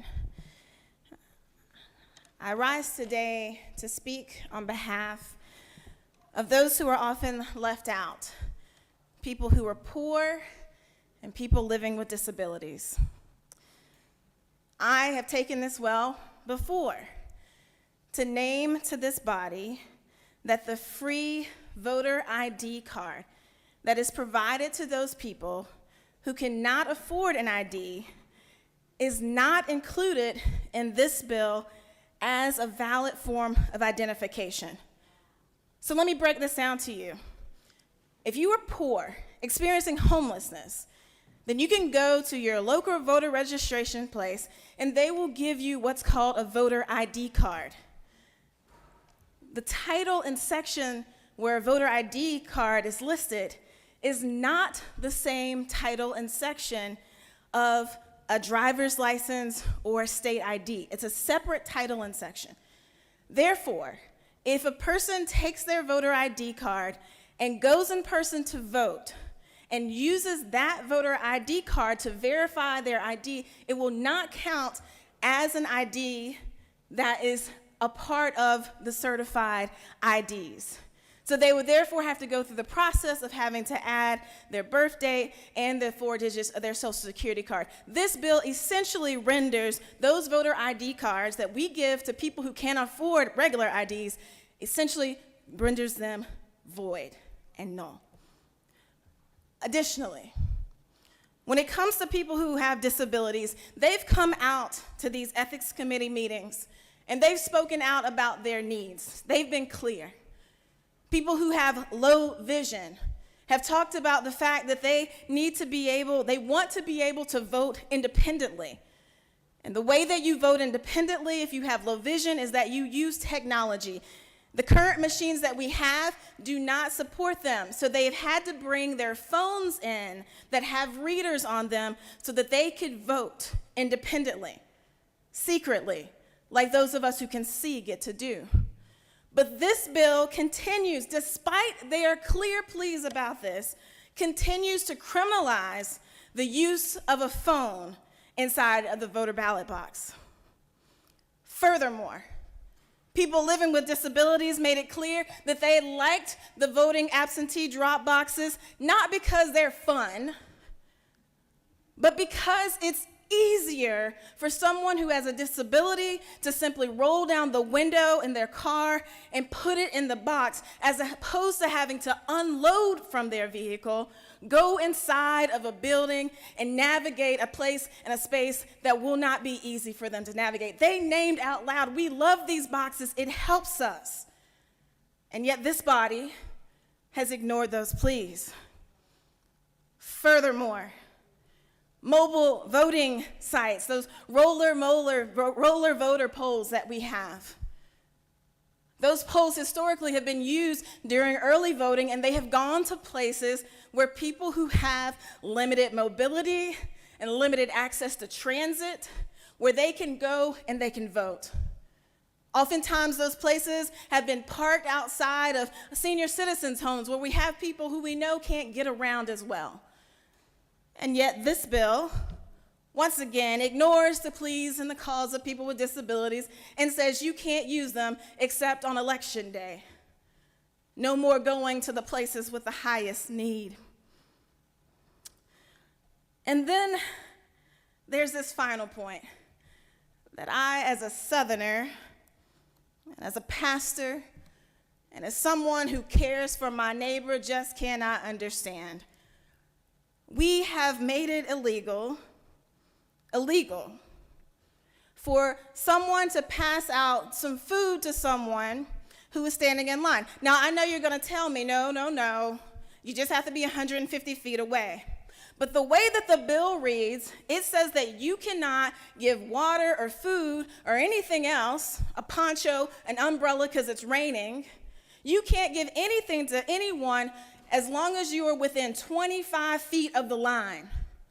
So if the line goes beyond the 150 feet, you still have to be 25 feet away from the line, which means if I'm standing in line waiting to vote, and it's a long line, and I'm feeling a little faint, feeling a little hot, need a little nourishment because I've been in line for a long time. What it means is that the kind person who's been standing out there, who's got all the provisions that I need, they can't walk up to me and give it to me, even if I'm 150 feet away, because I'm still in line. So the person who is already feeling a little weak, oh, y'all, I'm preaching now. The person who is already feeling a little faint has to leave the line, go 25 feet or more beyond that line in order to just get a little nourishment, in order to just get a poncho to get out of the rain. To me, that is the most inhospitable thing that we could possibly do. It's to deny water, deny an extra chair to someone while they're sitting in a long line in the Georgia heat or in the midst of a downpour. This bill, we can talk about all of the ways that legally it's problematic, but I want to be clear that this bill has ignored the pleas and the needs of those who are living with disabilities in this community. They've come, they've been clear, they've named what they need, and you've ignored it. And this bill disenfranchises those who are already struggling the most. The poorest of the poor, the people who couldn't even afford a $5 ID. You've given them this other little plastic card, and because you simply wouldn't add another code section to include those IDs, you've now rendered their IDs null and void. Georgians, we can do better. We owe it to people who are already struggling to do all we can to make voting easier for them and never harder. And with that, I yield the well.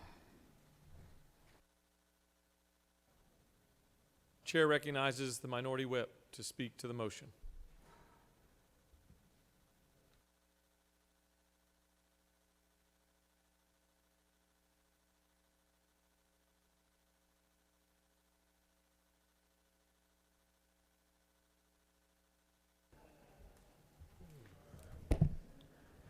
Thank you, Mr. President. I'll be brief. There's obviously so many persons have already spoken eloquently, and much eloquently, really more than I can, about this bill and the many problems that it has. But I would say that at the end of the day, this will be a day, quite frankly, long remembered in the legislature. It is a day the legislature declared war on local control. Whether we're talking about determining how the legislature determining how counties spend their money, or how counties actually elect persons, not from a general standpoint, but specifically elect people. And with that, I turn to page 94, which talks about electing magistrate court judges. There's a provision in there which is directly, specifically targeted for Augusta, Georgia. Directly, specifically targeted at local control. The persons of Augusta, Georgia said that they wanted to have their chief magistrate appointed by the governor. They want their chief magistrate appointed by the governor, but they would like that person to come up for an immediate election. That's what Republicans and Democrats and others have lived under for years. But now all of a sudden, because of this new way we're doing things in the legislature, that we do not believe in local control anymore, that's now just a term of art that we have proven today does not exist. Does not exist from a general macro level. Now it does not exist from a specific, direct way persons vote for something as simple as a magistrate. And all because that we can do it. That is what we're going to rule the day on. When I got here and have been here, persons talk about the way that Democrats are treated. And they say, well, we were treated that way 20 years ago, whatever. But that's internal politics. It doesn't affect our constituents in reality.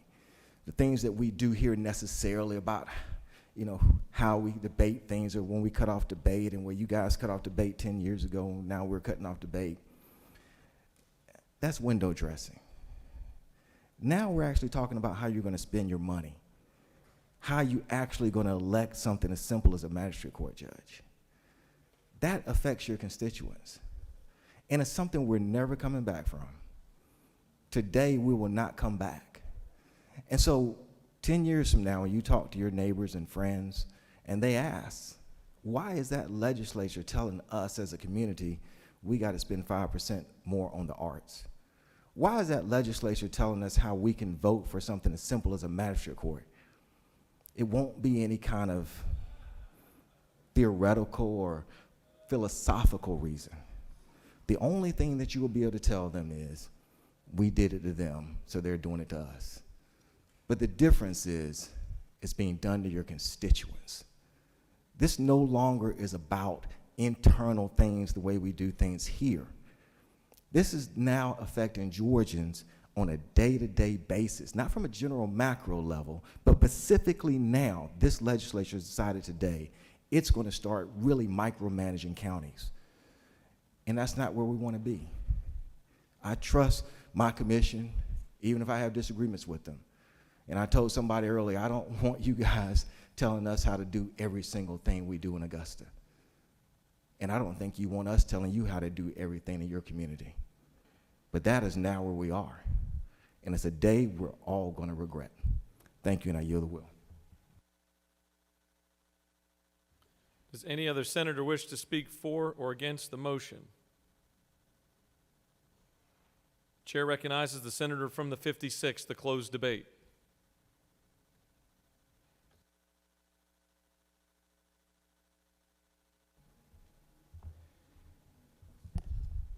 Thank you, Mr. President. The truth matters. We had a lot of folks come talk about this bill. And there's been a lot of bills, so I do understand there has been a lot of confusion. Some people came up today and cited things that are just not in this bill. The minority leader is a great leader and a friend. However, she brought up the fact that you're going to have a photo ID, and that is simply not true, and it is not in this bill. You're not going to have to make a copy of your ID. Also mentioned that voting hours were reduced. They were not reduced at all. Said we would reduce weekend voting.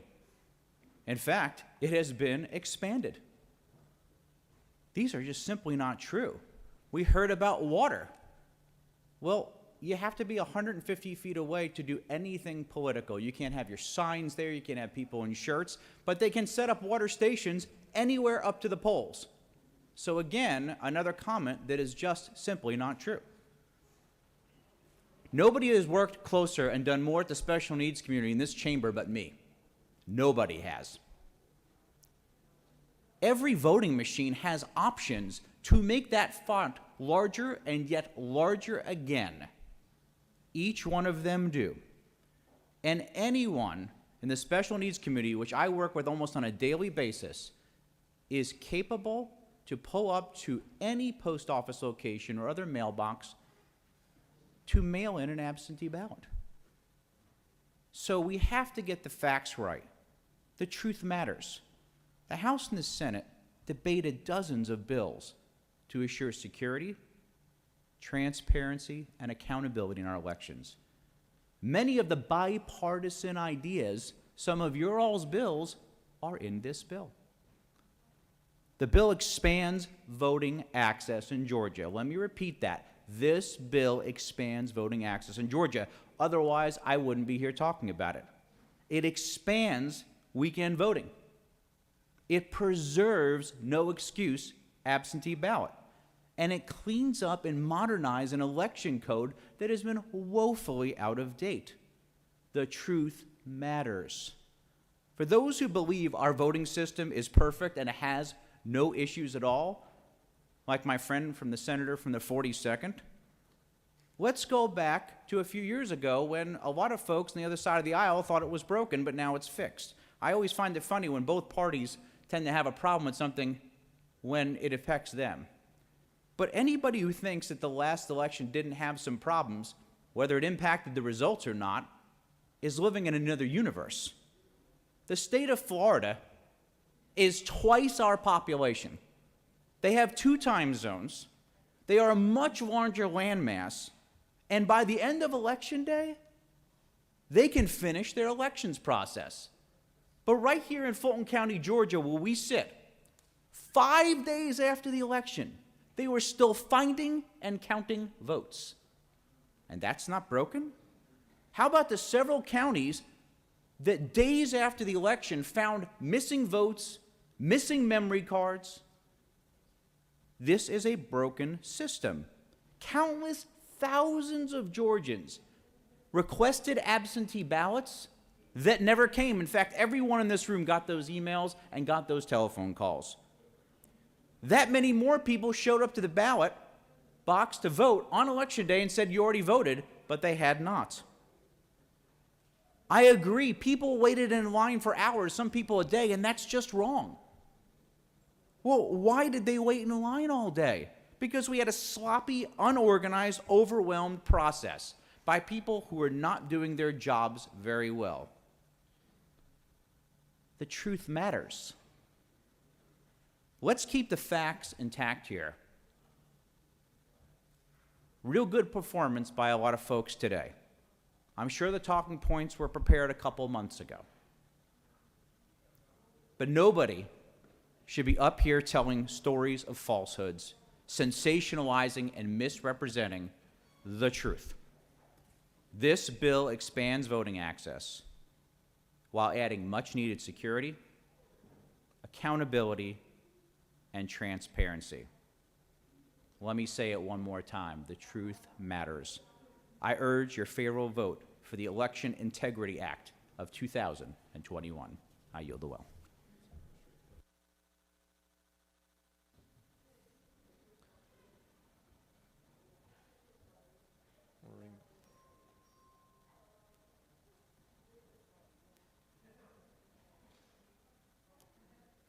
The senator from the 23rd has moved that the Senate agree to the House substitute to Senate Bill 202. All those in favor of the motion signify by saying aye. Opposed, no. The Secretary will unlock the machine.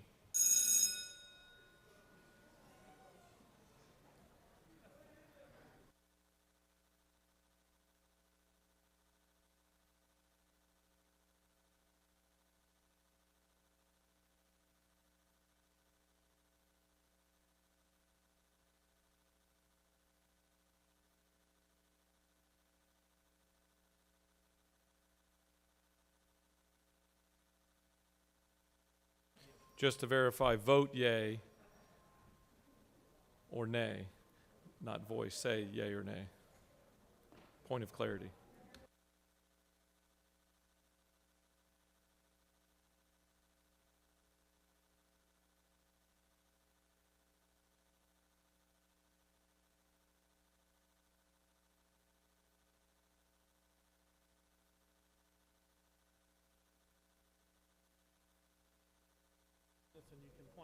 For what purpose does the senator, he waves?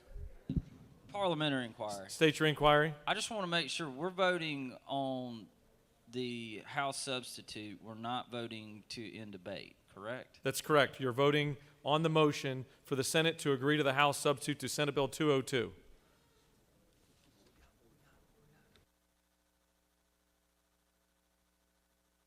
Have all senators voted? Have all senators voted?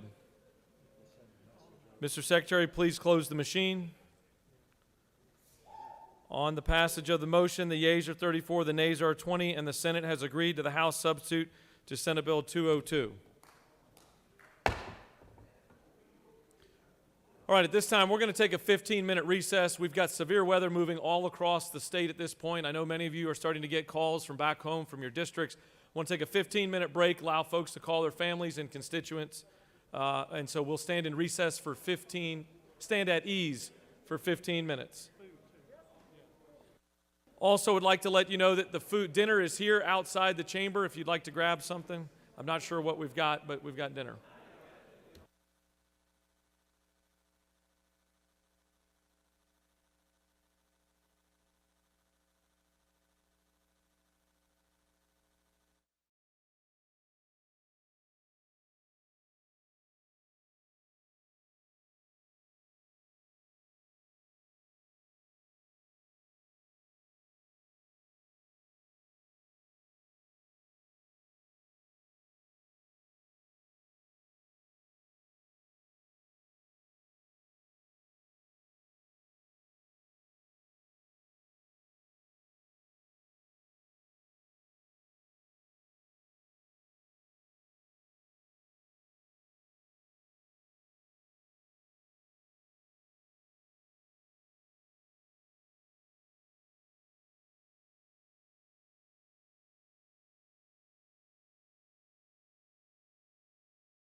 The Senate will come back to order. The Senate will come back to order. Chair recognizes the senator from the 56. Mr. President, I move the Senate disagree to the House substitute of Senate Bill 6. Mr. Secretary, can you please read the caption?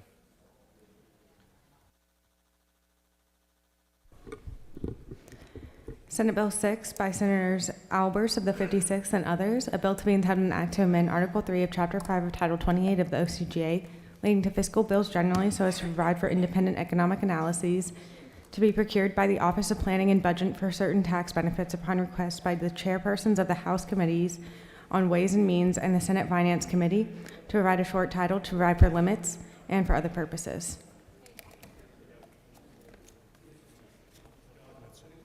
This completes the order, Mr. President. Would the senator from the 56 like to speak to his motion to disagree? He waives. Senator from the 56 has moved that the Senate disagree to House substitute to Senate Bill 6. Is there objection? The chair hears none, and the Senate has disagreed.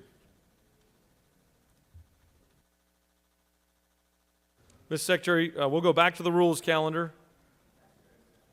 Mr. Secretary, can you please read the caption of House Bill 98?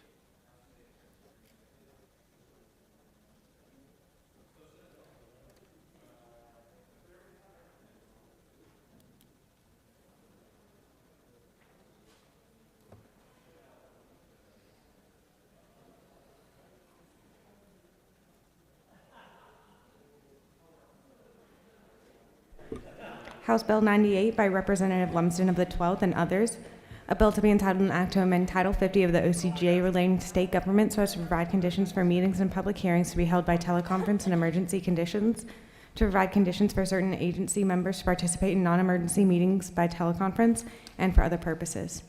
The Senate Committee on Science and Technology recommends that this bill do pass by substitute. Respectfully submitted, Senator Dolezal of the 27th, Chairman. Senate Committee on Science and Technology offers the following substitute to House Bill 98, a bill to be entitled an act to amend Title 50 of the OCGA relating to state government so as to provide conditions for meetings and public hearings to be held by teleconference in emergency conditions, to provide for related matters, to provide for an effective date, to repeal conflicting laws, and for other purposes. This completes the order, Mr. President. Chair recognizes the senator from the 27th to present House Bill 98.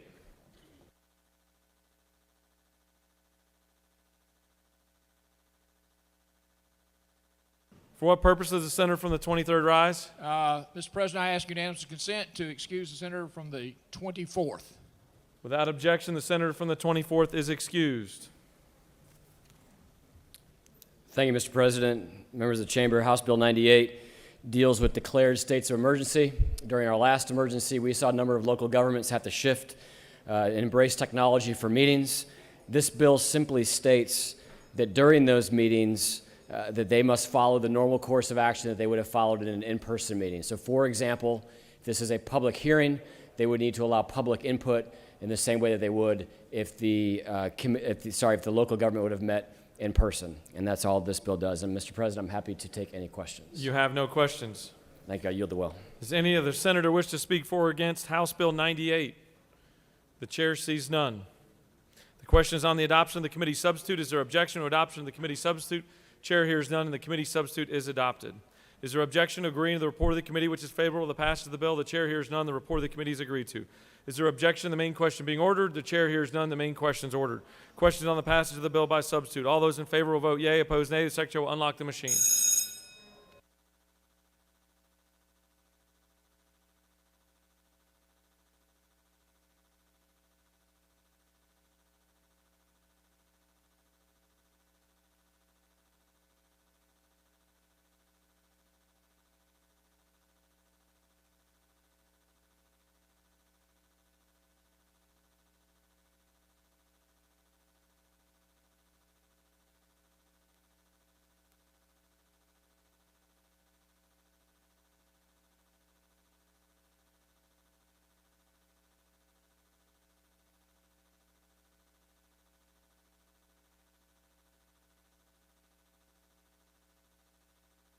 Have all senators voted?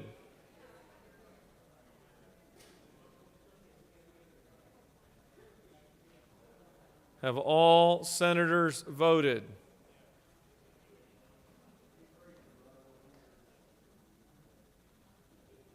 Got a thumbs up in the hallway.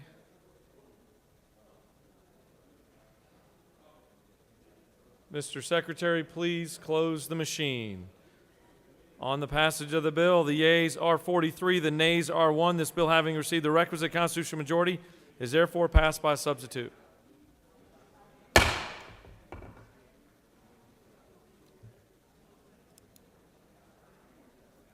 Mr. Secretary, please read the caption of House Bill 205.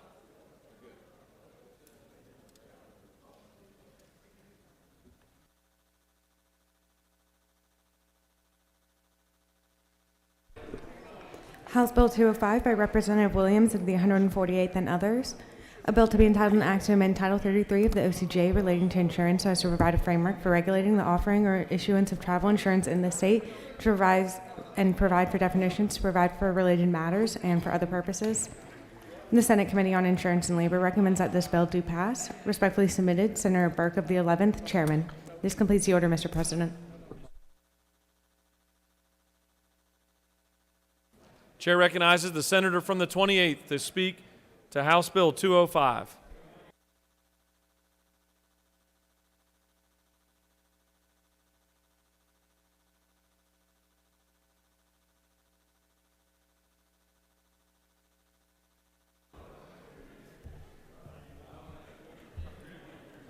Thank you, Mr. President. Colleagues, I bring you HB 205. It's the,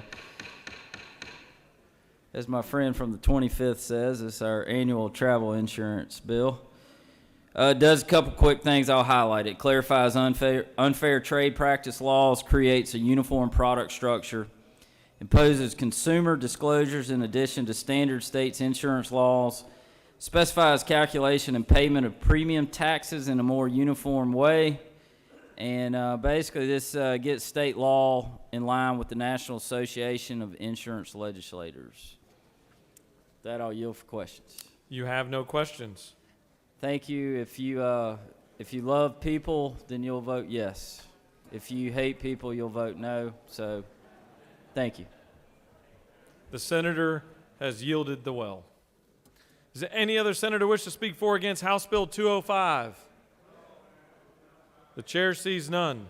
Is there an objection to agreeing to the report of the committee which is favorable to the passage of the bill? The chair hears none. The report of the committee is agreed to. Is there objection to the main question being ordered? The chair hears none. The main question is ordered. Questions on the passage of the bill. All those in favor vote yea. Opposed, nay. The secretary will unlock the machine.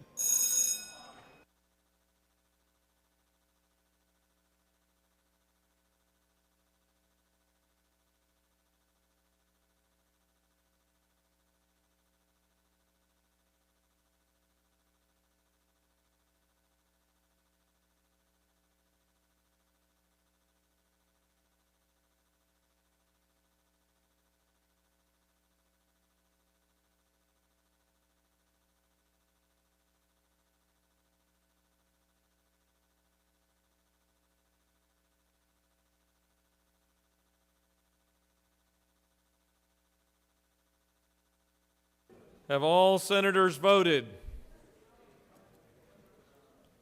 Have all senators voted? Mr. Secretary, please close the machine. On the passage of the bill, the yeas are 47, the nays are 3. This bill, having received the requisite constitutional majority, is therefore passed.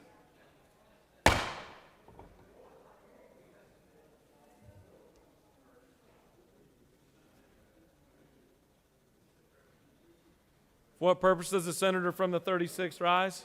I ask unanimous consent to excuse the senator of the 22nd. 2-2.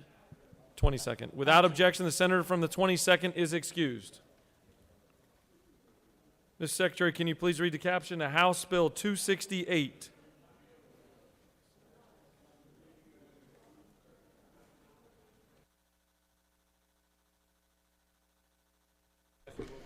House Bill 268 by Representative Werkheiser of the 157th and others.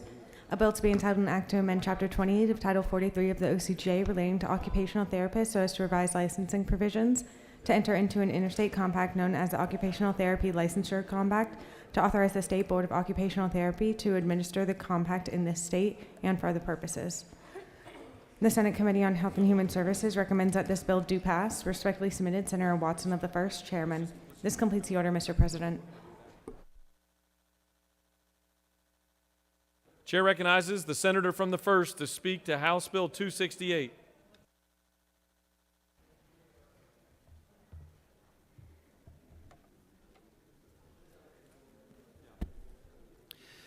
Thank you, Mr. President. I'm here presenting House Bill 268. This is the Occupational Therapy Licensure Compact. We already have compacts relating to physicians, nurses, psychologists, physical therapists. Earlier today, which seems like a million years ago now, we passed House Bill 34 for an audiologist and speech. So I just wanted to bring us House Bill 268, which is the Occupational Therapy Licensure Compact. This makes it easier from state to state, makes it especially easier for military personnel, and this is the same as the others. This has already passed the Georgia Occupational Regulation Review Council, like the audiologist one did earlier. Ask for your favorable consideration. Thank you. Any other senator wish to speak for or against House Bill 268? Chair sees none. Is there objection to agreeing to the report of the committee which is favorable to the passage of the bill? The chair hears none. The report of the committee is agreed to. Is there objection to the main question being ordered? Chair hears none. The main question is ordered. Questions on the passage of the bill? All those in favor vote yea. Opposed, nay. The secretary will unlock the machine.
Have all senators voted?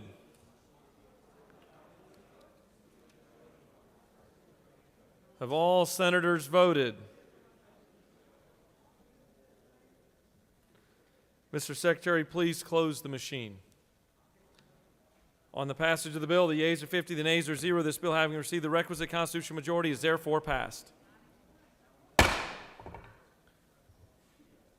Mr. Secretary, can you please read the caption of House Bill 353?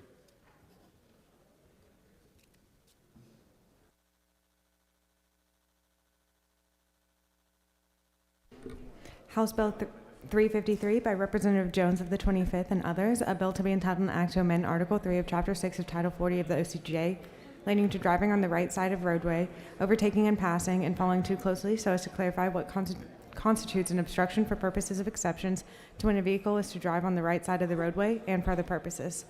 The Senate Committee on Public Safety recommends that this bill do pass. Respectfully submitted, Senator Albers of the 56th, Chairman. This completes the order, Mr. President. Chair recognizes the senator from the 56th to present House Bill 353. Thank you, Mr. President. This is a very simple bill. The 3-foot law was championed by the senator from the 46th and myself many years ago. This updates that language to spell out for motorists what they do when they pass a cyclist. This allows them and encourages them to get to a whole other lane when available, but also when you are in a slow zone, you can still pass using the 3-foot rule. A big question that comes up is, does this permit the driver to cross the yellow line? The answer is yes, if it's safe. This will keep our cyclists safe and our drivers safe, and I urge your favorable consideration. You have a question. Chair recognizes the senator from the 26th with a question. Senator Yield. Certainly. Senator, why you put a $250 fine in it? Well, the fine is in place because we have had several people who have lost their lives on Georgia roadways. In fact, the original 3-foot law was named after a constituent of mine in Roswell. We brought his wife and his 2 young children down here to commemorate the loss of their father, who was killed. And every year, we're trying to train folks to make sure that they're doing the right thing. Senator Further, you. Certainly. Don't you think $250 fine is too much when bicyclists get in the street and there is no bicycle lane and they're on the road and they get in the road and then a car is traveling 45 miles an hour and they run up on a bicycle, try to get over, can't get over because the center line. It might not be safe to pull over, and you gonna give them a $250 fine? Well, Senator, it would be if they went closer than 3 foot, and that's up to, which means there's, as anything else, judicial discretion. They could make that fine anywhere from $1 up to $250. That's the actual maximum. You have no more questions. Thank you. I urge your favorable consideration to keep our cyclists and our drivers safe on the roads. Any other senator wish to speak for or against House Bill 353? The chair sees none. Is there objection to agreeing to the report of the committee which is favorable to the passage of the bill? The chair hears none. The report of the committee is agreed to. Is there objection to the main question being ordered? The chair hears none, and the main question is ordered. Questions on the passage of the bill. All those in favor vote yea. Opposed, nay. The secretary will unlock the machine.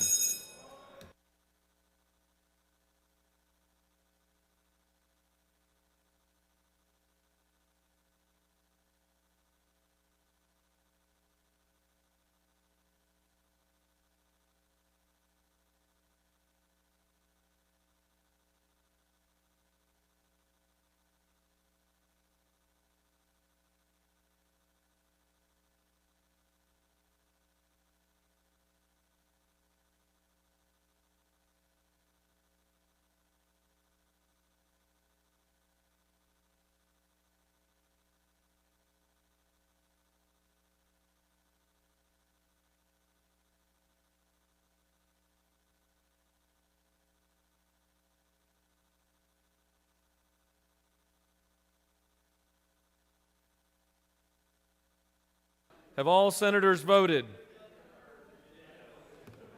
Have all senators voted? Ms. Secretary, please close the machine.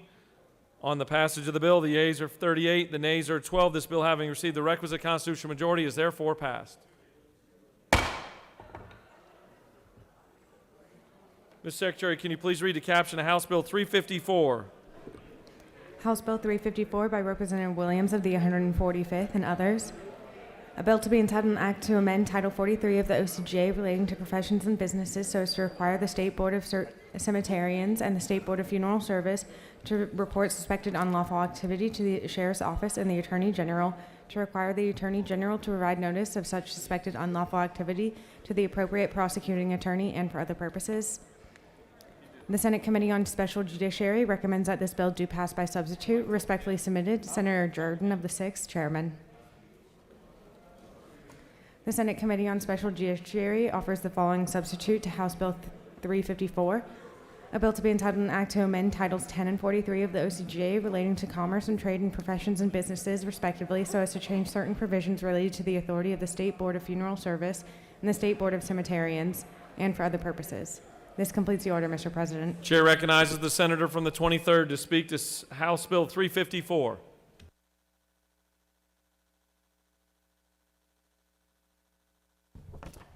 Thank you, Mr. President. This is a straightforward consumer protection bill.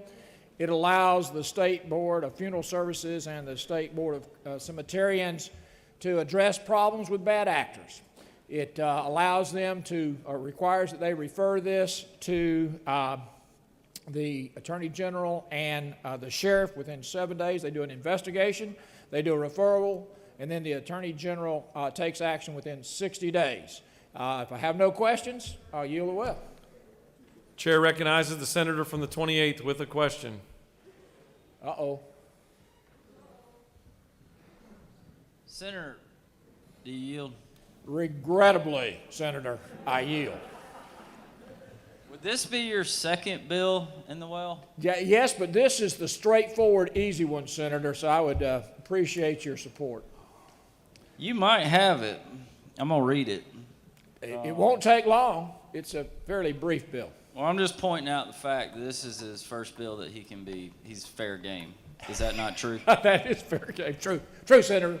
You have no more questions. Thank you, Mr. President. I yield the well. Any other senator wish to speak for or against House Bill 354? Chair sees none.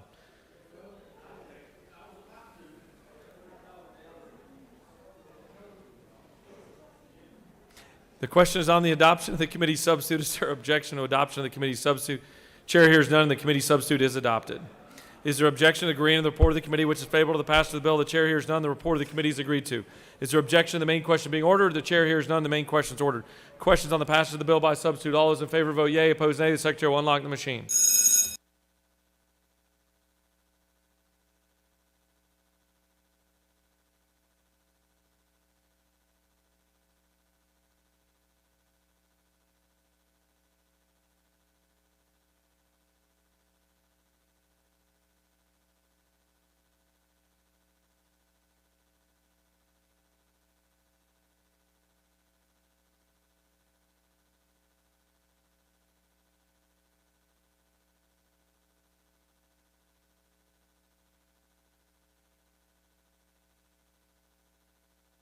Have all senators voted?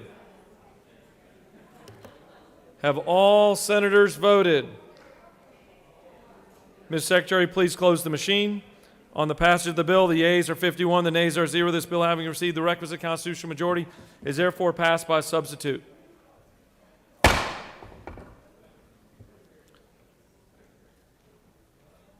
what purpose does the senator from the 21st rise? Mr. President, I ask unanimous consent to excuse the senator from the 23rd for business inside the Capitol. Without objection, the senator from the 23rd is excused. Mr. Secretary, can you please read the caption of House Bill 363?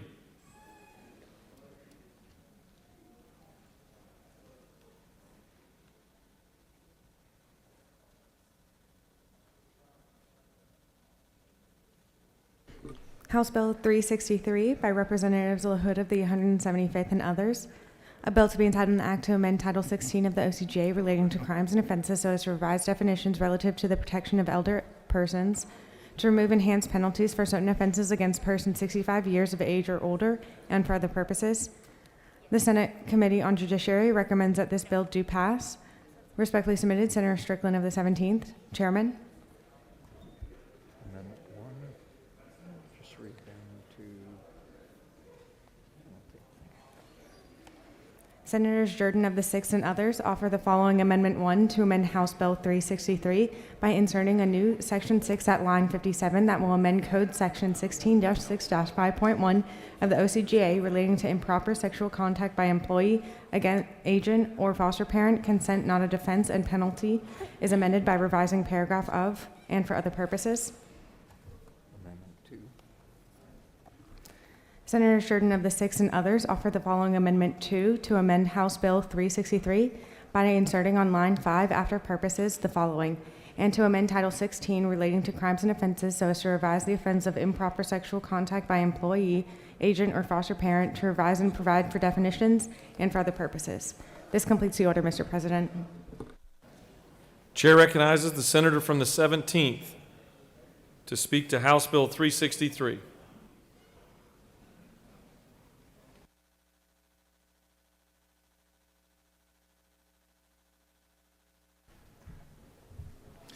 Thank you, Mr. President. Members of the Senate, I bring to you House Bill 363. This bill is in response to a court appeals decision last year dealing with what we call the rule of lenity, where you have multiple crimes that have different levels of punishment, but the facts of the case could fit those different crimes. As a result, when you try to prosecute in one of those offenses without looking at all of them, the court can toss the whole prosecution out. All that to say, all we did with this bill, with this House bill, is strike some code sections dealing with elder abuse in our state to make sure we have enforceable laws that we can prosecute these crimes on. There's also an amendment that the senator from the 6th is going to speak on. She has some whiteboards she prepared to review this. I had to have some fun with you. There was a bill in our committee that was also in the same title that's also in response to a court appeals decision from last year. She's going to address the amendment. I support the amendment. I'd love to get both these issues done. And with that, Mr. President, I'd be happy to answer any questions. You have no questions. Thank you. I ask for your support of the bill and the amendment. Chair recognizes the senator from the 6th to speak to both Amendments 1 and 2. Thank you, Mr. President. Amendment 2 is really the one I'm going to speak to. Amendment 1 has the same information, but I needed to make sure that it was correct. In terms of what this does, this comes from a Court of Appeals decision called Bully versus State. In that decision, a criminal defendant appealed his conviction on multiple counts of rape. And specifically, he was convicted of 5 counts of sexual assault on a probationer. And basically, this gentleman, a guy named Jeffrey Bully, owned and operated an inpatient drug rehabilitation facility. In Georgia, like y'all know, those convicted of drug crimes are often required to complete a drug rehab program as a condition of their probation. Bully provided one such program.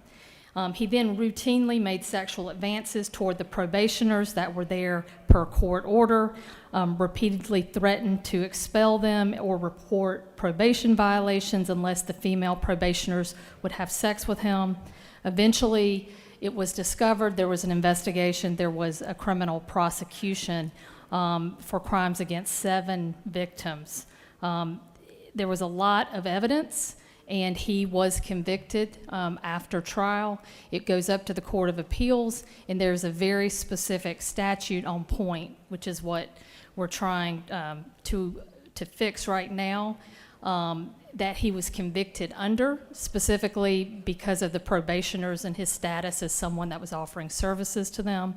The Court of Appeals, in the majority opinion, found that the way that the statute it had to be strictly construed, and Bully did not fall under this particular statute. But they strongly believed that he should have, because he used his power, he coerced these women, all because he was in a position, because they were there per court order as a condition of their probation.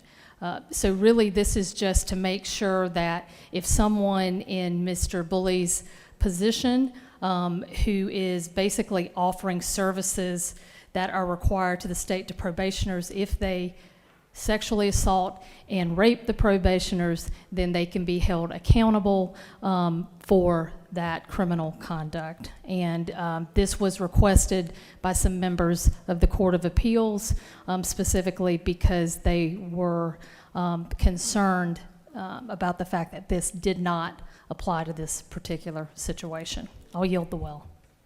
Senator has yielded the well. Does any other senator wish to speak for or against the measure or the amendments? The chair sees none. The chair recognizes the senator from the 6th. Senator from the 6th has asked for amendment number 1 to be withdrawn. Is there objection? Chair hears none, and amendment number 1 is withdrawn. We'll now take up amendment number 2.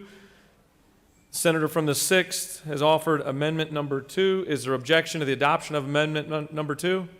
Chair hears none, and amendment number 2 is adopted. Is there objection to agreeing to the report of the committee which is favorable to the passage of the bill? The chair hears none. The report of the committee is agreed to. Is there objection to the main question being ordered? The chair hears none, and the main question is ordered. Questions on the passage of the bill as amended. All those in favor vote yea. Opposed nay. The secretary will unlock the machine.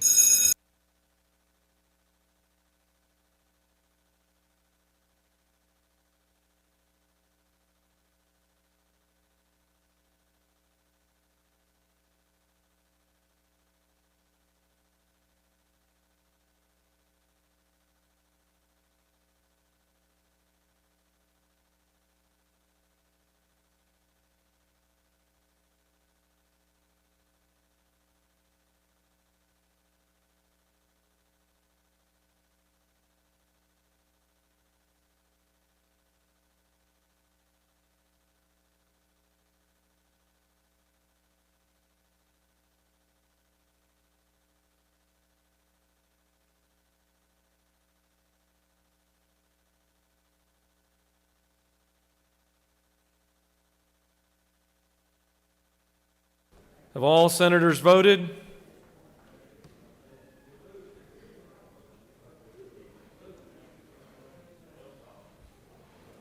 Now they have. Mr. Secretary, please close the machine. On the passage of the bill, the yeas are 47, the nays are 0. This bill, having received the requisite constitutional majority, is therefore passed as amended.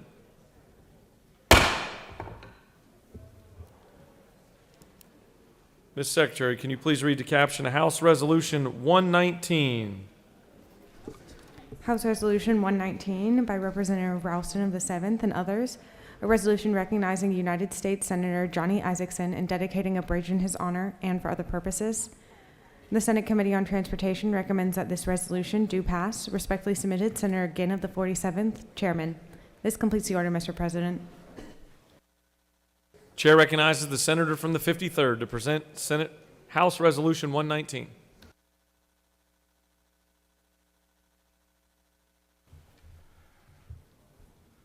Thank you, Mr. President. It's a glorious day to be with you today. The thunderstorm's moving in, and I have a little thunder myself. You know, being in this chamber, it's a remarkable thing. You have great friends, people you love, you work with. They're good people. Then you have some people that let you down, that do you dirty in politics and in this room, but not people like Johnny Isakson. Johnny Isakson was a great leader. We work with him on both sides of the aisle. You can count on him. You can depend on him.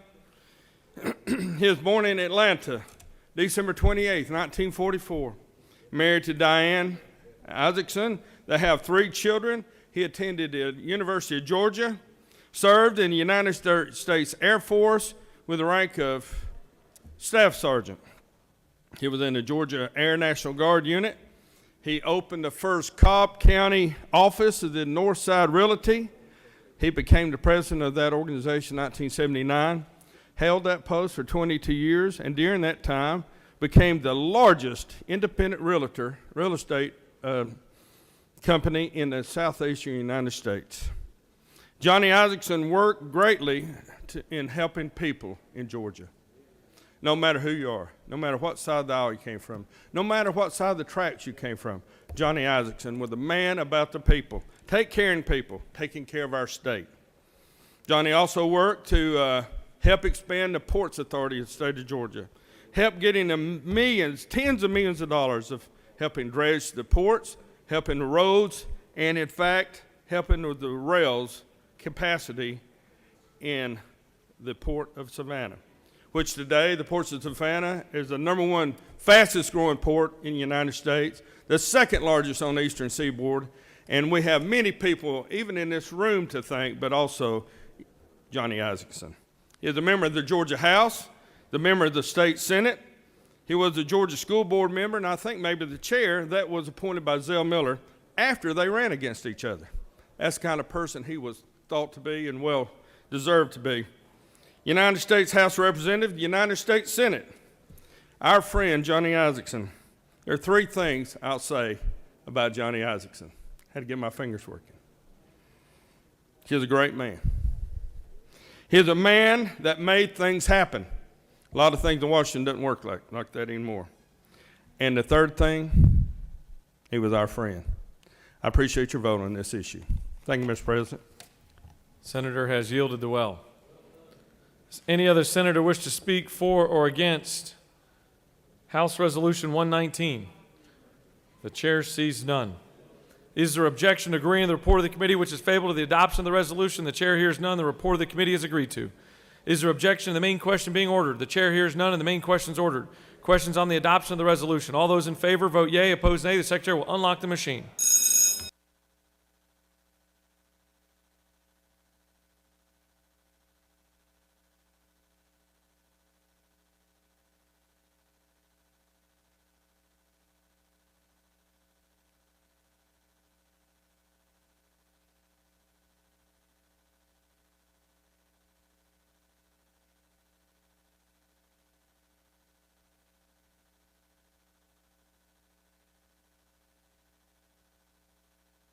Have all senators voted? Mr. Secretary, please close the machine. On the adoption of the resolution, the yeas are 47, the nays are 0. This resolution, having received the requisite constitutional majority, is therefore adopted. Good work, Senator.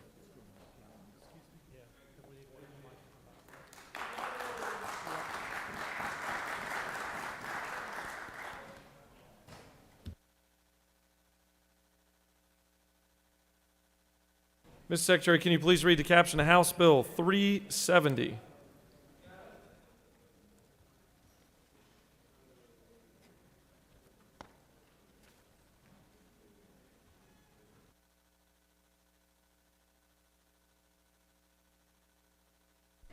House Bill 370 by Representative Jones of the 47th and others. A bill to be entitled an act to amend Article 4 of Chapter 7 of Title 31 of the OCGA relating to county and municipal hospital authorities so as to provide for term limits for members of joint hospital authorities, to provide that joint hospital authorities that lease certain hospitals are subject to limitations on utilization of revenues and for other purposes. The Senate Committee on Health and Human Services recommends that this bill do pass. Respectfully submitted, Senator Watson of the 1st, Chairman. Senator Jackson of the 2nd and others offers the following Amendment 1 to amend House Bill 370 by deleting on line 30, including any partial term and for other purposes. This completes the order, Mr. President. Chair recognizes the senator from the 32nd to present House Bill 370.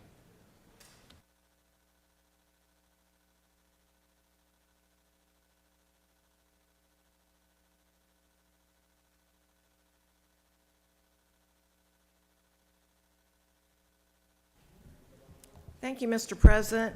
I think everybody in this room knows the incredible role that Grady Hospital plays in our state and especially in the metro area.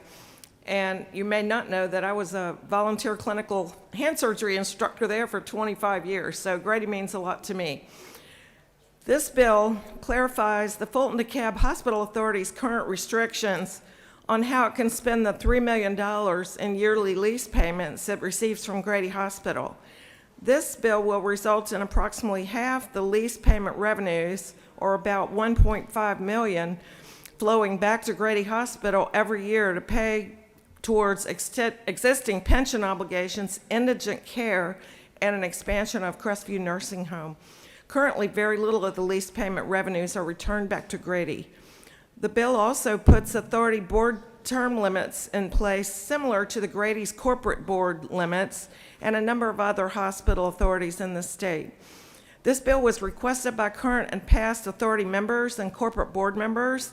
It will not result in any current authority board members having to leave the board until the end of their terms. There is an amendment that I worked with my friend from the 2nd, and all the amendment does is delete the words on line 30, including any partial term, which just makes it much more clear. And I would urge your support for the bill. I'll be happy to answer any questions. You have no questions. Thank you. I yield the will. Chair recognizes the senator from the 2nd to speak to the amendment number 1.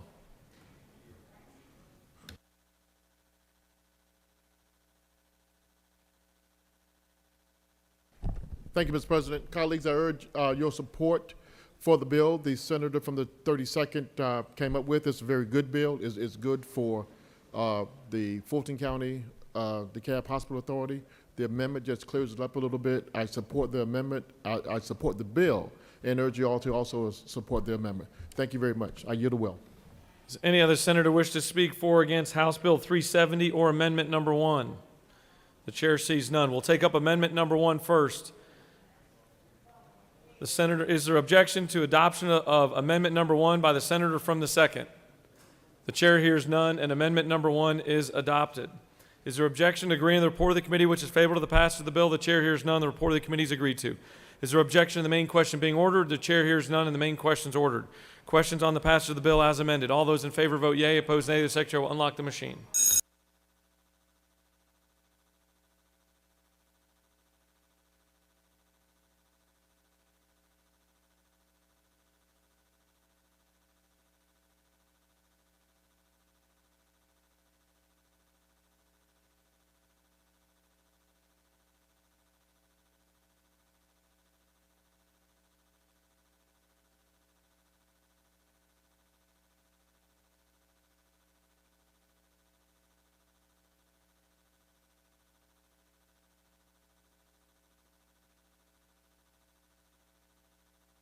Have all senators voted?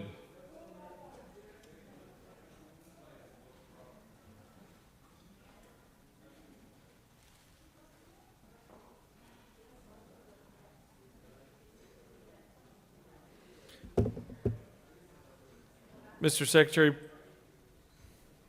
have all senators voted? Mr. Secretary, please close the machine. On the passage of the bill, the yeas are 46, the nays are 2. This bill, having received the requisite constitutional majority, is therefore passed as amended.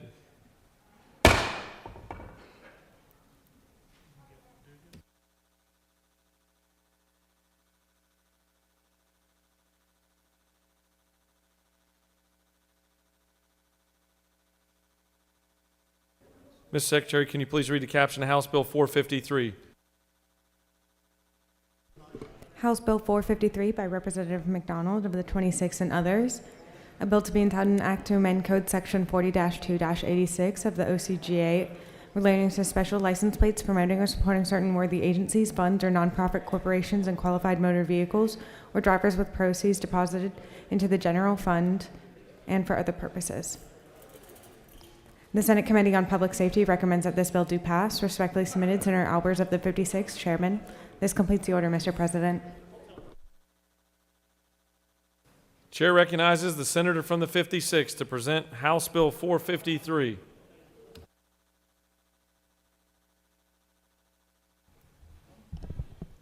Thank you, Mr. President. I know the great support this chamber has given to our firefighters across this state over the years. This will be one more opportunity for us to do that. Many of us in the fire service are very proud to have a tag for our automobile that has firefighter on that. However, almost everyone that I know who's a firefighter has a second or even a third job. Many of those jobs happen to be their own businesses. And with that, they are have a LLC or other type of a company, and they will have either a truck or a car or a van that needs a commercial tag. This will simply allow them to have the same firefighter tag for commercial as well as a traditional tag. If there are no questions, I will ask your favorable consideration and yield the will. You have no questions. Any other senator wish to speak for or against House Bill 453? Chair sees none. Is there objection to agreeing to the report of the committee which is favorable to the passage of the bill? The chair hears none. The report of the committee is agreed to. Is there objection to the main question being ordered? The chair hears none and the main question is ordered. Questions on the passage of the bill? All those in favor vote yea. Opposed, nay. The secretary will unlock the machine.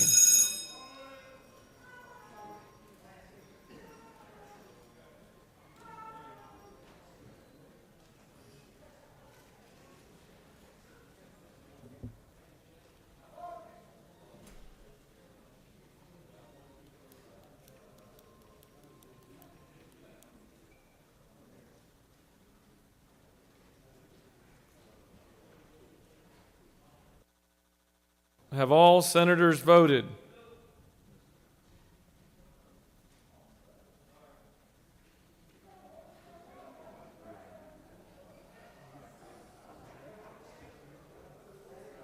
You almost took out the senator from the 32nd.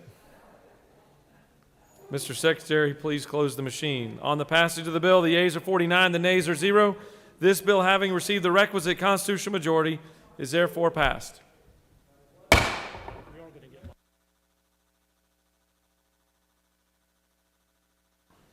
Chair recognizes the majority leader. Mr. President, I ask unanimous consent that the rules be suspended to allow for first reading and reference of local House bills. The majority leader has asked for unanimous consent for the rules to be suspended to allow for first reading and reference of local House bills. Is there objection? The chair hears none, and we will proceed. Mr. Secretary, will you please read the local bills? House Bill 709 by Representatives LaRiccia of the 169th and others. A bill to be entitled an act to amend an act providing that governing authority of each county comprising. State and local government. House Bill 744 by Representatives Anulewicz of the 42nd and others. A bill to be entitled an act to amend an act creating a new charter for the city of Smyrna, approved August. State and local government. House Bill 762 by Representatives Maynor of the 56th and others. A bill to be entitled an act to create the Fulton Technology and Energy Enhancement Authority to provide. State and local government. House Bill 771 by Representatives Thomas of the 39th and others. A bill to be entitled an act to amend an act providing a new charter for the city of Austell, approved March 28th. State and local government. House Bill 778 by Representatives Hill of the 3rd and others. A bill to be entitled an act to authorize the city of Ringgold, Georgia, to exercise all redevelopment and State other. and local government. House Bill 790 by Representatives Cameron of the 1st and others, a bill to be entitled an act to create the City of Chickamauga Public Facilities Authority to provide for severability. State and local government. House Bill 791 by Representatives Wilkerson of the 38th and others, a bill to be entitled an act to amend an act creating a new charter for the City of Powder Springs, approved March 3rd. State and local government. House Bill 792 by Representatives Meeks of the 178th and others, a bill to be entitled an act to create and establish the Wayne County Altahalma River and Leisure Services State Authority. and local government. House Bill 793 by Representatives Meeks of the 178th and others, a bill to be entitled an act to create and establish the Wayne County Public Facilities Authority to provide for State and local government. House Bill 794 by Representatives Howard of the 124th and others, a bill to be entitled an act to amend an act regulating public instruction for State the and local government. House Bill 795 by Representative Jackson of the 128th, a bill to be entitled an act to repeal an act providing for a supplement to the compensation of judge of the probate court. State and local government. House Bill 796 by Representative Gaines of the 117th and others, a bill to be entitled an act to amend an act creating the Classic Center Authority for State and local government. House Bill 799 by Representative Strenner of the 85th and others, a bill to be entitled an act to repeal an act to create the Clarkston Development Authority. State and local government. House Bill 800 by Representatives Perkel of the 155th, a bill to be entitled an act to authorize the assessment and collection of a technology fee by the probate court of State and local government. House Bill 801 by Representatives Irwin of the 28th, a bill to be entitled an act to reconstitute and reestablish the Board of Registrations and Elections for Stevens County, Georgia to provide. State and local government. House Bill 802 by Representatives Irwin of the 28th, a bill to be entitled an act to amend an act to provide for a Stevens County Board of Registrations and Elections approved March 30th. State and local government. House Bill 803 by Representatives Ralston of the 7th, a bill to be entitled an act to authorize the assessment and collection of a technology fee by the Magistrate Court of. State and local government. House Bill 804 by Representatives Leverett of the 33rd, a bill to be entitled an act to provide a new charter. State and local government. This completes the order, Mr. President.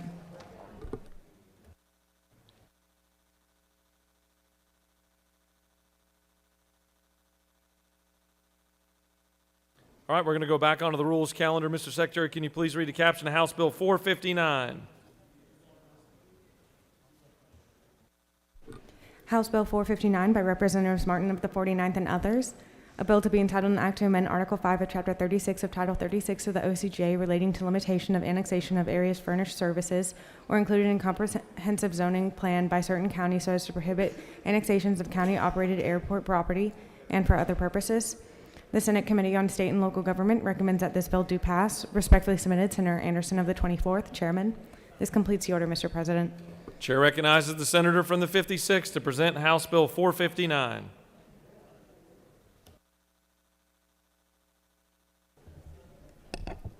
Thank you, Mr. President. House Bill 459 involves Charlie Brown Airport. Fulton County has made significant investments in the airport, and this is to assure, because the airport lies right in the middle between the city of South Fulton and Atlanta, that neither would annex that in a way that would be inconsistent with the investments that Fulton County had made. So in working with both of those cities, this bill simply says that both the county and the city would have to adopt the resolution in order to impact that. Now, that may never happen, but this will make sure it preserves one of our smaller and very successful airports, and I want to thank each one of the cities for working together in this in a good bipartisan manner. Thank you, Mr. President. On our questions, I will yield the will. You have no questions. Does any other senator wish to speak for or against House Bill 459? The chair sees none. Is there objection to agreeing to the report of the committee which is favorable to the passage of the bill? The chair hears none. The report of the committee is agreed to. Is there objection to the main question being ordered? The chair hears none, and the main question is ordered. Questions on the passage of the bill. All those in favor vote yea. Opposed, nay. The secretary will unlock the machine.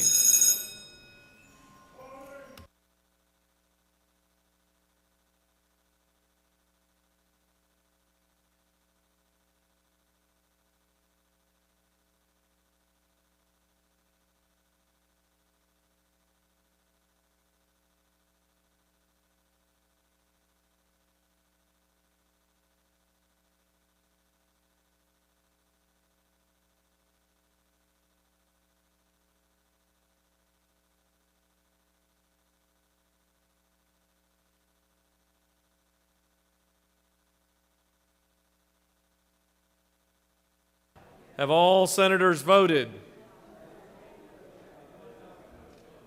Have all senators voted?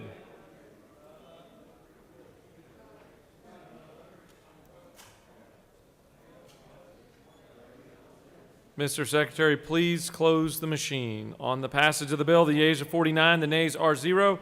This bill, having received the requisite constitutional majority, is therefore passed.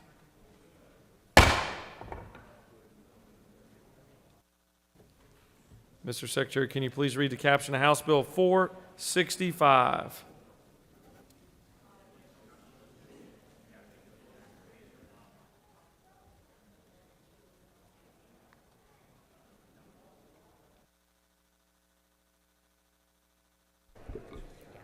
House Bill 465 by Representatives Golod of the 19th and others. A bill to be entitled an act to amend Chapter 60 of Title 36 of the OCGA relating to general provisions applicable to counties and municipal corporations so as to prohibit local governments from imposing civil penalties upon alarm systems contractor and for other purposes. The Senate Committee on Rules recommends that this bill do pass by substitute. Respectfully submitted, Senator Mullis of the 53rd, Chairman. The Senate Committee on Rules offers the following substitute to House Bill 465. A bill to be entitled an act to amend Chapter 60 of Title 36 of the OCGA relating to general provisions applicable to counties and municipal corporations so as to prohibit local governments from imposing civil penalties upon alarm system contractor for a false alarm and for other purposes. This completes the order, Mr. President. Chair recognizes the senator from the 53rd to present the measure. He waves to the senator from the 29th. The chair recognizes the senator from the 29th.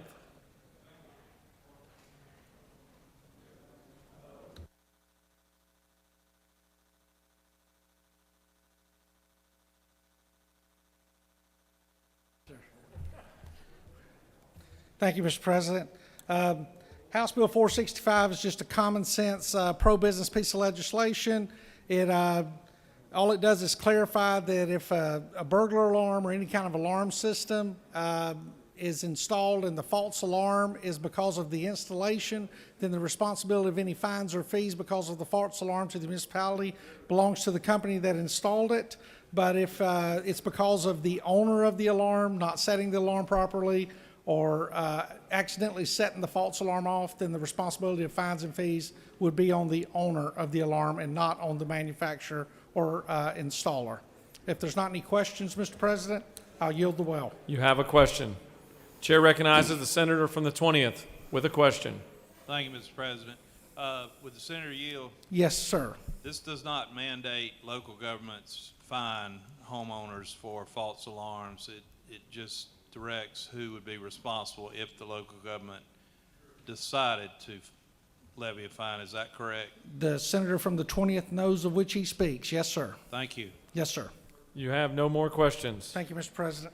Does any other senator wish to speak for or against House Bill 465? The chair sees none.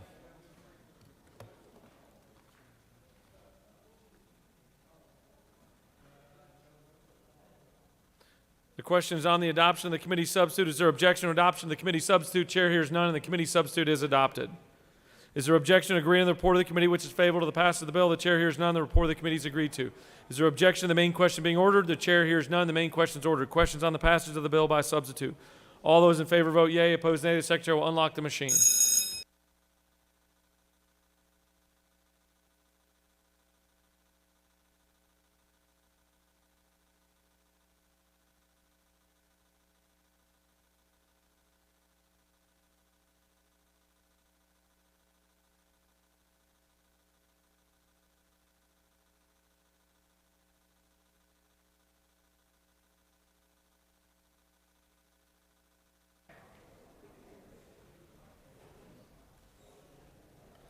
Have all senators voted?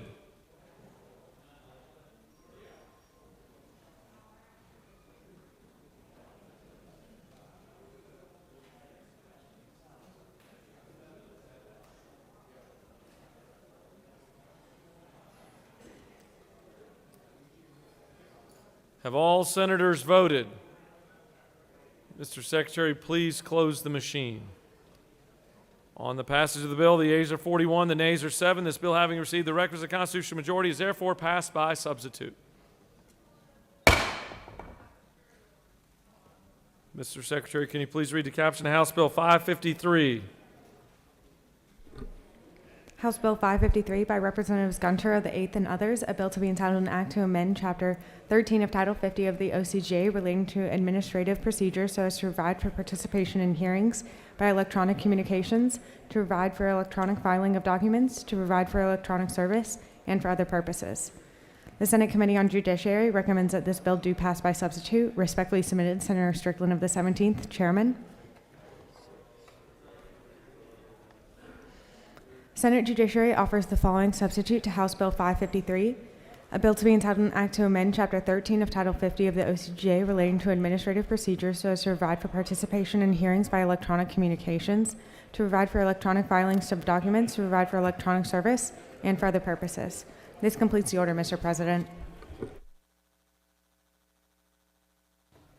Chair recognizes the really busy freshman, senator from the 50th, to present another bill.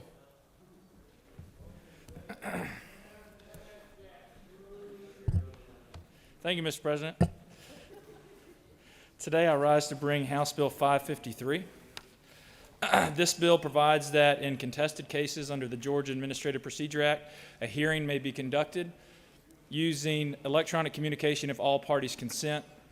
It also provides that in the administrative law judge discretion, one or more witnesses may participate by remote electronic communications. It provides that the Office of the State Administrative Hearings may require electronic filing of documents, and it adds the Department of Community Health to the definition of reviewing agency in Code Section 50-13-41. This is a good bill that will help with judicial economy, and if there are no questions, I will yield the well. You have no questions. Thank you very much, Mr. President. Any other senator wish to speak for or against House Bill 553? The chair sees none. The question is on the adoption of the committee substitute. Is there objection to adoption of the committee substitute? Chair hears none, and the committee substitute is adopted. Is there objection to agreeing to the report of the committee which is favorable to the passage of the bill? The chair hears none. The report of the committee is agreed to. Is there objection to the main question being ordered? The chair hears none, and the main question is ordered. Questions on the passage of the bill by substitute. All those in favor vote yea. Opposed, nay. The secretary will unlock the machine.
Have all senators voted?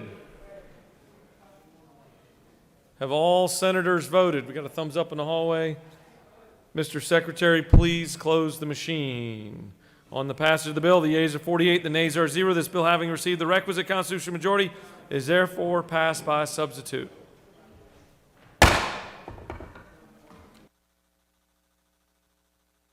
Chair recognizes the senator from the 40th for a motion. Mr. President, I move that the Senate agree to the House substitute for Senate Bill 294. Mr. Secretary, can you please read the caption?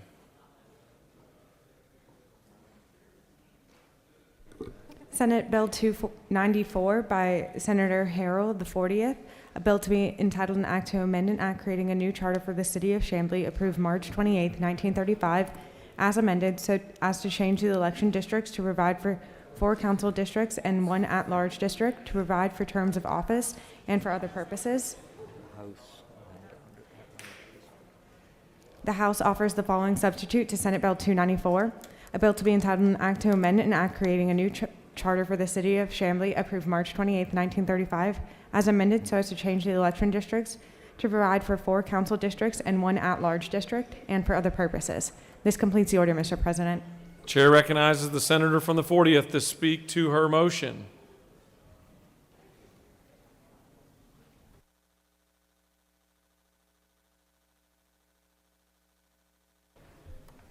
Thank you, Mr. President. Senate Bill 294 is a local bill for the city of Chamblee. It simply adds a city council district due to the fact that the city has had a number of annexations and is now a larger city. There was some technical language left off the bill when we passed it in the Senate that attached the map language to it, so we fixed that in the House, and so it's coming back, and I ask you to vote in agreement to the changes the House made. Thank you, Mr. President. You have no questions. The senator has yielded the well. Any other senator wish to speak for or against the motion? Going once. All right, the senator from the 40th has moved that the Senate agree to the House substitute to Senate Bill 294. All those in favor vote yea. Opposed, nay. The secretary will unlock the machine.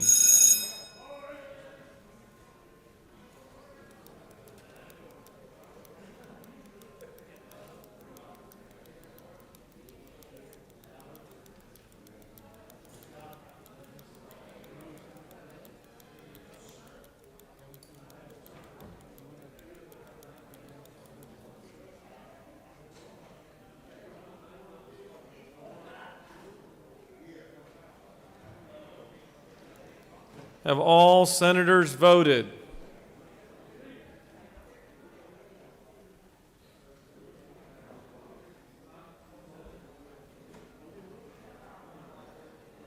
Have all senators voted?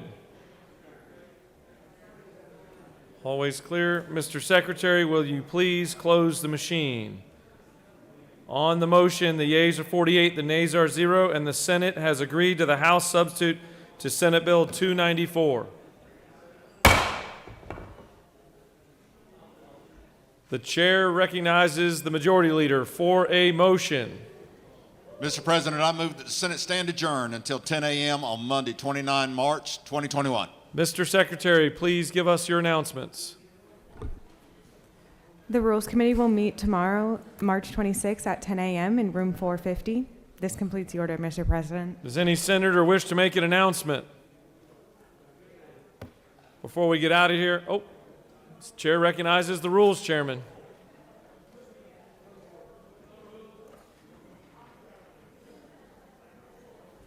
Thank you, Mr. President. Just want to let you know, hey, we're meeting on Friday, but you never knew what time this would end tonight. However, we're going to feed you if you come. We're going to have Mary Mac type food, but it's going to be Oakwood Cafe that Casey Carpenter owns across the hall. It's going to be good food like fried chicken, macaroni and cheese. I'm not going to give it to you. Collard greens. It's going to be good Southern food. So please, if you're here tomorrow, we're going to feed you at noonish. So thank you, and I'll see members at 10 a.m. I've never heard somebody describe lunch like that before. That was pretty good. All right, before we leave, make sure, I know we had a lot of severe weather in a lot of our districts. Hopes and prayers are for the folks back home, and look forward to everybody being safe on their travels back. The majority leader has moved that the Senate stand adjourned until Monday, March 28, 2021 at 10 a.m. All those in favor of the motion signify by saying aye. All those opposed, no. And the ayes absolutely have it. The Senate stands adjourned.